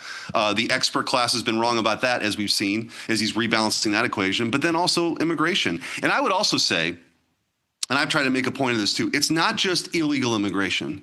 We have a legal immigration problem in this country. We've seen the abuse with H-1B. We've seen the abuse with OPT. We're displacing American workers. We're displacing American students. I think that's the next wave here. But right now, in this conversation about DHS, we're talking about enforcement. And I 100% agree with you that this is foundational for our movement. This issue, this is a home game for us, and we should treat it like that. I want to talk about that home game. So we're a year from, 15 months from November 24. You stay pretty close to your constituents. What are your constituents telling you right now about these topics, sir? That they want to meet mass migration with mass deportations. And if you look at the polling, does it poll a little bit higher to say we're going to get rid of these hardened criminals and send them back? Yes. But it's also a vast majority, especially of Republicans, but including the general public, they want to deport people who've come here illegally. And I think they saw what would happen. I mentioned in that speech, we've seen what the Democrats will do with power. And we can't let that happen again. But while we are in power, we ought to do something about it and prove to the American people that we are worthy of their trust. And I think President Trump has crystallized that issue better than anybody. Pat Buchanan, of course, was talking about it 30 years ago. You've been talking about it. But President Trump was able to win 2 elections now in office to get in to take on this issue. And we can't let the Democrats sort of deal this away with these ideas that may seem somewhat innocuous, but their intention really is to limit the ability of ICE to do their jobs. So now this entire thing has now come to the U.S. Senate. You said this was a fake negotiation. We saw I think it was last night or yesterday, they gave us their demands, which is essentially do away with ICE. You're coming back. Yeah. You've got some alternatives. We've only got, I think now we had 15 days. I think we're down to 14 or 13. We've got this whole thing about, can we get a CR? Can we finance it? Haven't we played into their hands that they've got these requirements that everyone's non-negotiable? In addition, if the 15 days runs out, doesn't ICE just stop getting funded? I mean, don't they have all the leverage here? Or do you see a way that you can take a machete and cut your way through here? Yeah, I actually, here's how I see it, Steve. I am glad we this is isolated now. This is an issue that we have now. We have to be unafraid to talk about it, and we have to be unafraid to make the case. But the American people are with us on this. We can't be, weak here. And I think what we say is this has been isolated. Here's the other thing that gets lost a little bit too. In the One Big Beautiful Bill, or the Working Families Tax Cut that we passed last summer, we front-loaded all this money for ICE. We front-loaded tens of billions of dollars for detention centers. We front-loaded tens of billions of dollars for deportation efforts, for bonuses. There have been 200,000 people, Steve, apply to be ICE agents in this country. So what you see is this groundswell of support among real Americans, in my state and other places, who understand, who have common sense, who want to tackle this. We can't yield to it. So basically, here's what happens. If this CR expires in next Friday or whenever it is, ICE is going to have their money. The only money that's not going to flow is to FEMA and to TSA. So we do have the leverage here. There's no reason in the world for us to capitulate to the Democrats' demands. I think we say, hell no, we've got our own proposals. They're not going to want to do those. But if they want to defund FEMA and they want to defund TSA, that's going to be on them. So I think we actually have the leverage if we play our cards right. If we do not, if we're not weak and try to cut some deal with the Democrats, again, whose only purpose here is to defang any attempts to enforce our immigration laws. But isn't that the rub? I mean, you're a tougher, correct me if I'm wrong, but your tougher negotiation right now is going to be within the Senate Republican caucus, sir? Yeah. Well, yes. I mean, we just got to make sure, which is why I keep going to the Senate floor and why I'm banging this drum. I've seen this. I saw this. Look, Ferguson's in my backyard. I was Attorney General in 2020 with the George Floyd riots with a Soros prosecutor in my backyard. I've seen this play before. I know what they do. They try to take an incident. They're trying to create these confrontations, Steve, to have some viral moment so that we lose our will to do what the American people sent us to do, and we can't do it. I think we're really at a critical point in our country where the American people have given us this mandate to go do it. And I think if we fail at this, it'd be catastrophic for our movement and for the country, because we have to be the ones that say no. A country that can't say no can't say yes to anything that's important. And I think that's where we're at right now. So what I've tried to do is provide some experience. When I was AG, we fought the Biden administration every turn on their mass migration agenda. We were successful for a while. I wrote about that in the book, The Last Line of Defense. We were successful for a while holding that off. But ultimately, what was proven was that laws on the books that aren't enforced don't mean much. So we have laws on the books that if they are enforced, you see right now a secure border that we have, but we have to move forward with the agenda of deportations. Look, it's your experience is one of the reasons the president reaches out to you and seeks your counsel. But you're putting up what you said at the top, a very well thought through counter to what this ridiculous thing the Democrats put up. Are your colleagues in the Senate? Do you have now? I take it 45 co-sponsors already just by sending it around. Yeah, I think we're gaining momentum by the day. And that's what I tried to say in the darkest moment in a Senate lunch last week. Well, I don't want to say the darkest moment, but when maybe some people were willing to. And by the way, not knowing things like this idea of having judicial warrants would absolutely grind to a halt deportations. We have warrants right now. They're called administrative warrants. These are Article 2 powers for civil removal. That's what they're doing. And that, by the way, that's what's happened, Steve, for decades. But it shows you, Republican and Democrat presidents alike. You know this, right? So we can't yield on these things. Yeah. We're not going to. It shows you they're not. We're not going to unmask these ICE agents and cause their families to be harmed. But they shows you they're not in good faith. When they put judicial warrants out, it would take us 15 million years to deport 15 million people. It's ridiculous. Right. What do you need? You're obviously a big favorite of the War Room audience, the War Room Posse.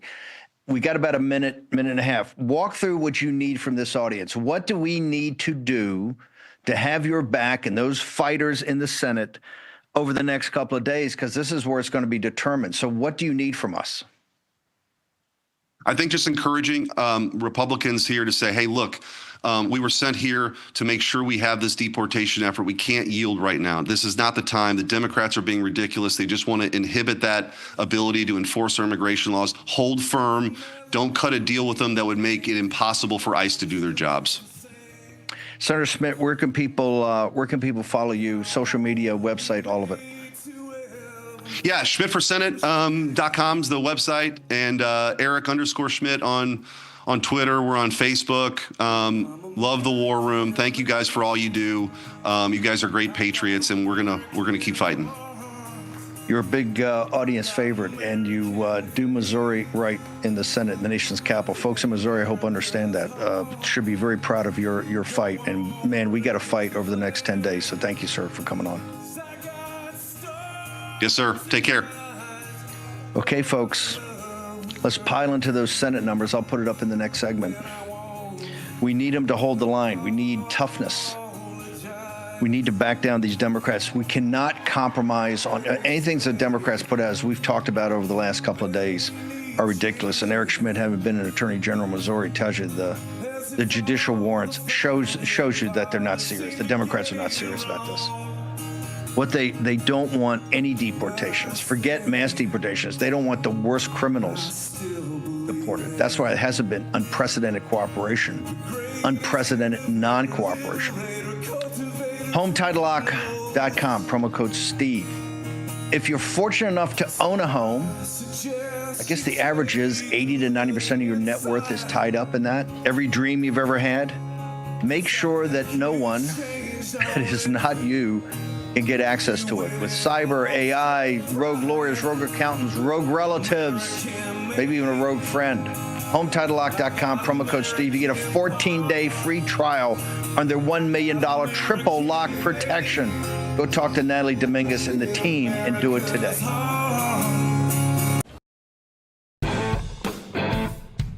When the lights go down, the truth comes out. This is built like a chicken McNugget, but... This is After Hours with Alex Stein. No filter. You're a globalist. You don't care about America. No apologies. You're a pro-abortion when you should have been aborted.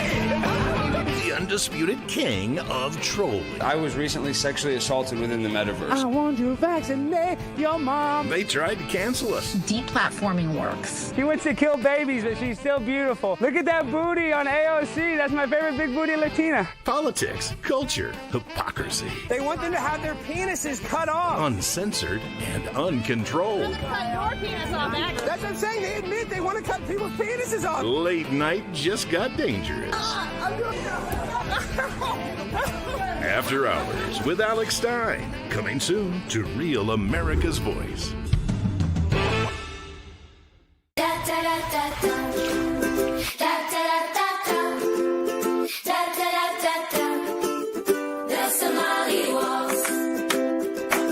Minnesota's headlines are getting wild. Tim Walz and Ilhan Omar are being accused of massive fraud, and it's so bad, all you can do is laugh at this point. So from Real America's Music, the label that brought you the #1 hit, Anthem of the Free, comes a brand new song from singer-songwriter Natasha Owens, The Somali Waltz. Let's make the music industry mad and run this to #1. Scan the QR code or search The Somali Waltz on iTunes and buy it right now. The Somali Waltz, available everywhere.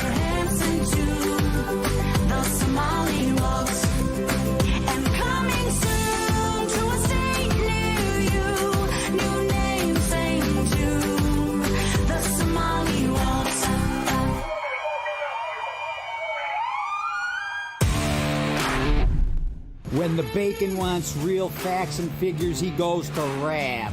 Real America's Voice, baby. That's where you get the real scoop and not the poop.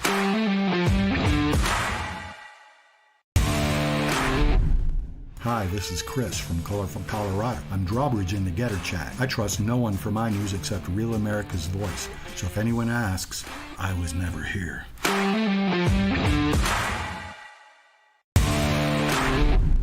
This is Diane from Rhode Island. Why do I love Real America's Voice? Because they deliver us facts from hosts who love America and love God. What's not to like?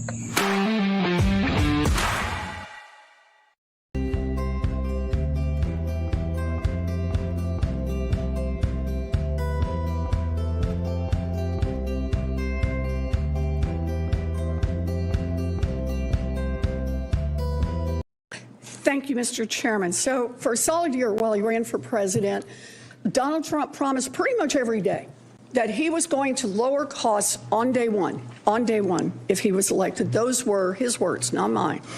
So Secretary Bessent, you are one of the president's top economic advisors. Let's just start with a little truth-telling about the Trump economy 1 year in. Affordability is the top concern for Americans across the country.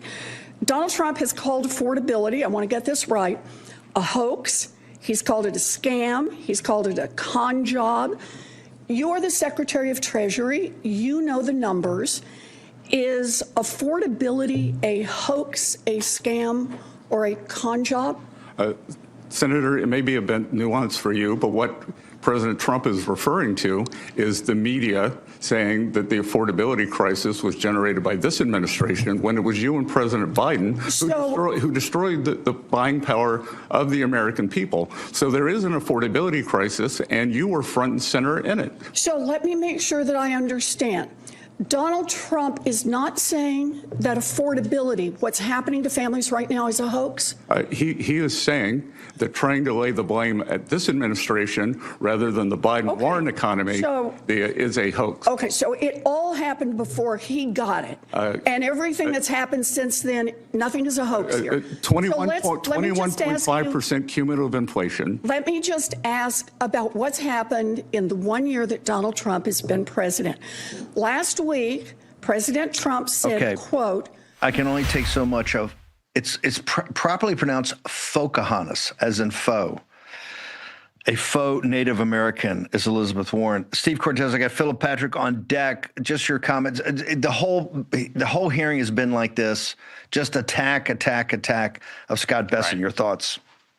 Well, Steve, thank goodness we have Scott Bessent. He is the most principled and skilled Secretary of the Treasury, perhaps since Alexander Hamilton, who we mentioned earlier. He also clearly has the patience of Job, that he is able to tolerate that kind of harangue from an Antifa Karen like Elizabeth Warren. And when it comes to this issue of affordability, he's exactly correct in stating we don't want to hear about fire safety from the arsonist, the very arsonist who lit the inflation inferno in the first place. As a matter of fact, thankfully, Secretary Bessent, President Trump, others are doing yeoman's work in addressing this affordability crisis, largely through deportations, as we also cited earlier. But again, the problem was created on the watch of Joe Biden and Elizabeth Warren. They don't now get to grandstand and lecture to a brilliant man, a brilliant leader like Scott Bessent about how he should solve it when they caused the problem in the first place. Philip Patrick, to go back to that inflation, to go back to the affordability issue, this is why we started End of the Dollar Empire on their watch. We knew exactly what Biden was going to do, and it was that massive federal spending, over-the-top federal spending that everybody warned him, or I shouldn't say everybody warned him at the time. Democrats, oh, it's just going to be temporary, it's just going to be fleeting. But we could see the destruction of the U.S. dollar, and that's where we are today. That's 25% on Biden's watch. And this is, I just want to make sure people know how to get to you, because obviously markets have been all over the place, and particularly gold had a huge run, backed off, another run, backed off, another run. What's your recommendation to our audience right now? Look, nothing has changed in terms of the fundamentals. It's definitely been a volatile start to the year for precious metals, but quite frankly, it's somewhat welcome. Silver had run 150% last year. Gold was approaching 70%. You know, when we see sort of step backs like this, I think it creates a stronger floor. So we're very much encouraged. Like I said, nothing has changed in terms of the fundamentals. Some comments on what we just listened to. It was frustrating, to say the least, but I think very clearly she was just trying to put Bessent into a trap. It is very obvious you don't get 25% cumulative inflation by accident. That is years of bad policy, spending explosions, money printing, energy shocks, and rate suppression under a Biden and Warren sort of worldview. So it's an absurdity to try and put it on the shoulders of President Trump after 12 years, while inflation is 12 months rather, while inflation has been coming down. It's an absurdity, and it's clearly trying to put Bessent into a word trap. Bessent is so far and above these guys when it comes to the economy. They're doing a fantastic job, as everybody knows. It frustrates me to have to listen to those cold opens. That's one of the reasons we couldn't even show yesterday, because the House, as you know, is not the Senate, and it was embarrassing for the House members, the brutal attacks on Scott Bessent. Before I let you go, this whole crypto implosion, I think $1.7, $1.8 trillion of value have been wiped off of crypto. How does that play as gold as a hedge? We know gold's been shifted into this category of maybe a new financial asset by the central banks. But what is it, the implosion of crypto? Is there a lesson there for people that are looking at physical gold, sir? Look, I think the lesson is very clear. We understand a lot about precious metals. They are counter-cyclical. They perform very, very well during tough times. We understand precious metals' relationship with other asset classes. We know inflation fuels their growth. We know gold has an inverse relationship. We know they're broadly safe haven assets. Crypto, we're not seeing that, right? It doesn't have the established relationship with other markets, and everything we're seeing so far seems to suggest it's broadly pro-cyclical. So opposite end of the spectrum, this concept that crypto would become the new gold, I think as time progresses, we're seeing that's not the case. I'm not saying there's not value there, but to me it looks to be on the opposite end of the spectrum. Philip, how do people get to you right now? Because everybody's saying, hey, have I missed out on this run? Is there going to be a huge back off? I mean, there's so many questions from our audience. Obviously, many people have been engaged with you for years now. Where do people go to get access to you and your team? Yeah, it's very simple. birchgold.com/Bannon or text Bannon to 989898. I've been chomping at the bit to get on this week, but encourage people to give us a call. We'll explain exactly what's going on and what opportunities are being created in the current climate. So birchgold.com/Bannon or Bannon to 989898. Okay, you've got it. Phil Patrick and the team are waiting to take your calls and to talk to you online, so let's do it. We've given you access to the smartest team out there. When we started this, I don't know, goal was $1,000, $1,100, and we walked through exactly what was going to happen here. It's not the price, it's the process of how value is driven. So make sure you talk to Philip Patrick and the team today. Philip, thanks for taking time away from the desk to talk to us by phone. Appreciate you. Thank you for having me, Steve. I mean, even on days like today to do that shows you how much he cares about this audience. Okay, John Solomon, you wrote an amazing piece. We had Schmidt up. I want you to walk through this thing about the Senate, because Schmidt said, hey, we can't back off 1 inch. When they put the judicial warrants in there, you just realize they're not serious people. Cortez has made a very compelling point that the self-deportations, the 2 million that President Trump had in the first year, is one of the reasons that affordability, particularly in real estate prices and rents, are coming back. Give us your thought, your piece. Are we going to get this done in the Senate this week, or are we going to collapse, sir? Well, we'll get it done in the House next week. The whip count is that they have the votes to pass this combined bill, this bill that takes citizenship check at registration and voter ID at voting as the ultimate trust factor in American elections. It's something we do every day, right? We have to show our license when we get on a plane, when we get a pack of beer at the store, when we go to the bar, or when we pick up our tickets at will call at a baseball stadium. Certainly for the most precious right we have in America to vote, to control our democracy and to have a voice in our constitutional republic. We could hold on. You're saying as a predicate, predicate to everything, the SAVE Act, the Save America Act, and Make America Great Again, or Make Elections Great Again, these different bills are around, they have different aspects. They're all one bill You're saying you're going to combine it into one bill and actually get it passed in the House? That's exactly what the majority leader, Steve Scalise, said last night. They've combined them into one bill. It's called the Save America Act. It's one bill. It has 3 major components of election integrity. 1, you got to provide proof of citizenship when you register. You have to provide a photo ID when you vote in a federal election. And 3, states must routinely and aggressively cull their voter rolls to make sure no non-citizens are on there. We've had tens of thousands of non-citizens be detected on voter rolls in the states over the last year or two. There's been these audits, and they're very disturbing. Now, people say it's only 20,000 in a country.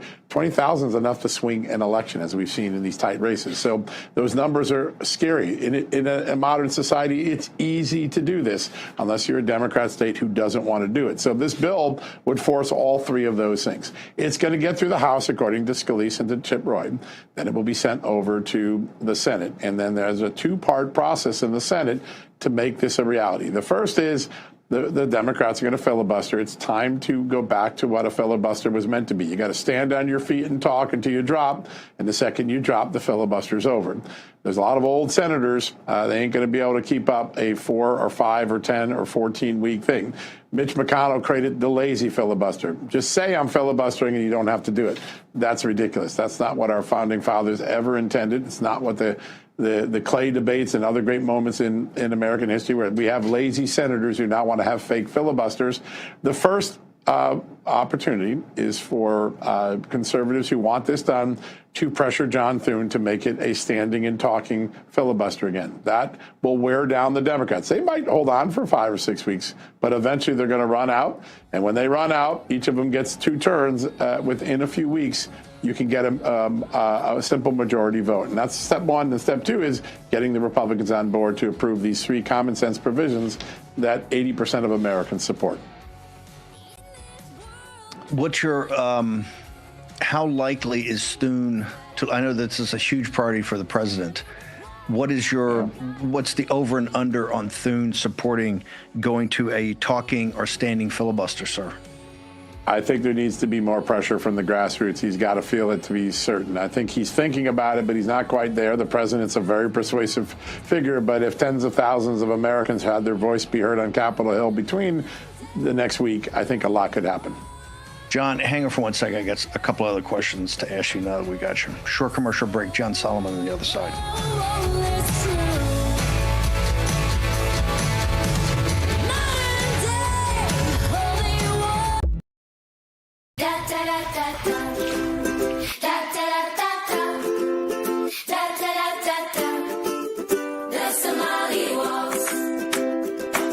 Minnesota's headlines are getting wild. Tim Walz and Ilhan Omar are being accused of massive fraud, and it's so bad, all you can do is laugh at this point. So from Real America's Music, the label that brought you the #1 hit, Anthem of the Free, comes a brand new song from singer-songwriter Natasha Owens, The Somali Waltz. Let's make the music industry mad and run this to #1. Scan the QR code or search The Somali Waltz on iTunes and buy it right now. The Somali Waltz, available everywhere.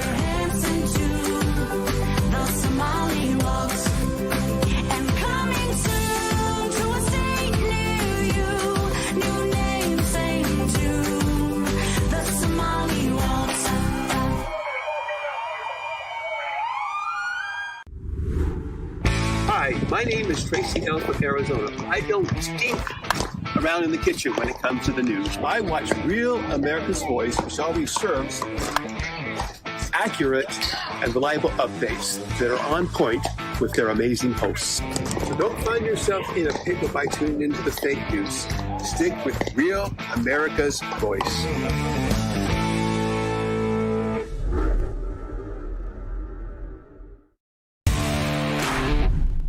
Hey y'all, it's Nancy from Texas. Real America's Voice gives us truth, not propaganda, and we need that. Thank you so much.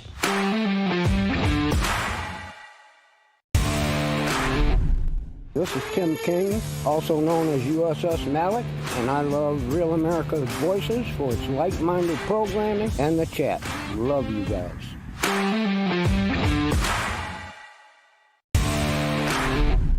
This is Giselle Chaffin. I'm from North Carolina. I'd like to let you know that RAV News is the best news. #1 news. Truth seekers seek to find the truth. It'll set you free.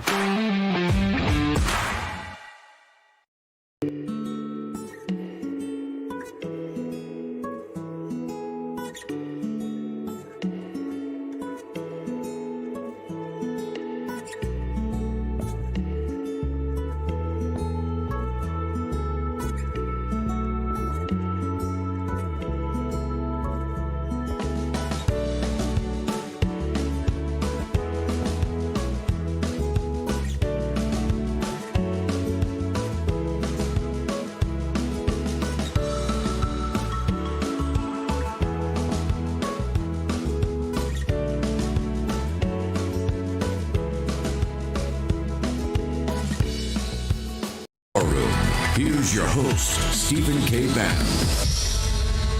John Solomon's with us for a couple of minutes before he's got to bounce. John, on night, besides, I keep saying, hey, you're going to have ice around these polling booths because we're not going to have another election stolen. The other thing, they melt down that. Yeah, but got a lot of attention on that one, I'll tell you. Did a lot of the other thing that they're actually they're more concerned about is Tulsi Gabbard down in Georgia with DNI and the FBI taking the ballots away. Here's my question. You're my inside baseball guy on this. In either the law enforcement community and or the intelligence community, are we noticing anything that makes the candle worth the game here? Is this something that you feel or you're hearing has got some traction? Because the left is actually, they're more vocal about what I'm saying, but they're more concerned about that. They are really concerned that Tulsi Gabbard is poking around. So let's explain what I think could happen. Georgia ballots have already been seized. I think you will see a similar type operation soon in Arizona. 2 battleground states where there were reviews and prior concerns, and now the FBI is going to look to see whether election officials lied to conceal the flubs and failures and mistakes of those election workers. Separately, the reason that Tulsi Gabbard was down in Georgia is that there's a belief that what the intelligence community has been digging up on election integrity could be connected to what happened downstream in battleground states like Georgia and Arizona. That is a profound statement. Let me try to walk you through what we used to know and what we know now. We were told by Chris Wray and other officials after the 2020 election, we had a perfect election. There were no major foreign intrusions or foreign attempted intrusions in the 2020 election. I pretty quickly debunked that about a year later when I reported that Iran actually had hacked into a battleground state's registration system and downloaded more than 100,000 identities and was using them. Eventually, 2 guys got indicted in Manhattan. That's a really significant intrusion. That was not what Chris Wray told us. Then we learned from Kash Patel a couple of months ago that China was sending driver's licenses into the United States in 2020 in hopes that they could be used to create fake ballot registrations. That is a second really significant intrusion. Both of those are run contrary to what Chris Wray and other Homeland Security officials gave us as statements during the time. I believe that the President of the United States is soon going to be briefed by Tulsi Gabbard and other intelligence officials, based on my reporting, about additional intrusions, significant, large-scale intrusions into various forms of our election system. Now, I'm not talking about getting a machine and flipping the vote, but maybe getting enough of state voter databases that a foreign power could work with people on the ground in the United States to fill out fake registrations for people who are on dirty voter rolls. Those licenses that were sent into Chicago were going to be used to make absentee ballot applications, according to the FBI predicate. By the way, Chris Wray's FBI didn't look at that. They shut it down. If a foreign power was that far into the election databases of state systems that they could figure out what driver's licenses to send here, the next question becomes, who were they working with on the ground? Who was going to file those ballot requests? I think that's why Tulsi Gabbard was down in Georgia, why you might see her in Arizona, why the FBI will probably be in Arizona, and why the president's about to get a briefing. And all of this new information could have a profound effect on the Save America Act, which is, all right, some people say it feels like we're doing an awful lot. There's not a real problem. These next revelations, if the president were to declassify them after he gets debriefed on them in the next few days, they could educate senators and House members and give them a greater inspiration to maybe go ahead and do the voter ID and the citizenship check. That is a big moment. Tulsi Gabbard and Kash Patel and Pam Bondi are driving this. It's been below the radar, but they're doing some really big stuff. Now the president's going to find out what it is, and then at that point, the opportunity comes to declassify it. Let's see what it is. There's one other element to this. If government officials lied to us after the 2020 election, there's still an opportunity in some of those cases to pursue criminal cases against them. We'll see where it all comes out, but that's what's going on in the background of the Save America Act debate right now. John, if you were in studio right now, I would hug you. You just kind of hit rewind. Hit rewind for 1 minute. As you remember, sure, better than anybody, we spent, I think, half of 2021 in the great state of Arizona on this issue. And I know the Arizona Patriots. Just give me a 1 minute summary. When you said the word Arizona, and we're already in Georgia, just give me the 1 minute summary of Arizona, because I know there's so many War Room posse members from the great state of Arizona have been waiting for something to say, hey, what we did, we're not wasting our time. This is actually being reviewed by senior authority. What do you got again?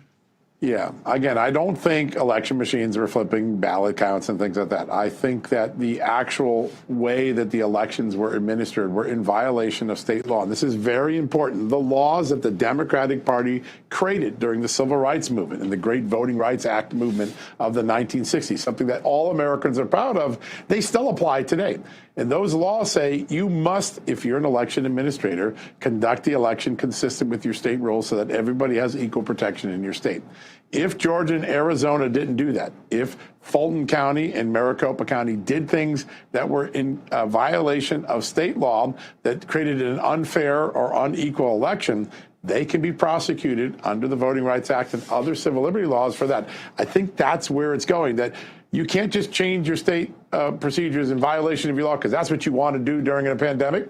That could create criminal cases against election administrators. And I think that when you look at the search warrant that I got to see from Fulton County this past week, those are the laws that Kash Patel's team cited.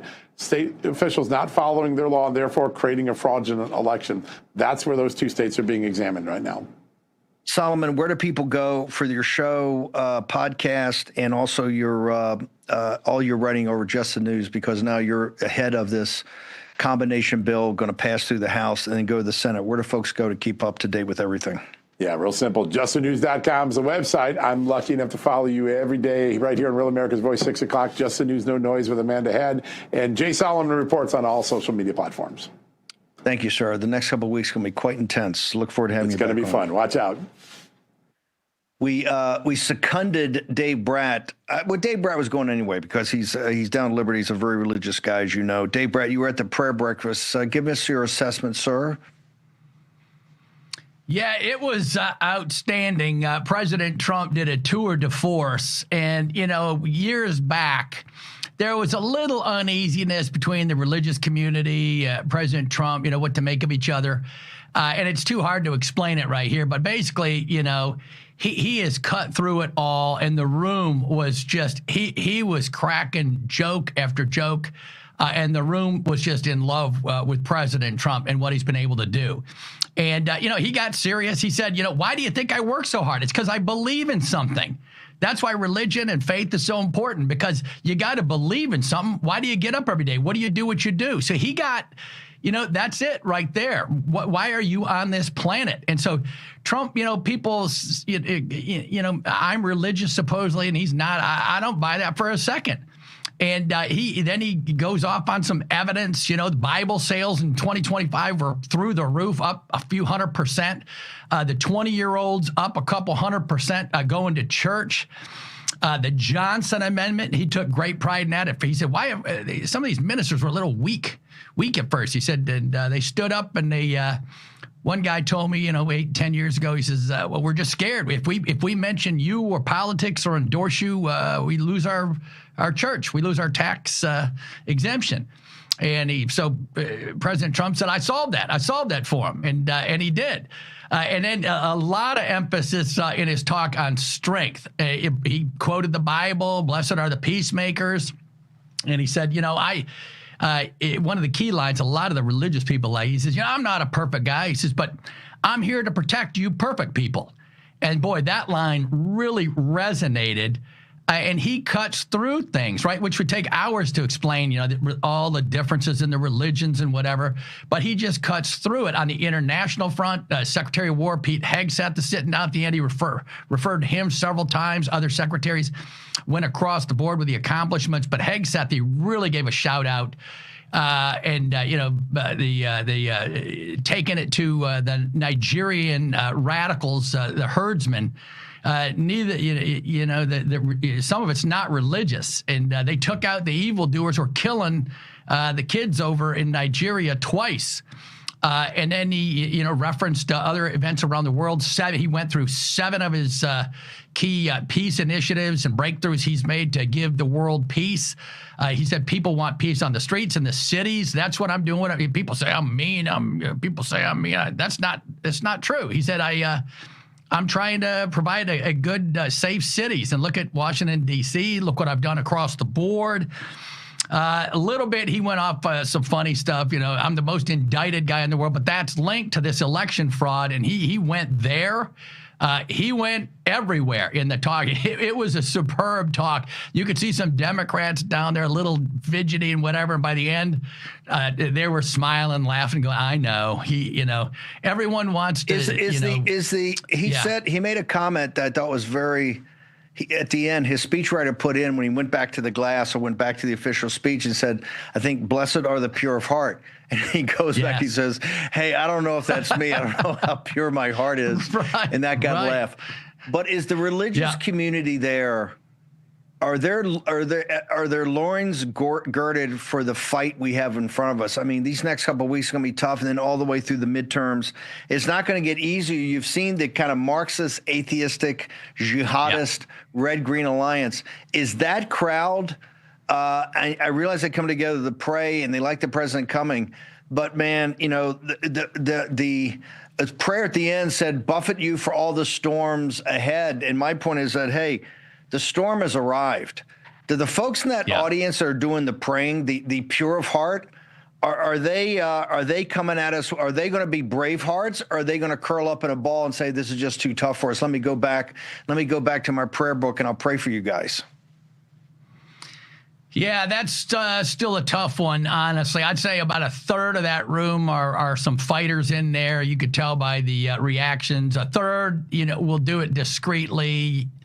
And then a third are just wimps and not ready to do what it takes. But, he referenced all the indictments against him. I'm the most sued person. Okay, but hang on. Can we win with only a third being Bravehearts? Is that enough throw weight? Is that enough that we have? Look, to come to the prayer breakfast, you're obviously fairly engaged in knowing this is a spiritual war. And knowing it's a spiritual war, you're saying 1/3's kind of do it under, they'll do it when it's easy to do. A third is, I'm not going to do it. I mean, how are we going to win in a spiritual war when our spiritual warriors are not girded for battle? Yeah, well, the evangelical vote, and he referenced it, was 80%, over 80% last time. So the voting is there, but the fighting and the grassroots work is not there. But the war room and, the new promising piece he quoted, that the 20-year-olds are up, several 100% church attendance, faith, and they're the media savvy people. They're the social media getting stuff to go viral. And so the parents are learning, I think, from the kids. And so, but yeah, I don't want to get all rosy scenario. I don't see it there yet coming from the religious community, and it really ought to be. The war that some people just don't know what's going on, right? But just look at Minnesota. If you held an election tomorrow, they'll vote for the corruption again. Hang on, full stop. How can you sit there and say people don't know what's going on? They may want to avoid it. They may not want to talk about it. You cannot live in America today and not see what's going on, can you? Well, if you poll people on the $20 billion in fraud, no one would know about it. If you poll people on the illegality of elections, they don't know about it. They know there's corruption all over. They know things are going south. But he was fighting the mainstream media the whole way. The whole way he was fighting them and mocking them, and that's where we are. Brad, hang on. We're going to take a short break. Dave Bratt on the other side.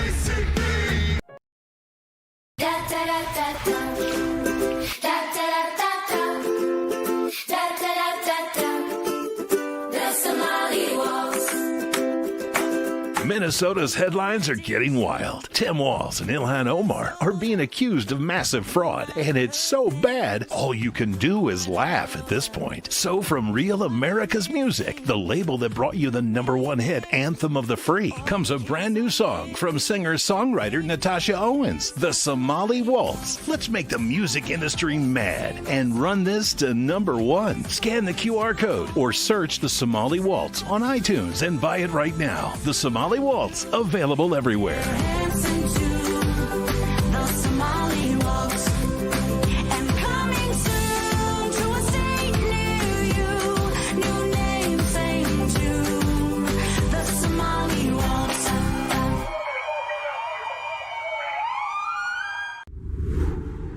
Hi, my name is Tracy L. from Arizona. I don't stink around in the kitchen when it comes to the news. I watch Real America's Voice, which always serves accurate and reliable updates that are on point with their amazing hosts.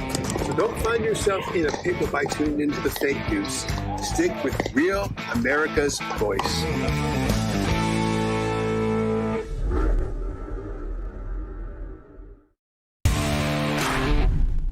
Hey y'all, it's Nancy from Texas. Real America's Voice gives us truth, not propaganda, and we need that. Thank you so much.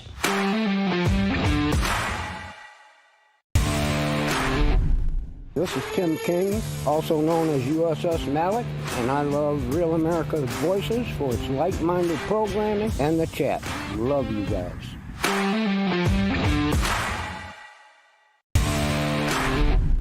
This is Giselle Chaffin. I'm from North Carolina. I'd like to let you know that RAV News is the best news. #1 news. Truth seekers seek to find the truth. It'll set you free.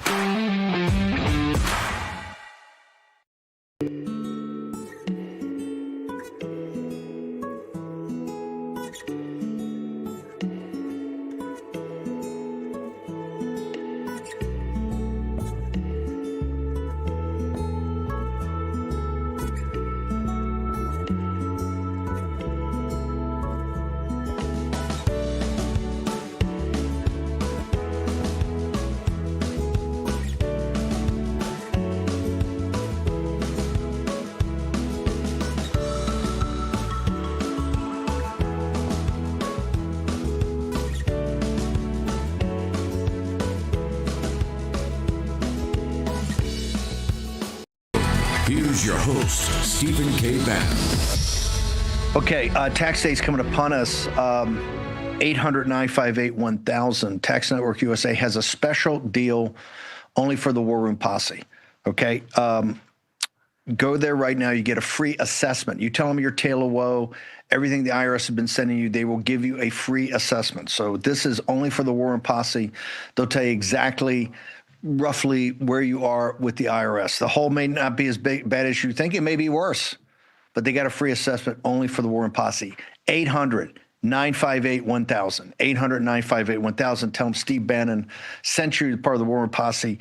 Get that assessment and do it today. Don't wait. Do it today. They've been overwhelmed with phone calls, but they're getting through all of them from the War Room Posse. Dave, Brad, I think the number's 40 million Christians don't vote. They're not engaged in the political process. Some of them just not interested. Others think it's their Christian duty not to be involved in politics.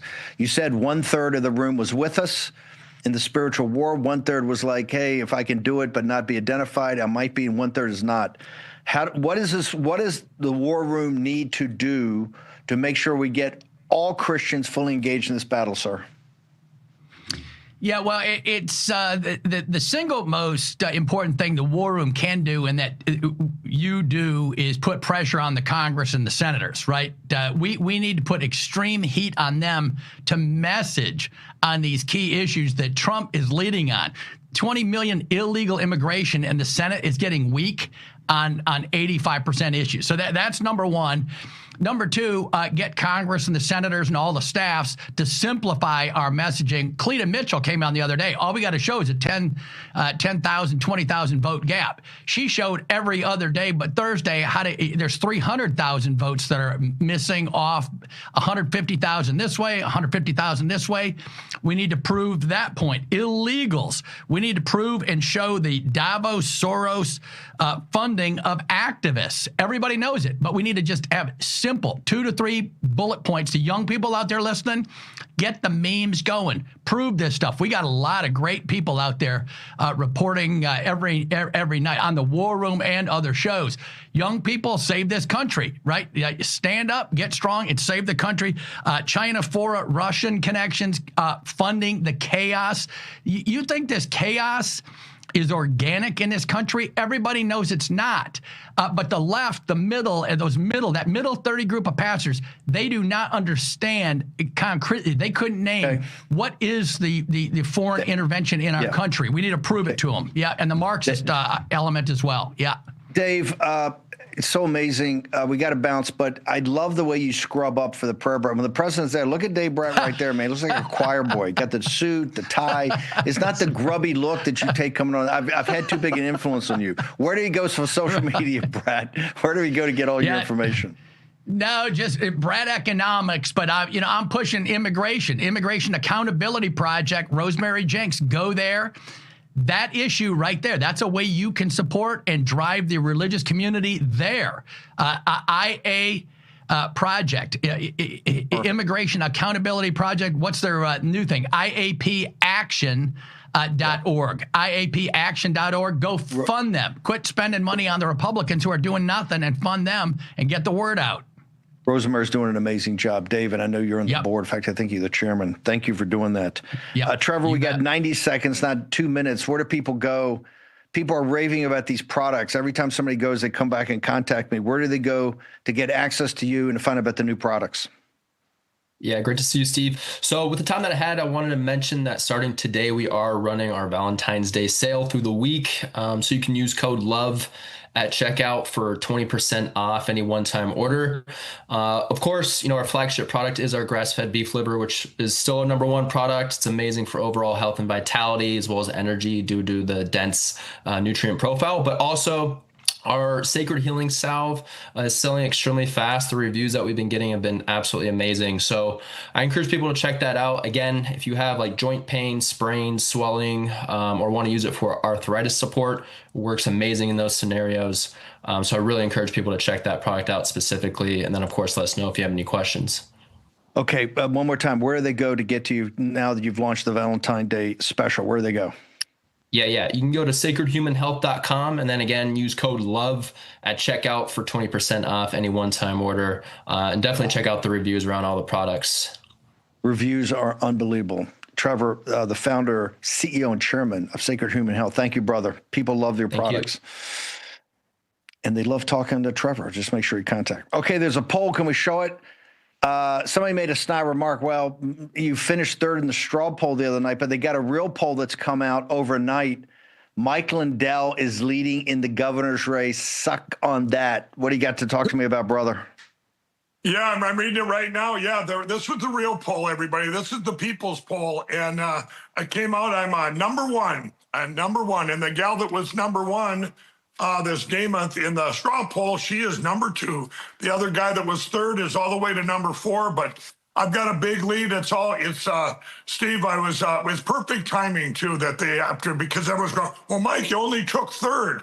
No, the people say I'm one, and that's what the people vote, not all these other straw polls. So I'm very excited.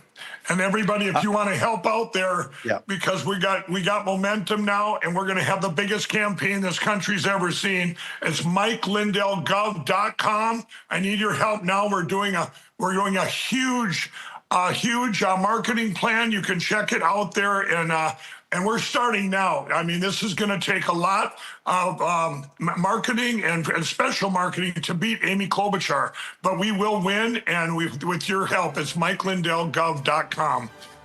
And Steve, I wanted to get on here.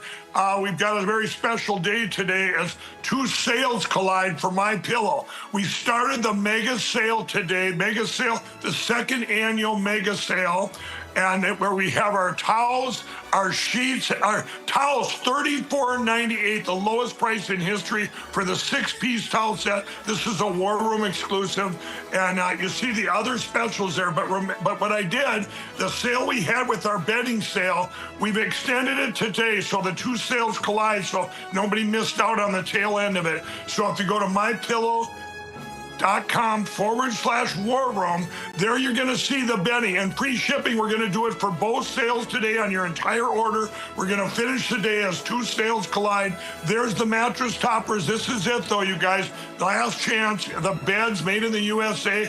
All the technology to change your bed into the best bed ever. Free shipping. Promo code War Room. 800-873-1062. Promo code War Room. My operator is standing by. Steve, I'm very excited to have in the War Room back MyPillow and cover my employee-owned company, and then to come out number one this morning. I'm feeling pretty good. Let's get that poll and we'll put it out there. Charlie Kirk Show is next. Poso after that. We are back at 5 o'clock. Natalie at 5. I'll be at 6 in Warren, Texas.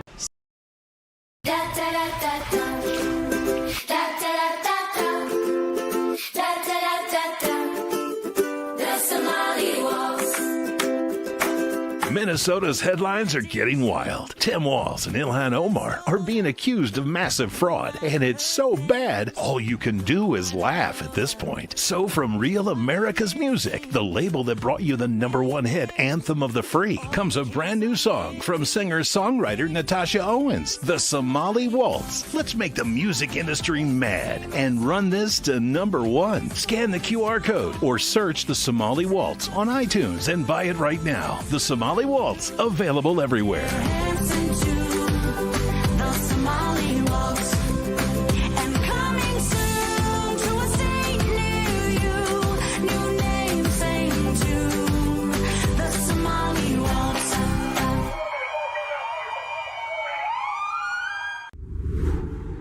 Hi, my name is Tracy L. from Arizona. I don't stink around in the kitchen when it comes to the news. I watch Real America's Voice, which always serves accurate and reliable updates that are on point with their amazing hosts.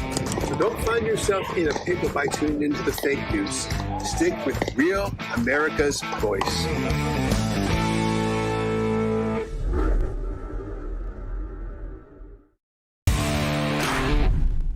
Hey y'all, it's Nancy from Texas. Real America's Voice gives us truth, not propaganda, and we need that. Thank you so much.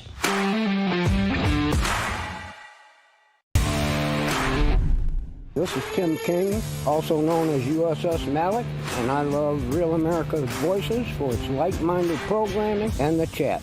Love you guys.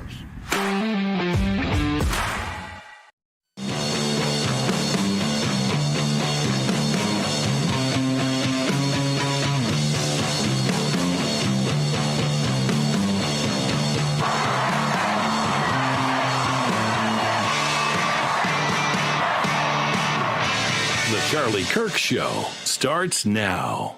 The governor pushing to bring Turning Point USA's Club America chapters to every high school in the state.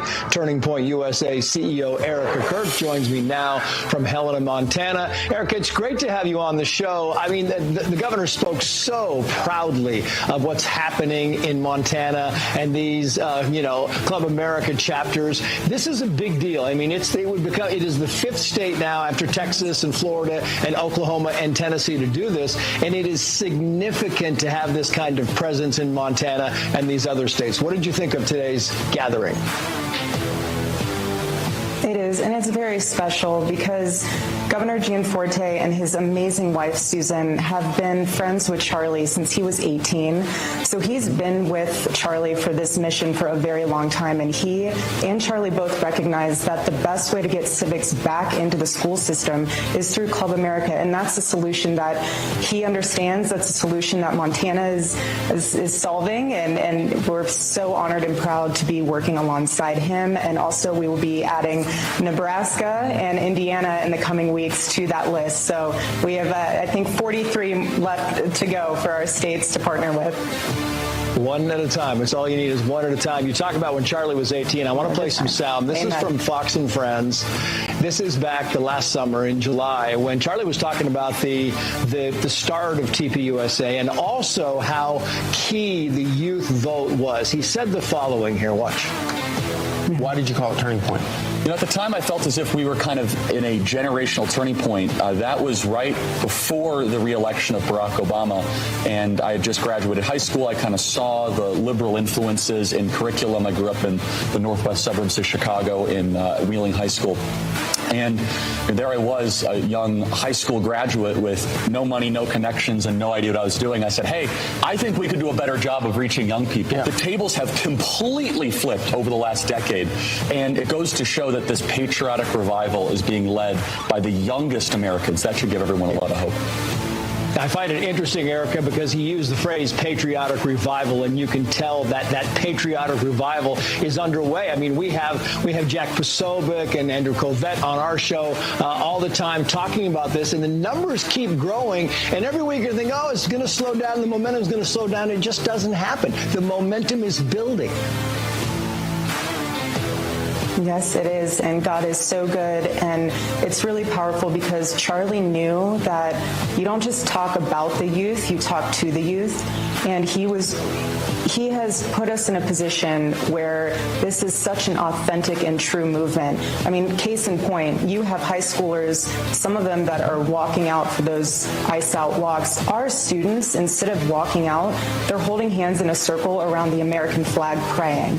There is a huge juxtaposition between what we are providing for our students rather than the other side. And so it's really powerful. And Charlie, before he was murdered, he told the team, Andrew Cipher was in that meeting, our chief field officer, he said, I want a high school chapter on 35,000 high school campuses. And Andrew's like, I don't think there's that many high schools in the country. So they looked it up. There's 27,000. So Charlie was like, okay, let's do 25,000 high school chapters. I'll give you a little bit of a delta there. But he was intentional. He knew that Club America was the future. And anyone who's watching this right now, whether you are a parent, a student, I just want to encourage you to get involved. I want you guys to be able to know that there is a place for you, and it's with Club America, and that's where my heart is at. My children are Gen Alpha. That's going to be the incoming freshman class. I also want to be able to pour into these students for them to know that in this upcoming election for midterms, it is your first time to vote, and that is very powerful. And I want these students to understand that your voice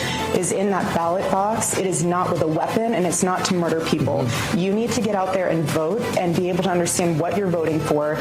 It's so, so important, and I'm just honored and blessed that Charlie entrusted not just to me, but our whole entire Turning Point USA team to carry this mission forward, because God knows this country needs it, and the only way to heal and move forward, aside from having, obviously, the Lord involved, is for Club America and our college chapters all across the country. The Charlie Kirk Show. Terrance Terrance Bates here with your Real America's Voice news break. We appreciate you being here with us. We want to take you straight to Capitol Hill, where Treasury Secretary Scott Bessent is back for a second day of testimony. Let's talk about that real quick, because there's things that obviously federal policy impacts. And so an underlying cost to a lot of these key baskets of goods is the price of gasoline. What's happened in the last 12 months? Price of gasoline is down substantially. Nationwide, and we expect it to continue going down. Also, diesel, which is an input for farmers, for truckers. So energy feeds into everything, whether it is food cost, whether it is manufacturing, and again, more supply and being on the side of the energy industry has resulted in lower prices. And the same thing can be said about the question you got at the beginning of this testimony about groceries. Eggs is an underlying ingredient in a lot of foods. What's happened to the price of eggs in the last 12 months? Well, the price of eggs is down substantially. The president had to wear that for a few months, and then the price of eggs collapsed thanks to a lot of measures taken by Ag under his direction. But of course, we don't hear about egg prices anymore. I will say, in my hometown, Senator Scott's hometown, I've noticed that the egg surcharge has gone off the menu in the diner we both like. Right. So but there's some things that the federal government can't control, and we had a conversation about electricity prices. What state would you surmise, I'm not trying to quiz you here, but what would you surmise, which state has the highest cost of kilowatt hour in the country? California has the highest cost in everything, the highest taxes, the highest homelessness, but believe it or not, Massachusetts wins this one at 31 cents per kilowatt hour. Ohio's at 17. Well, and so a lot of that, wouldn't you agree, Mr. Secretary, that a lot of that is state policies, the policies initiated by those states? A huge amount of state policy, and whether it's Kathy Hochul, governor of New York, blocking pipeline, whether the decision in New York, they are sitting next to the Marcellus Shell, will not allow gas in, and the pipelines to New England or down from Canada. New England has made the decision to deindustrialize. Even when I was a college student, Connecticut was a hotbed of small manufacturing. Well, and again, let me just say, from an Ohio perspective, we're happy to provide low-cost energy to New England. Would you be surprised to know that Massachusetts also has twice the core inflation as a national average? I wouldn't, and seeing the statistics for how many people are leaving the state, I understand why. So, in conclusion, you'd like to see states do more of the things that states like Ohio do and less like the things that states like Massachusetts do. And the last thing we want to do is take those policies and make them national. Would you agree? I agree, sir. Senator Also Brooks. Well, first, I want to thank Chair Scott and Ranking Member Warren